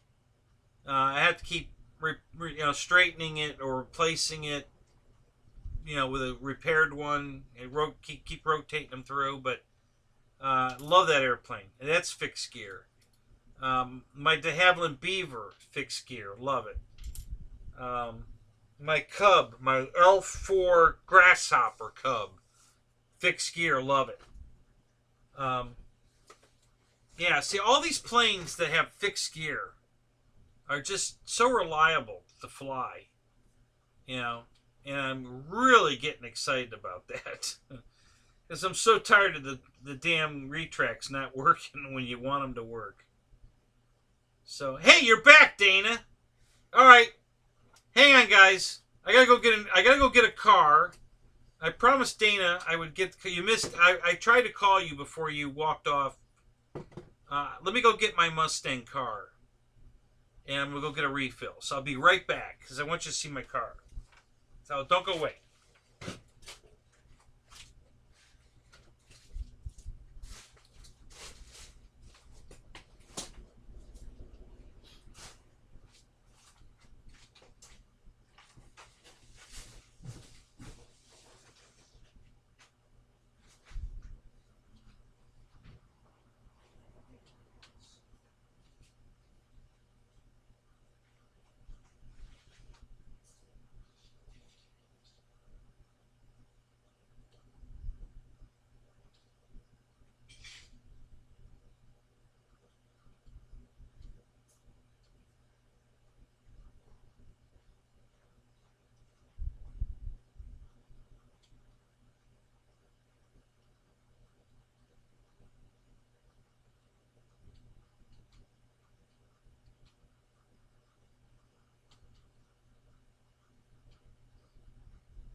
So, what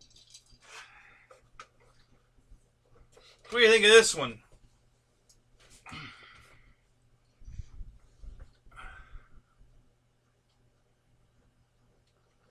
I'm not a Ford guy, but if I could go down to the Ford dealership right now and buy a car that looked like this, I'd go buy it.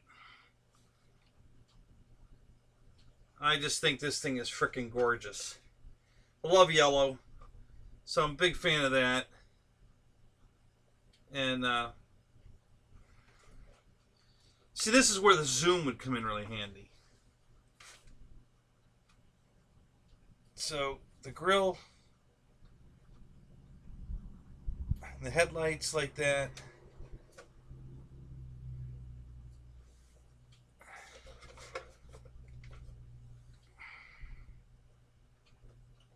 Got the spoiler on the back.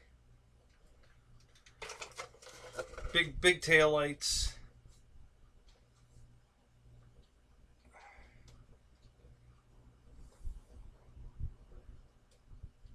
Just a really cool car. I love this thing. I think it's beautiful.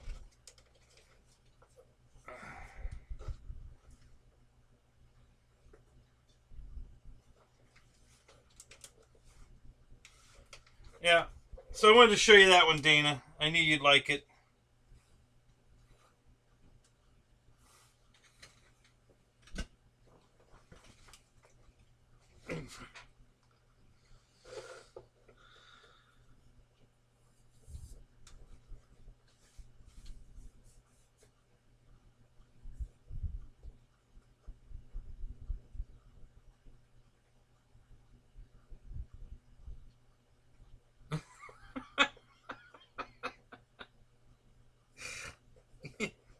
You think Ken got lucky with Barbie in this car? You think?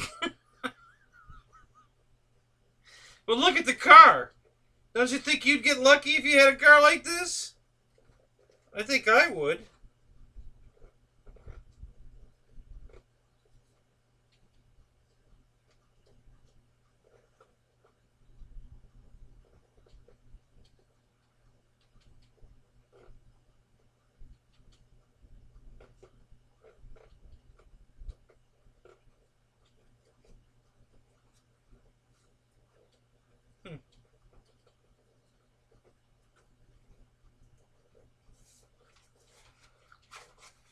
All right, Dana, where'd you go?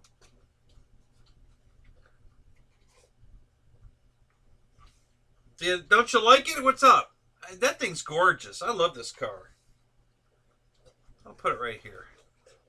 I don't know how well you'll be able to see it, but we'll put it right here.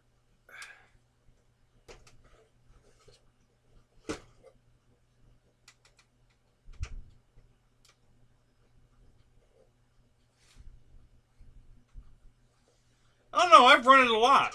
No, it's let's see, how old is this thing? I bought it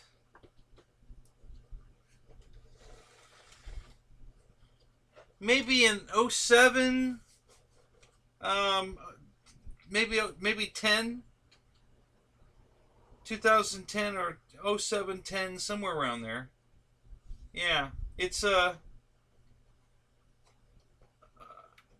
JATO car.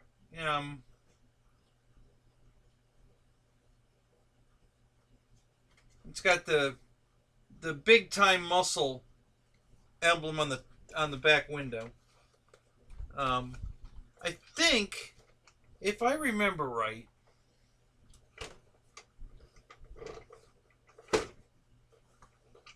I think this was a 2-pack. So it came with this, and I think a red Camaro that matches my other red Camaro. The big Camaro. It's a smaller version of the Camaro, but I think it came with the red Camaro. That looks just like the big one. It doesn't have the big wheels like that, but it's the same body, same color. I think, if I remember right, that's the way this came. It was a 2-car pack, and I think the other one was the red Camaro, which I honestly don't know where that car is at the moment. I think that car's wrapped up in a T-shirt in a box. that I haven't unpacked since the move, because I don't have any place to display it. So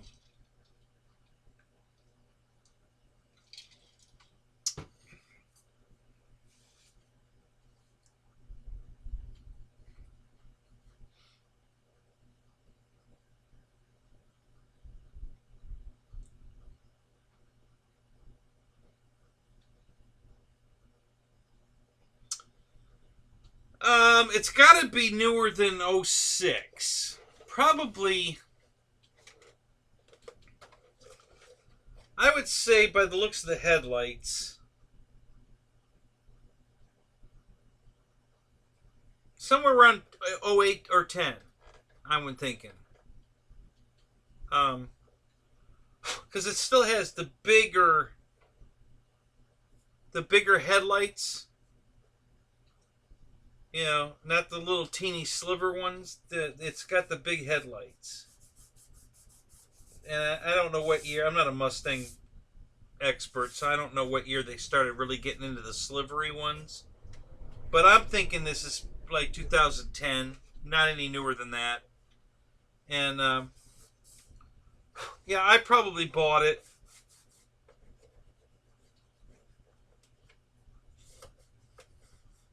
somewhere around 2010.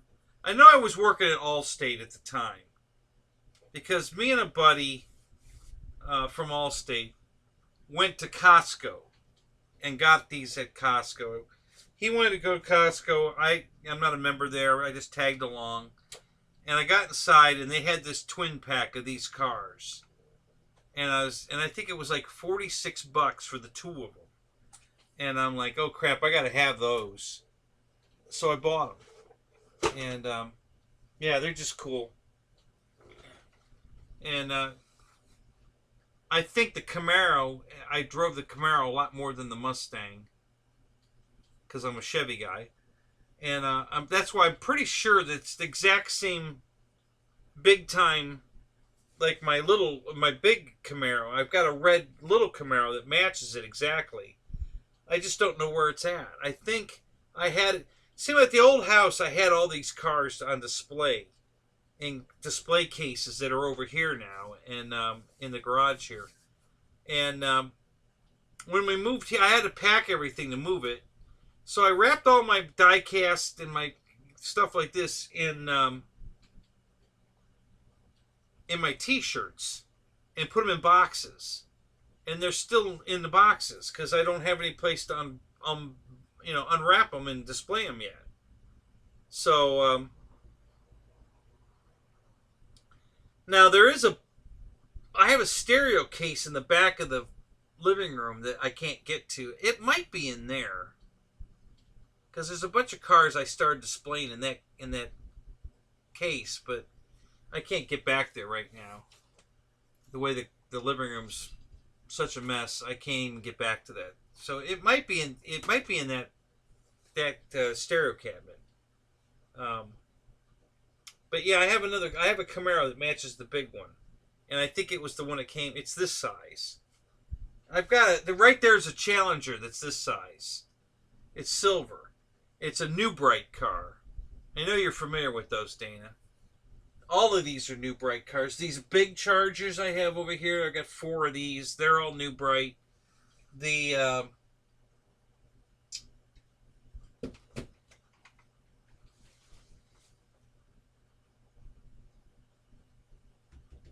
I'm pretty sure. Yeah, the Hummer's a New Bright.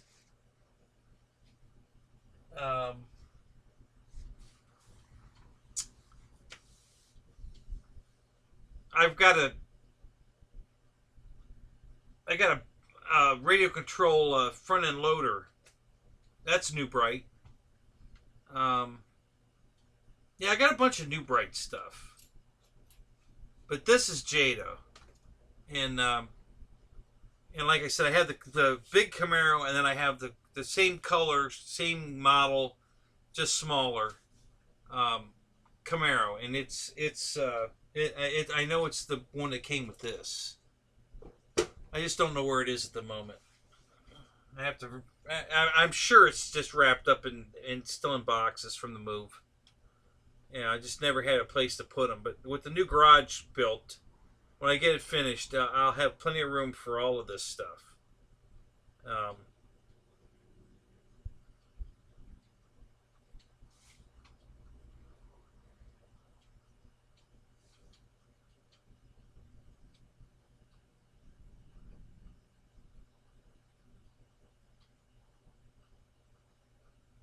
Yeah, yeah, I'm in good hands. Yeah, that was a good job. I love that job. That was a really good job.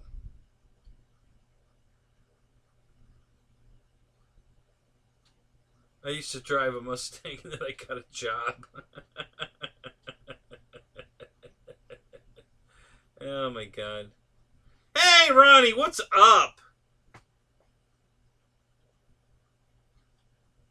God, John should be here any minute too.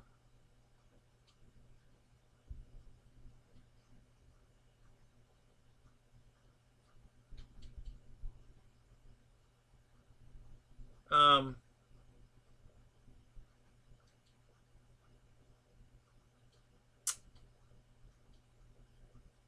I guess if I tilt that out a little bit, it'll show up a little better, huh? Oh no, I guess it's the other way. I tilt it in.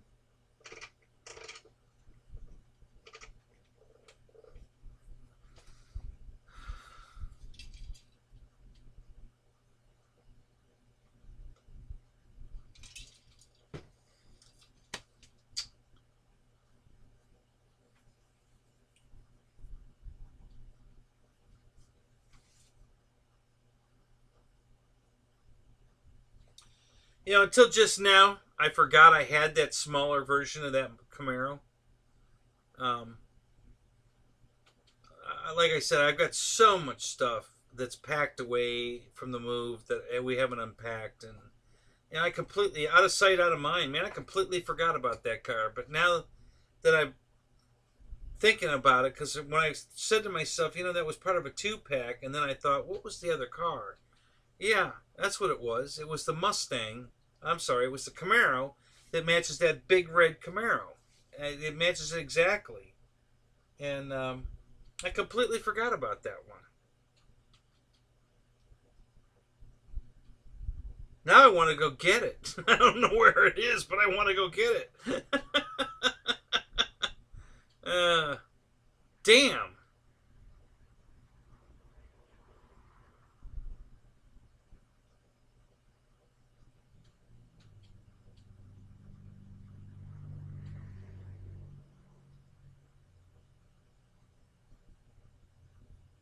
Yeah, I could never own a convertible. I just couldn't. I couldn't do it. Um, not my thing. I'm that's just not a convertible guy. I want a roof over my head. It's not for safety reasons or anything else. It's just I just don't think convertibles look good with the top up. Um, and too often you're going to have the top up. You know, if you want to use the air conditioning or if it's raining, there's a lot more scenarios where you need the top up than down, and they just don't look good with the top up. They look okay with the top down. They look pretty good with the top down, but you can't drive them that much. Well, you've seen the big one, Dana, haven't you? My big red Camaro? I've had that out here before. Haven't you seen it? I'll get it. It's right here.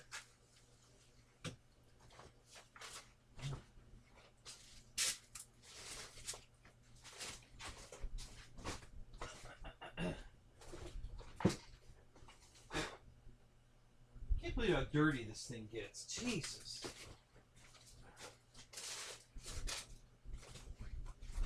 This big boy.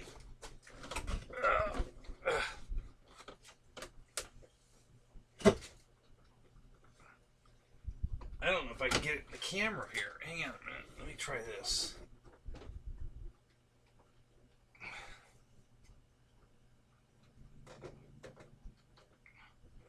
Got these big deep dish wheels, and it's dirty again. I just cleaned this thing, not even 2 weeks, maybe a month ago. I cleaned the whole thing up, and it's already filthy dirty again.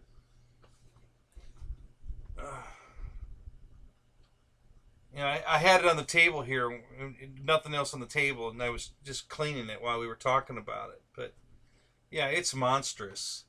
I think this is a 1/6 scale, so it's big, it's heavy. The lights work, turn signals work. But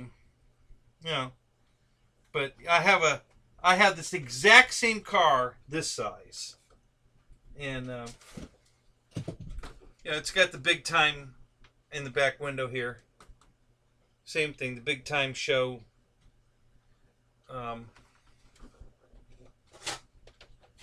So yeah, these are beautiful cars.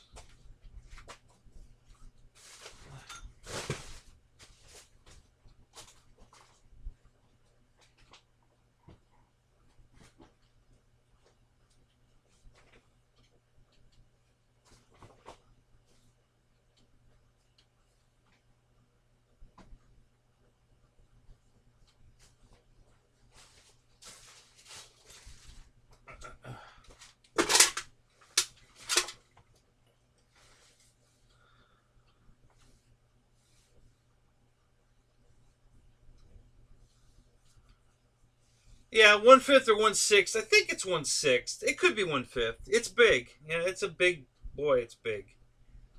This is about 1/10. That's right around a 10th scale car. So yeah, that's. I mean, I have a bunch of those big cars. I had them out the other day. You were here, right? For the Magnum and the Hummer and the Mercedes McLaren and the Maybach. Yeah, I had all those out. I don't know, 2 weeks ago. And this is only a fraction of the cars I have. I mean, oh my God, I have so many of the toy grade stuff.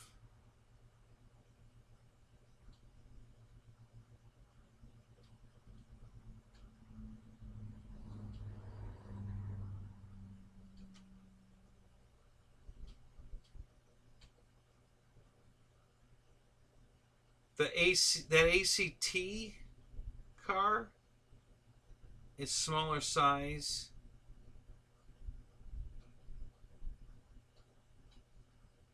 What's an ACT car?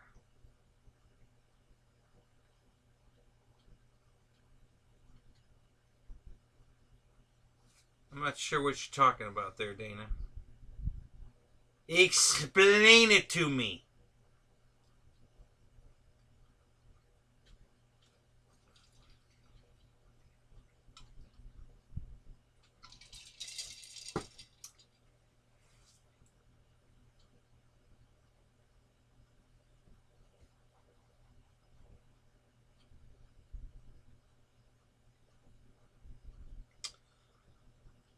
The stripe is too high on the cowl.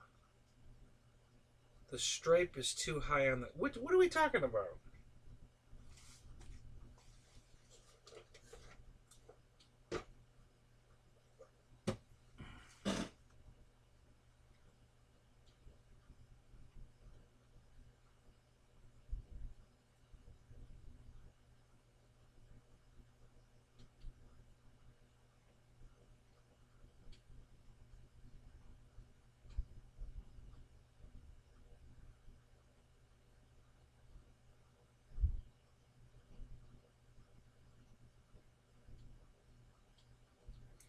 Oh yeah, well that was.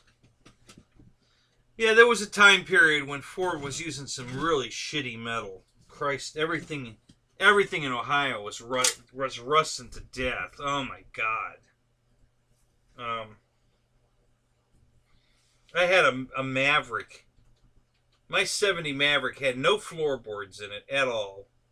No inner fender wells at all. The outside of the car was probably just as bad, but they probably patched it and painted it. So the outer fenders and everything looked really good. The car looked cool. It was a $450 car. But yeah, it had no floorboards in it, no inner fender wells. It was all rotted out. Northern car, Ohio. It was, and yeah, that was just that was typical up there. And it was mostly the Fords. We had one GM car that rotted really bad. It was a Chevelle, but a newer one, like a '77. I want to say it was a '77 Chevelle, and it rotted. Oh my God, that thing rotted out bad. I don't know what the hell happened to that. No, it was a company car for Eaton. My dad worked for Eaton, and it was a company car. And I don't know if they just never washed it. They use salt on the roads up there, so I guess it just got salted all the time in the wintertime, and nobody bothered to wash it. The guy that took it home at night and drove it didn't bother to run it through a car wash once in a while, and it just rotted to death. It was, it was a good car, drove great. I ended up buying it, and drove it for years, but it was a rust bucket for sure.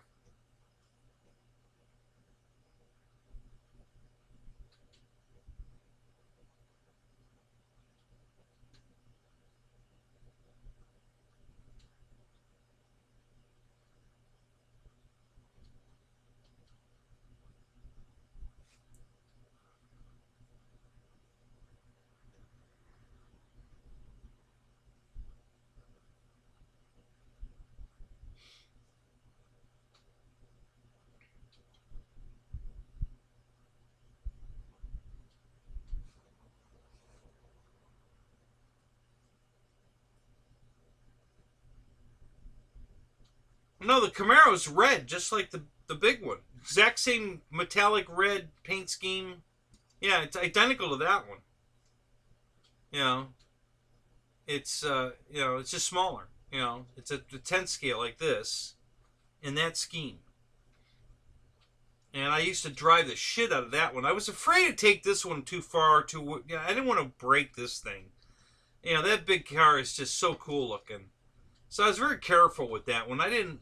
But the smaller one I was driving the shit out of, and that's why I don't have my hands on it right now, because I'm sure it was someplace where I had easier access to it to to go play with it, and so I'm sure it's in a box somewhere.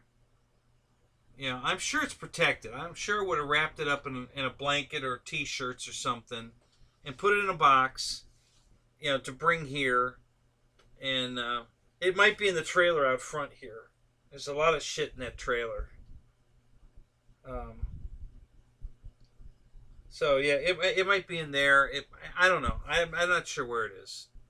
I've got so many boxes of die-cast cars that were on display in cabinets in the old house that are still packed because I didn't have any place to unwrap them and put them someplace.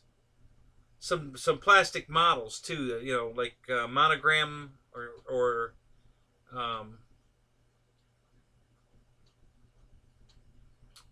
Ertl, is that one of them?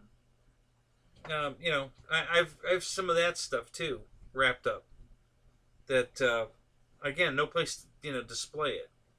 So I've got these beautiful display cases from my hobby shop that are pretty much empty because they're out here in the garage, and I wasn't going to display anything. This garage is so dirty. I wasn't going to display anything in them, so they're just kind of sitting there empty. There's some stuff in it, but nothing on display, just like storage. But when I get the new building, the garage built, those display cases are going to be used. And I'm going to set them up the way I had them set up before. Nice, I had a couple of turntables, those mirror turntables with a die cast on top of it going around, mostly Impala SSs. I got a shitload of Impala SSs. Stuff like that. But yeah, I had all that stuff all displayed beautifully in the other house.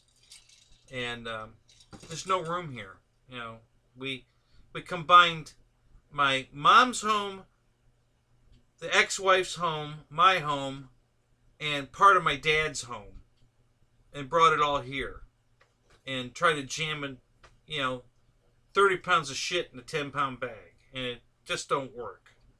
So there's stuff stuffed in every corner of every part of this place. I've got shelving over here that's just full of car parts, and there's a giant sailboat on top, and I believe there's a old steering wheel pedal for a car racing game, computer game. I believe that's what's up there too. And God, I don't even know what all's over there. And then there's a shitload of airplanes here, and just all kinds of stuff all over the place. What the hell is that?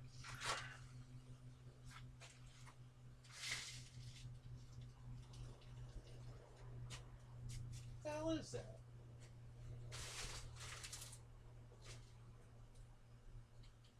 Is that the...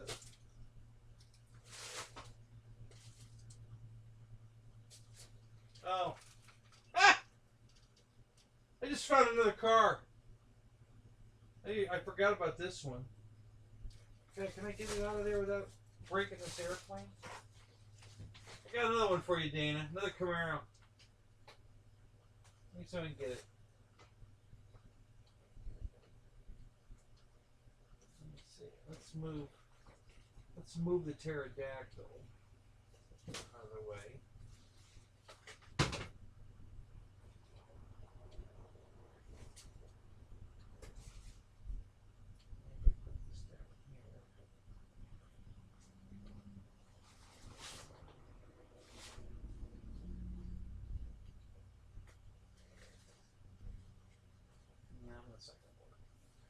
Let me put it over here for a minute.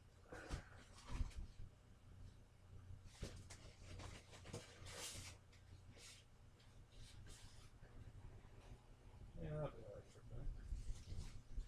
Alright, let me see if I can get this. This is going to be a little tricky.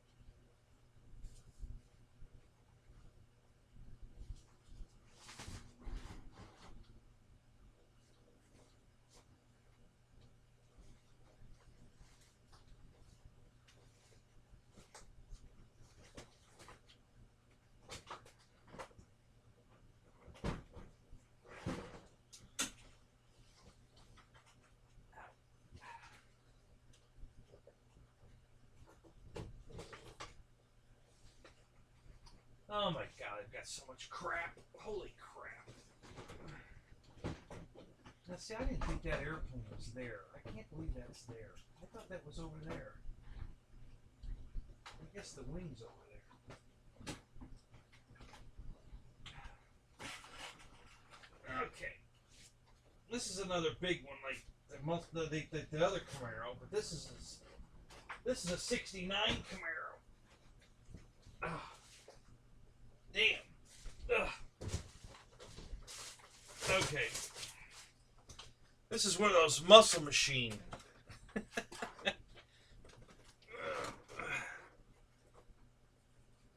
Right? You remember these? God, I wish I could get that in the camera better.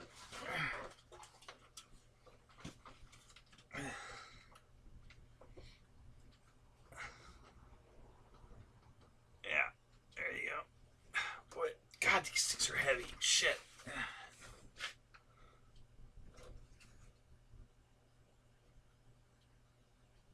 I hate it when the battery doors are screw-on. How the hell are you supposed to change the batteries? When the damn battery door is a screw-on door, you need a screwdriver to change the damn batteries. Stupid. So anyway, yeah, this is a big muscle machine. 69 Camaro. So yeah, this one, the lights work on this one too. It makes some engine sounds too, I believe, if I remember right.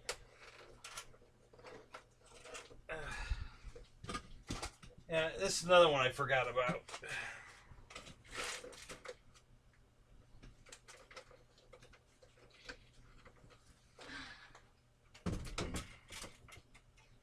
So this stuff's just too cool. You know, when I see it at the store, I gotta have it.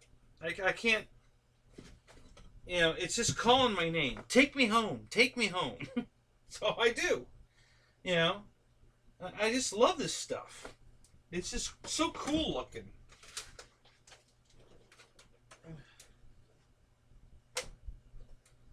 I don't know where the hell I'm going to put this. I can't put it back where I got it. That's for damn sure. Yeah.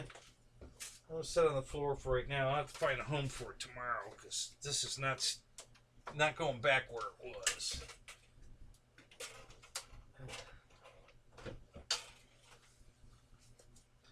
But that's a cool one too.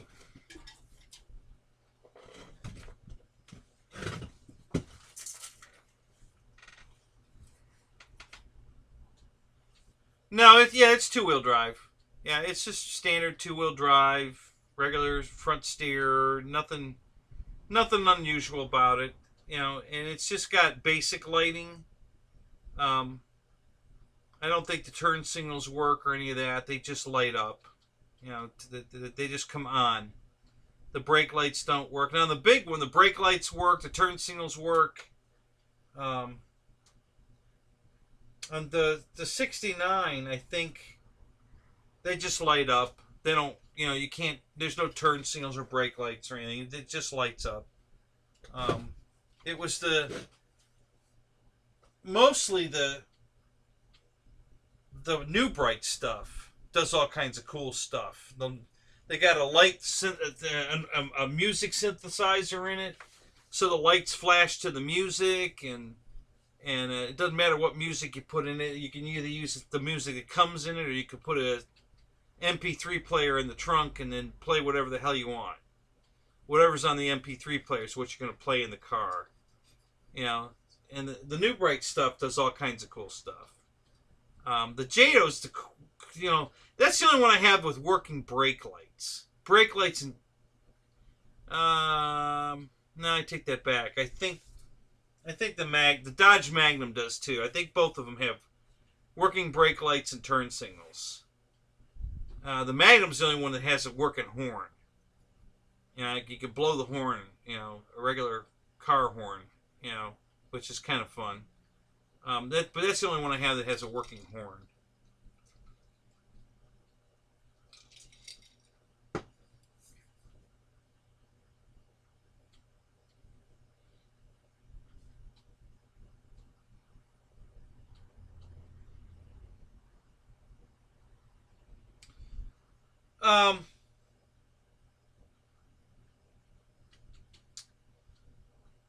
The only problem with these cars right now is I don't know where any of the controllers are.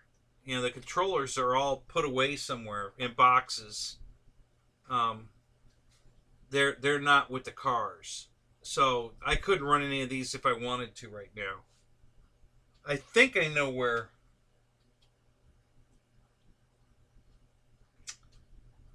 I've seen that controller somewhere.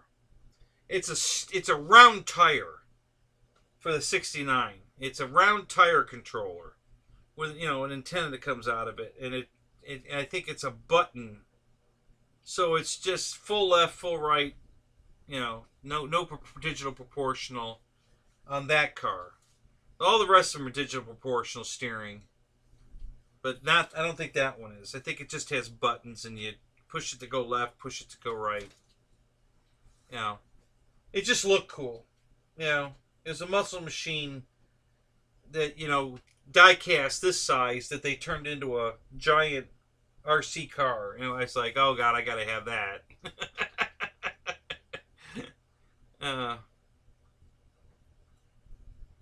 Yeah, actually, Dana, I do think the Radio Master will run these cars. I do. And that's exactly why I think that radio is so special. You know, it's got like 70 different protocols in it. So yeah, it'll probably run this stuff. I don't know. These are 40. I think these are 49 megahertz. I think it says on here.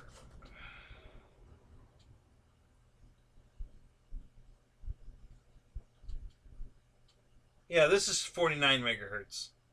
So, yeah, if you could see how scraped up this bumper is right here, you could tell how much I run it. Because the bumper there and the bumper in the back here are all scraped up from dragging on the ground. It's pretty low.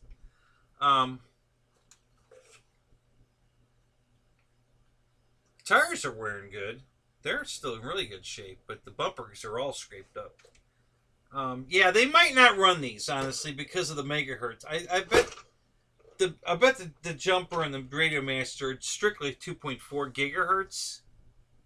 But the different protocols that are available in 2.4 gigahertz, it'll run all of those. But yeah, this stuff's too old. I don't think it'll run this stuff. At first I was thinking it would, but probably not. I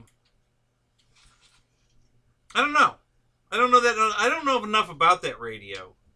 I wish I had one so I would know more about it. Yeah, I'd love it if they sent me one so I could review the shit out of it. But yeah, I don't know for sure if they can do 49 and 27 or not. That one's probably 27 megahertz. I'm thinking. Because this baby's really old.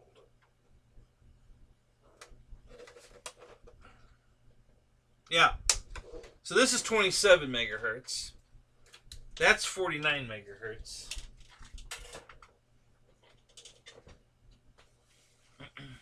So, yeah. Yeah, I don't think the Radio Master can do those old of frequencies, you know. Now we're talking back in the, you know, crystal stuff day kind of stuff. You know, the new 2.4 gigahertz, totally different system. So, yeah, I don't know. Hang it from a string. Maybe a steel cable. This shit's heavy. Oh,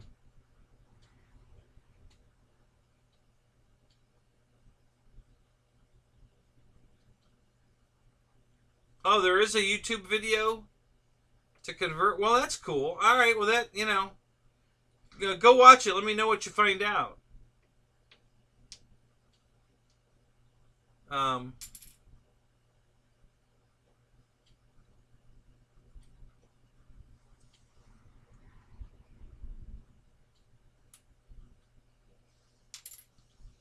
It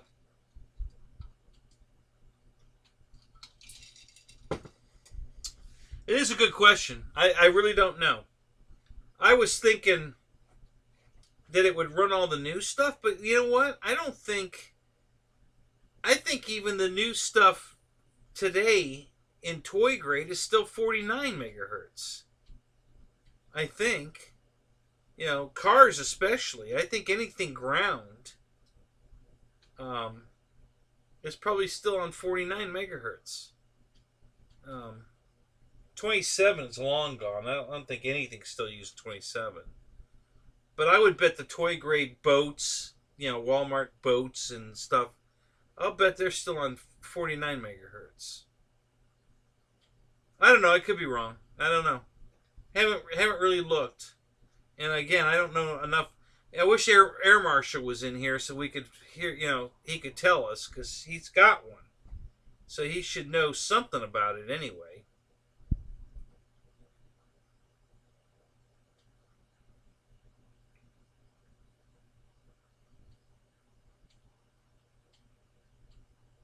Oh, sure, Dana. If you want to replace the receiver and the speed control, maybe not even the speed control, because I'm sure these are all brushed motors. They're probably not brushless. But if you want to make it go fast and put a brushless motor, and hell yeah, all that's going to work. Shit, yeah. You know, it'd be easy to convert this stuff over to 2.4 gigahertz. It wouldn't be hard at all. Shit. Is it worth the money? No. I mean, I'm not going to spend, a speed control alone is going to run you 30, 40, 50 bucks, depending on what, how fast you want it to go. And, Christ, they didn't pay that for the car. So, by the time you buy a motor, speed control, and put a receiver in it, receivers are 30 bucks, 50 bucks. Now we're at, 80 bucks, and then,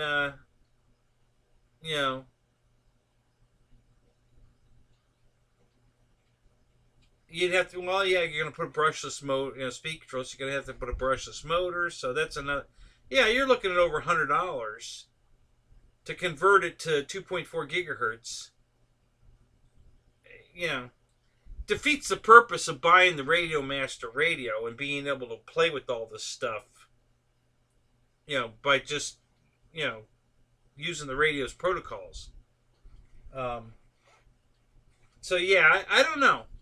That's a good question. I really going to have to ask Air Marshal when I talk to him, if it does 49 megahertz, because I'm sure it doesn't do 27 or 72.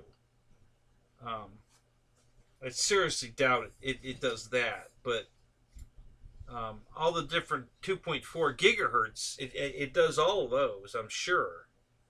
So, yeah, it'll be interesting.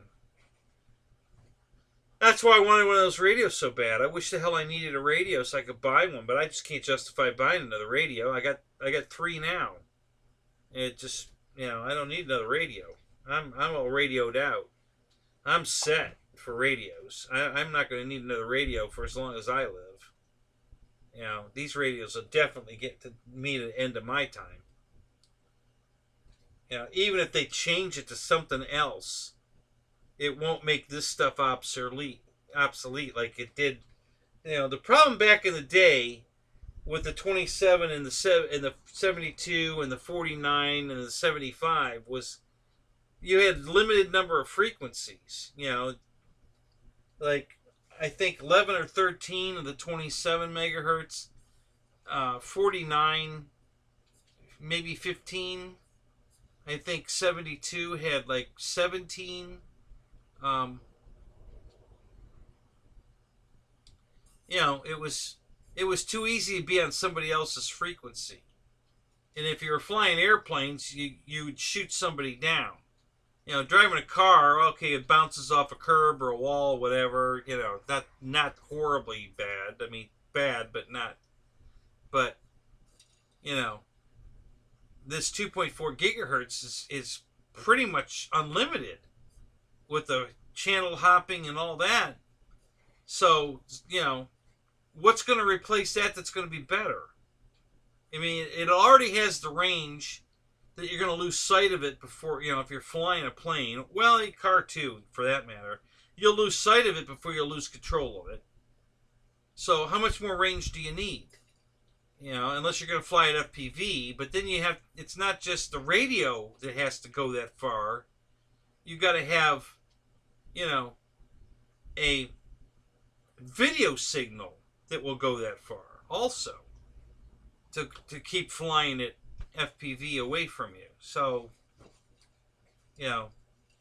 I just don't see that ever needing replacing. I think we've got everything we need in the hobby. I just don't see it getting any better. They already have simulators you can hook your radio to. Like if you want to race a car around or fly an airplane, you can sit. Hell, I don't know if you've watched this or not. If you watch X-Jet or RC model reviews, the guy, Bruce Simpson from New Zealand, Ron, one of his little buddies that he flies with over there, built a wooden chair with a stick and pedals. And he had his radio mounted on the back of the seat with all these levers hooked to all the controls that would run through the chair, and he could fly the plane FPV, put on the goggles, sit in the chair. He's got the joystick in front of him and the pedals on the ground, and he could literally take off and fly the plane as if he was in it, literally, by sitting in a chair with the controls hooked up. And they were just hooked right to the transmitter. The way he set it up was he could strap the transmitter down and then connect these control rods to move the sticks to match where he was moving the control stick. And it was a pretty dilapidated, it worked. It didn't work great, but it worked. But there's guys that have built way more advanced systems to do the exact same thing than what he did. There's a lot of people that have done this. When this FPV stuff took off, they're like, well, damn. I want to sit in the car and drive it, like I'm really in it. And then they do. They go get a racing seat and build a frame. And, people they'll spend money like, I don't know if you've seen the 730, I think it's a 737 nose. It's in some guy's garage, I think in Atlanta. It's a absolutely complete 737 flight deck. Complete. The original chairs, the yokes, everything. All the instruments work. All the switches, dials, everything in the cockpit works. It does exactly what it's supposed to do. And it sends all that information to the computer. And it got a flight simulator up on the screen. And everything works. And he wanted, I think, he didn't want to sell it, but he said if I had to sell it, I would have to get at least $32,000 for it. He says because of the amount of work, the amount of programming, they had to make servos and sensors and everything to simulate all the different conditions of everything, to talk to the computer so the computer would get a feedback from something to tell it, like the engine's on fire, something. And everything was hooked up and working in this thing. It's on YouTube. Go watch it. It's cool as fuck. I mean, it's so cool. Made me want it. Holy shit. Hell, it made me want to just go sit in it. It was so cool. And they've got big screens. I think there's 3 big screens outside the windows. And, you're literally looking out. It's a full nose of a 737. It's complete. It's a real, chopped off the nose of a 737 and sold it. And this guy got it home, and him and his buddies are all computer and electrical engineers, and they put this son of a bitch together where it's absolutely complete and accurate. Everything works, which is amazing.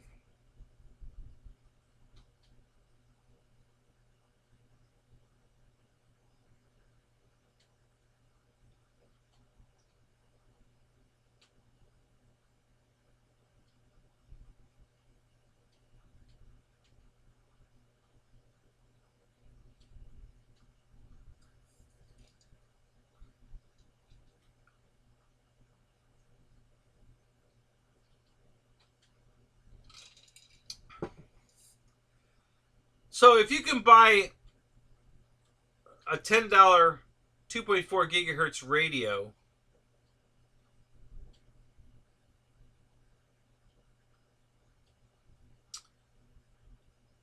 I would just spend the extra, servos are like $3 on eBay, the 9-gram Metal Gear, Tower Power or whatever they're called. Yeah, I just throw that in it. What the hell? Put a servo saver on it for the steering so you don't break, strip a gear or break the arm or whatever. And go have a ball. I mean, what the hell? Yeah, I'd do that in a second.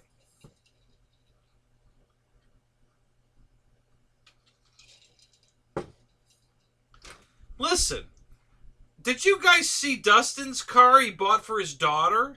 I mean, hell, I want to go buy one of those. a Lamborghini, a radio-controlled Lamborghini, that his little girl can get in and drive it herself, or he can drive her around through a radio control. And he filled it with lights, you know, so it glowed. And, oh my God, that was cool. Did you guys see that? Oh my God, is that cool? I wanted to go. It's only $260. That's cheaper than any of the airplanes we fly, almost. It's you know, it's this damn big. It's 2 kids can get in there. I think 2 little kids can get in it, or 1 bigger kid. Steering wheel, the doors actually open like Lamborghini doors. They go up, and I think it has a radio in it that plays. Which they've been doing all that for years, but they've never been radio controlled. Now they're radio controlled. Now you can just drive it yourself. And whether the kid's in it or not. I'm like, well, damn, I don't need a kid anymore. I buy one of these and play with it myself. It was awesome. Guys, I gotta tell you, it was freaking awesome. And I love what he did. He went out and bought those light sensor things, the LEDs that'll change colors. So the car's white.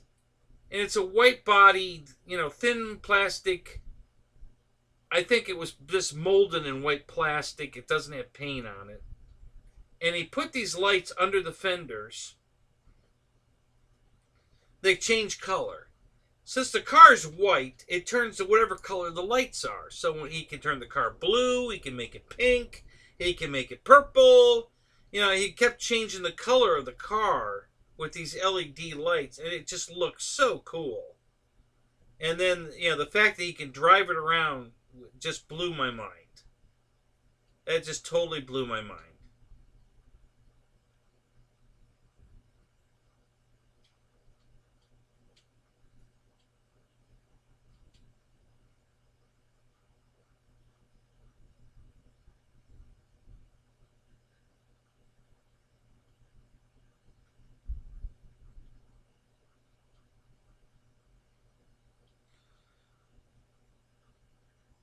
Was it Ronnie that built that chair?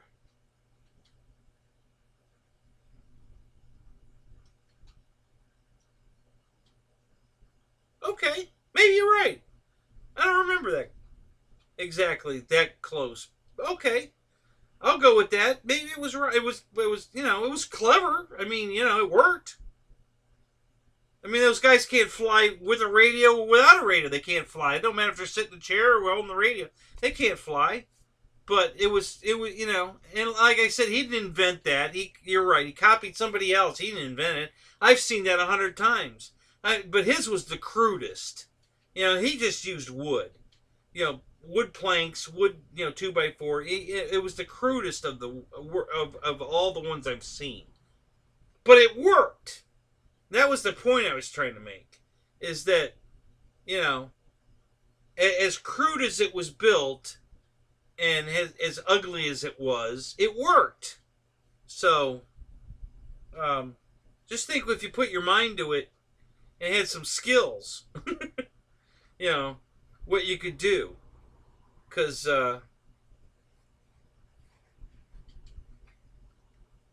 so, yeah, no, I didn't, it didn't want to make it sound like I was giving them credit for it. No, I absolutely know they didn't invent it. I've seen it before. There's hundreds of videos on YouTube of people building these serious simulator chairs for planes, cars, whatever. And but yeah, Ronnie just, you know, went to Home Depot or whatever they have over there and bought some wood and brought it home and nailed it all together and made his own version of it. And it was very, very crude, but it worked. And, yeah, that's all the point I was getting at was, you know, it was pretty, well, it was pretty funny, but at the same time, you know, it worked. So, you know, it was pretty cool. Honestly, I don't give a crap what it looks like. You can't look at it while you're wearing the goggles anyway. You're immersed into the the atmosphere of where you are, in the sky with the plane and the ground and all the landmarks that are absolutely real. You're looking at it live, full time, and so what the hell difference does it make what the chair looks like? Who gives a shit? It's if it works, who cares? So, and it was working. Like I said, it was pretty crude. So, but anyway, yeah, I just thought it was clever. And I knew he didn't invent it. I just, the other ones, they put a lot of time into it. I doubt Ryan spent an hour on that thing. Maybe a little over an hour. I mean, building it had to be pretty simple. It's because it was very, very crude. So.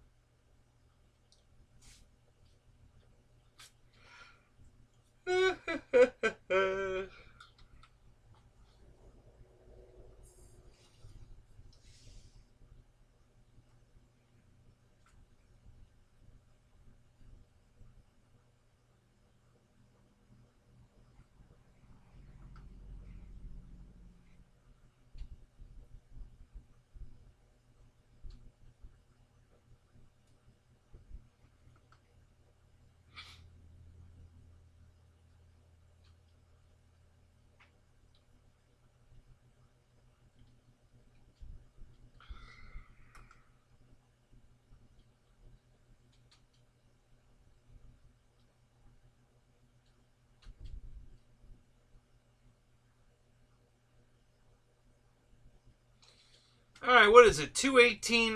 Let's call this. Most of you guys are sleeping.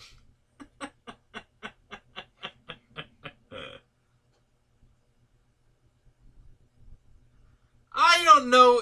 Honestly, I saw him drive it with the kid, and she was just sitting in it. She wasn't driving. He was driving it around with her sitting in it.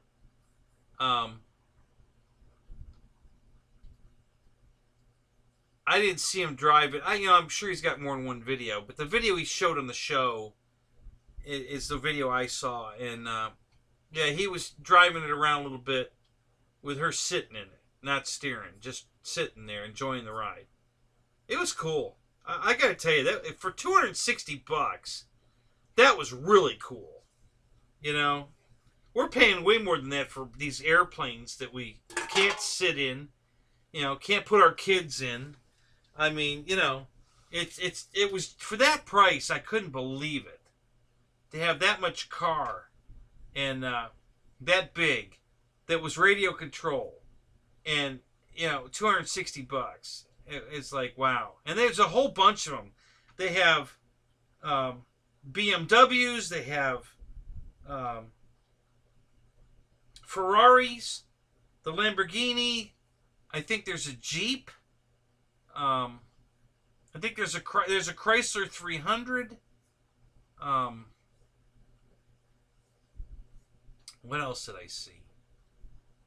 Yeah, there's a whole slew of different kind of cars that you can get that have in the same price range, $260, that are radio controlled. They have stereos in them. The kids can drive them themselves. Either way, it was cool as shit.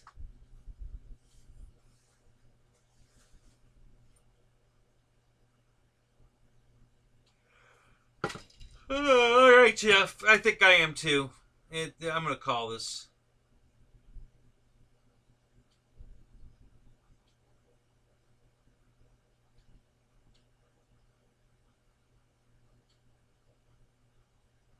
Well, Dan, I'm not going to have any problem finding the controllers once the garage is built, because I'm going to move everything out in the garage, unpack everything, and put everything back, match everything back up, controller to car and everything. Yeah, it's not going to be a problem. A couple more months. I'm waiting for the permit. The county building, I haven't figured it out. When I first talked to them, they said, well, we're not backed up at all, so it's only going to take a couple days to get the permit. I'm like, oh, cool, great, that's super. So I take the paperwork over there and drop it off. They look at it for 2 or 3 days. I think it was 3 days. I get an email that says, The permit's $190, you know, pay online, blah, blah, blah, and then we'll contact you when you can come pick up your paperwork. Fine. Well, I'm assuming at 3 days, and they've got a price, that they've already reviewed it. You know, they've already looked it over. It looks good. We're good to go. You know, $190. So, and that was almost 2 weeks ago. And I already sent one email saying, I'm sorry, did I misunderstand? You know, did I blow this? Was I supposed to call you and make an appointment for when to come pick up the paperwork? You know, I'm so sorry to bother you. And I got an email back, nope, it's just not ready yet. Still in review. Okay. Then what the hell was the $190 for? I mean, are you going to come back now and say, well, you're going to, you know, you have to move the building here, you can't have it there, or it's too big, or, you know, and now I've already paid you guys. Now you're telling me it's not, we can't do it? You know, I mean, the company that sold me the building had a engineering firm they have on retainer that does these drawings and knows all the Florida laws and knows exactly, you know, which county and everything. They know everything. This is all they do. So they guaranteed me that the plans I got would go right through permitting. There won't be any problems, no snags. It'll just float right through without a hitch. Okay, great. And I think I had to pay $300 additional for these engineered drawings, you know. And okay, if that's what's got to happen, I'm fine with that, you know, whatever. And they were all notarized, stamped, notarized. Everything was all legal and everything, and so I really didn't expect it to take this long, you know. Between the first go around of taking it there, and then I had to go back and fill out more papers because I didn't have it right, which really pissed me off because, guys, the stupid shit that they wanted me to finish filling out, I could have come and done the day I came to pick up the paperwork. You know, I give them, you know, I already paid them. I could have just showed up and they said, okay, here, before you go, before we give you the paperwork, you got to fill out the rest of this form. You got to answer this question, and we need your phone number here. Whatever. It was a silly ass shit. No, I had to drive all the way back down to the county building to finish filling out that form before they'd even look at the drawings.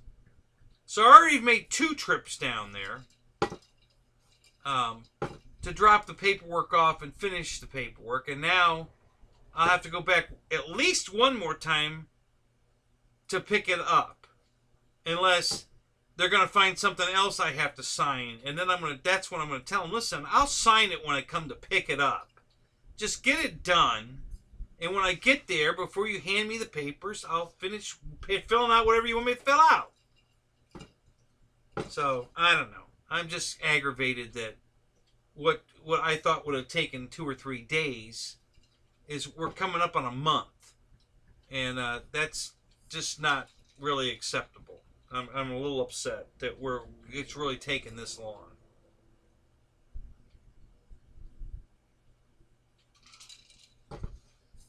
So, anyway.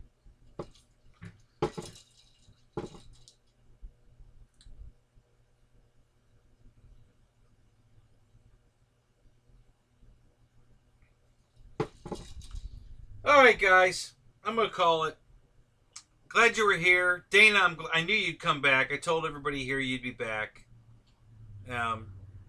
So, I'm glad you came back. I wanted to show you the Mustang. I thought you'd like it. I'm not a Mustang person, but I think that thing's beautiful. I just love exactly how they did it. The way that they painted the wing on the back, the hood, the blacked out, the GTR, I think it says GTR sticker, the wheels.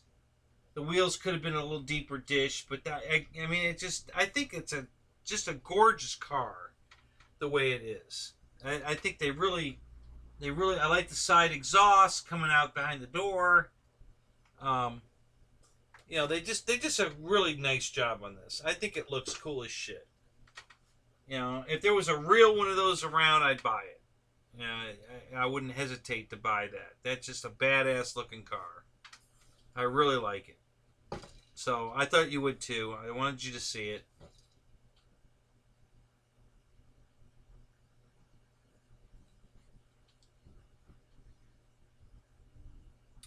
Why, Dana? What happens if snow came here?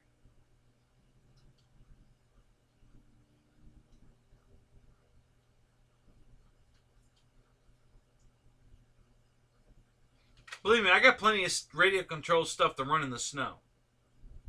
Trust me.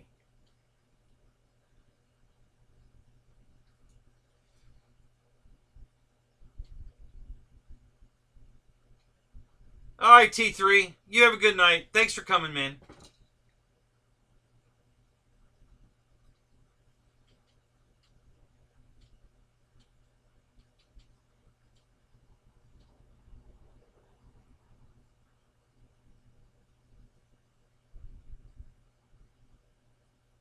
If it needs a home, you'd adopt it.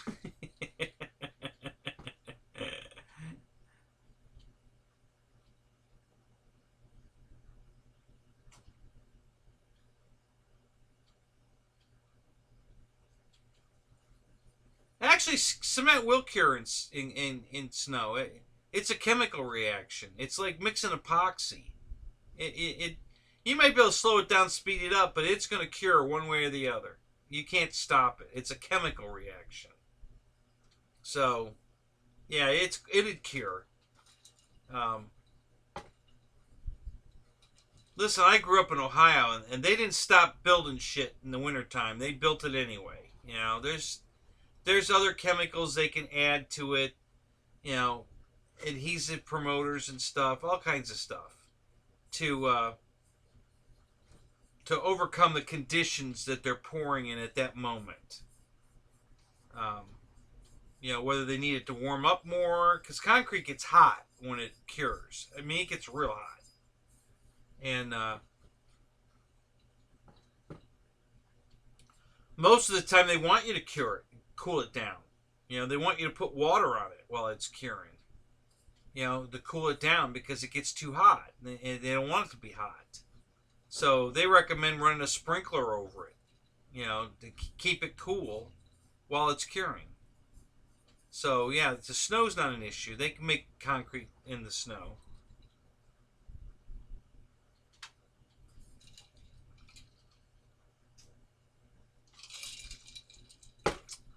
All right, let's go, guys. I'm going to call it. Have a good night. Thanks for coming. I'm glad you guys were here. It was fun. We always have a good time here.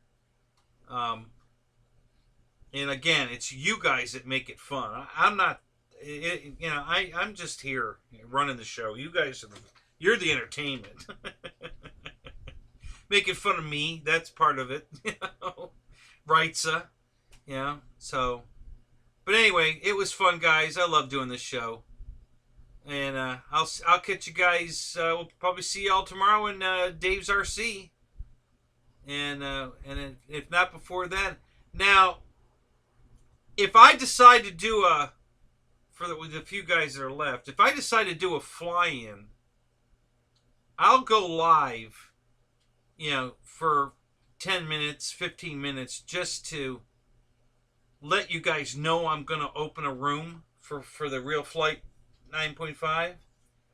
And then I'll probably, it'll depend on whether I close the stream or not on a couple of things. One, if somebody's running a show, which I probably won't. I'm going to try real hard not to do a fly-in while somebody else's show is going on. But also, I'm going to try to have the stream running like Dave did at the same time we're flying. But that's going to require me to I got to put real Flite on this computer too. So, and it should let me do that. Hopefully it will. So if I put real flight on this one, then I can run the show from here and fly from here. Right now, I'd have to run the show from here and fly from in the living room. And I'd rather do it. Come out here and run the show live and fly at the same time. So, but if I do that, either way, however I end up doing it, I'll go live long enough just to tell you, hey, I've opened a room. This is the code. Come fly, or we'll stay live and we'll fly and stay live, one way or the other. But I'll let you know. So keep your eyes peeled for that. And other than that, guys, have a good night. I will catch you tomorrow in Dave's RC. So see ya.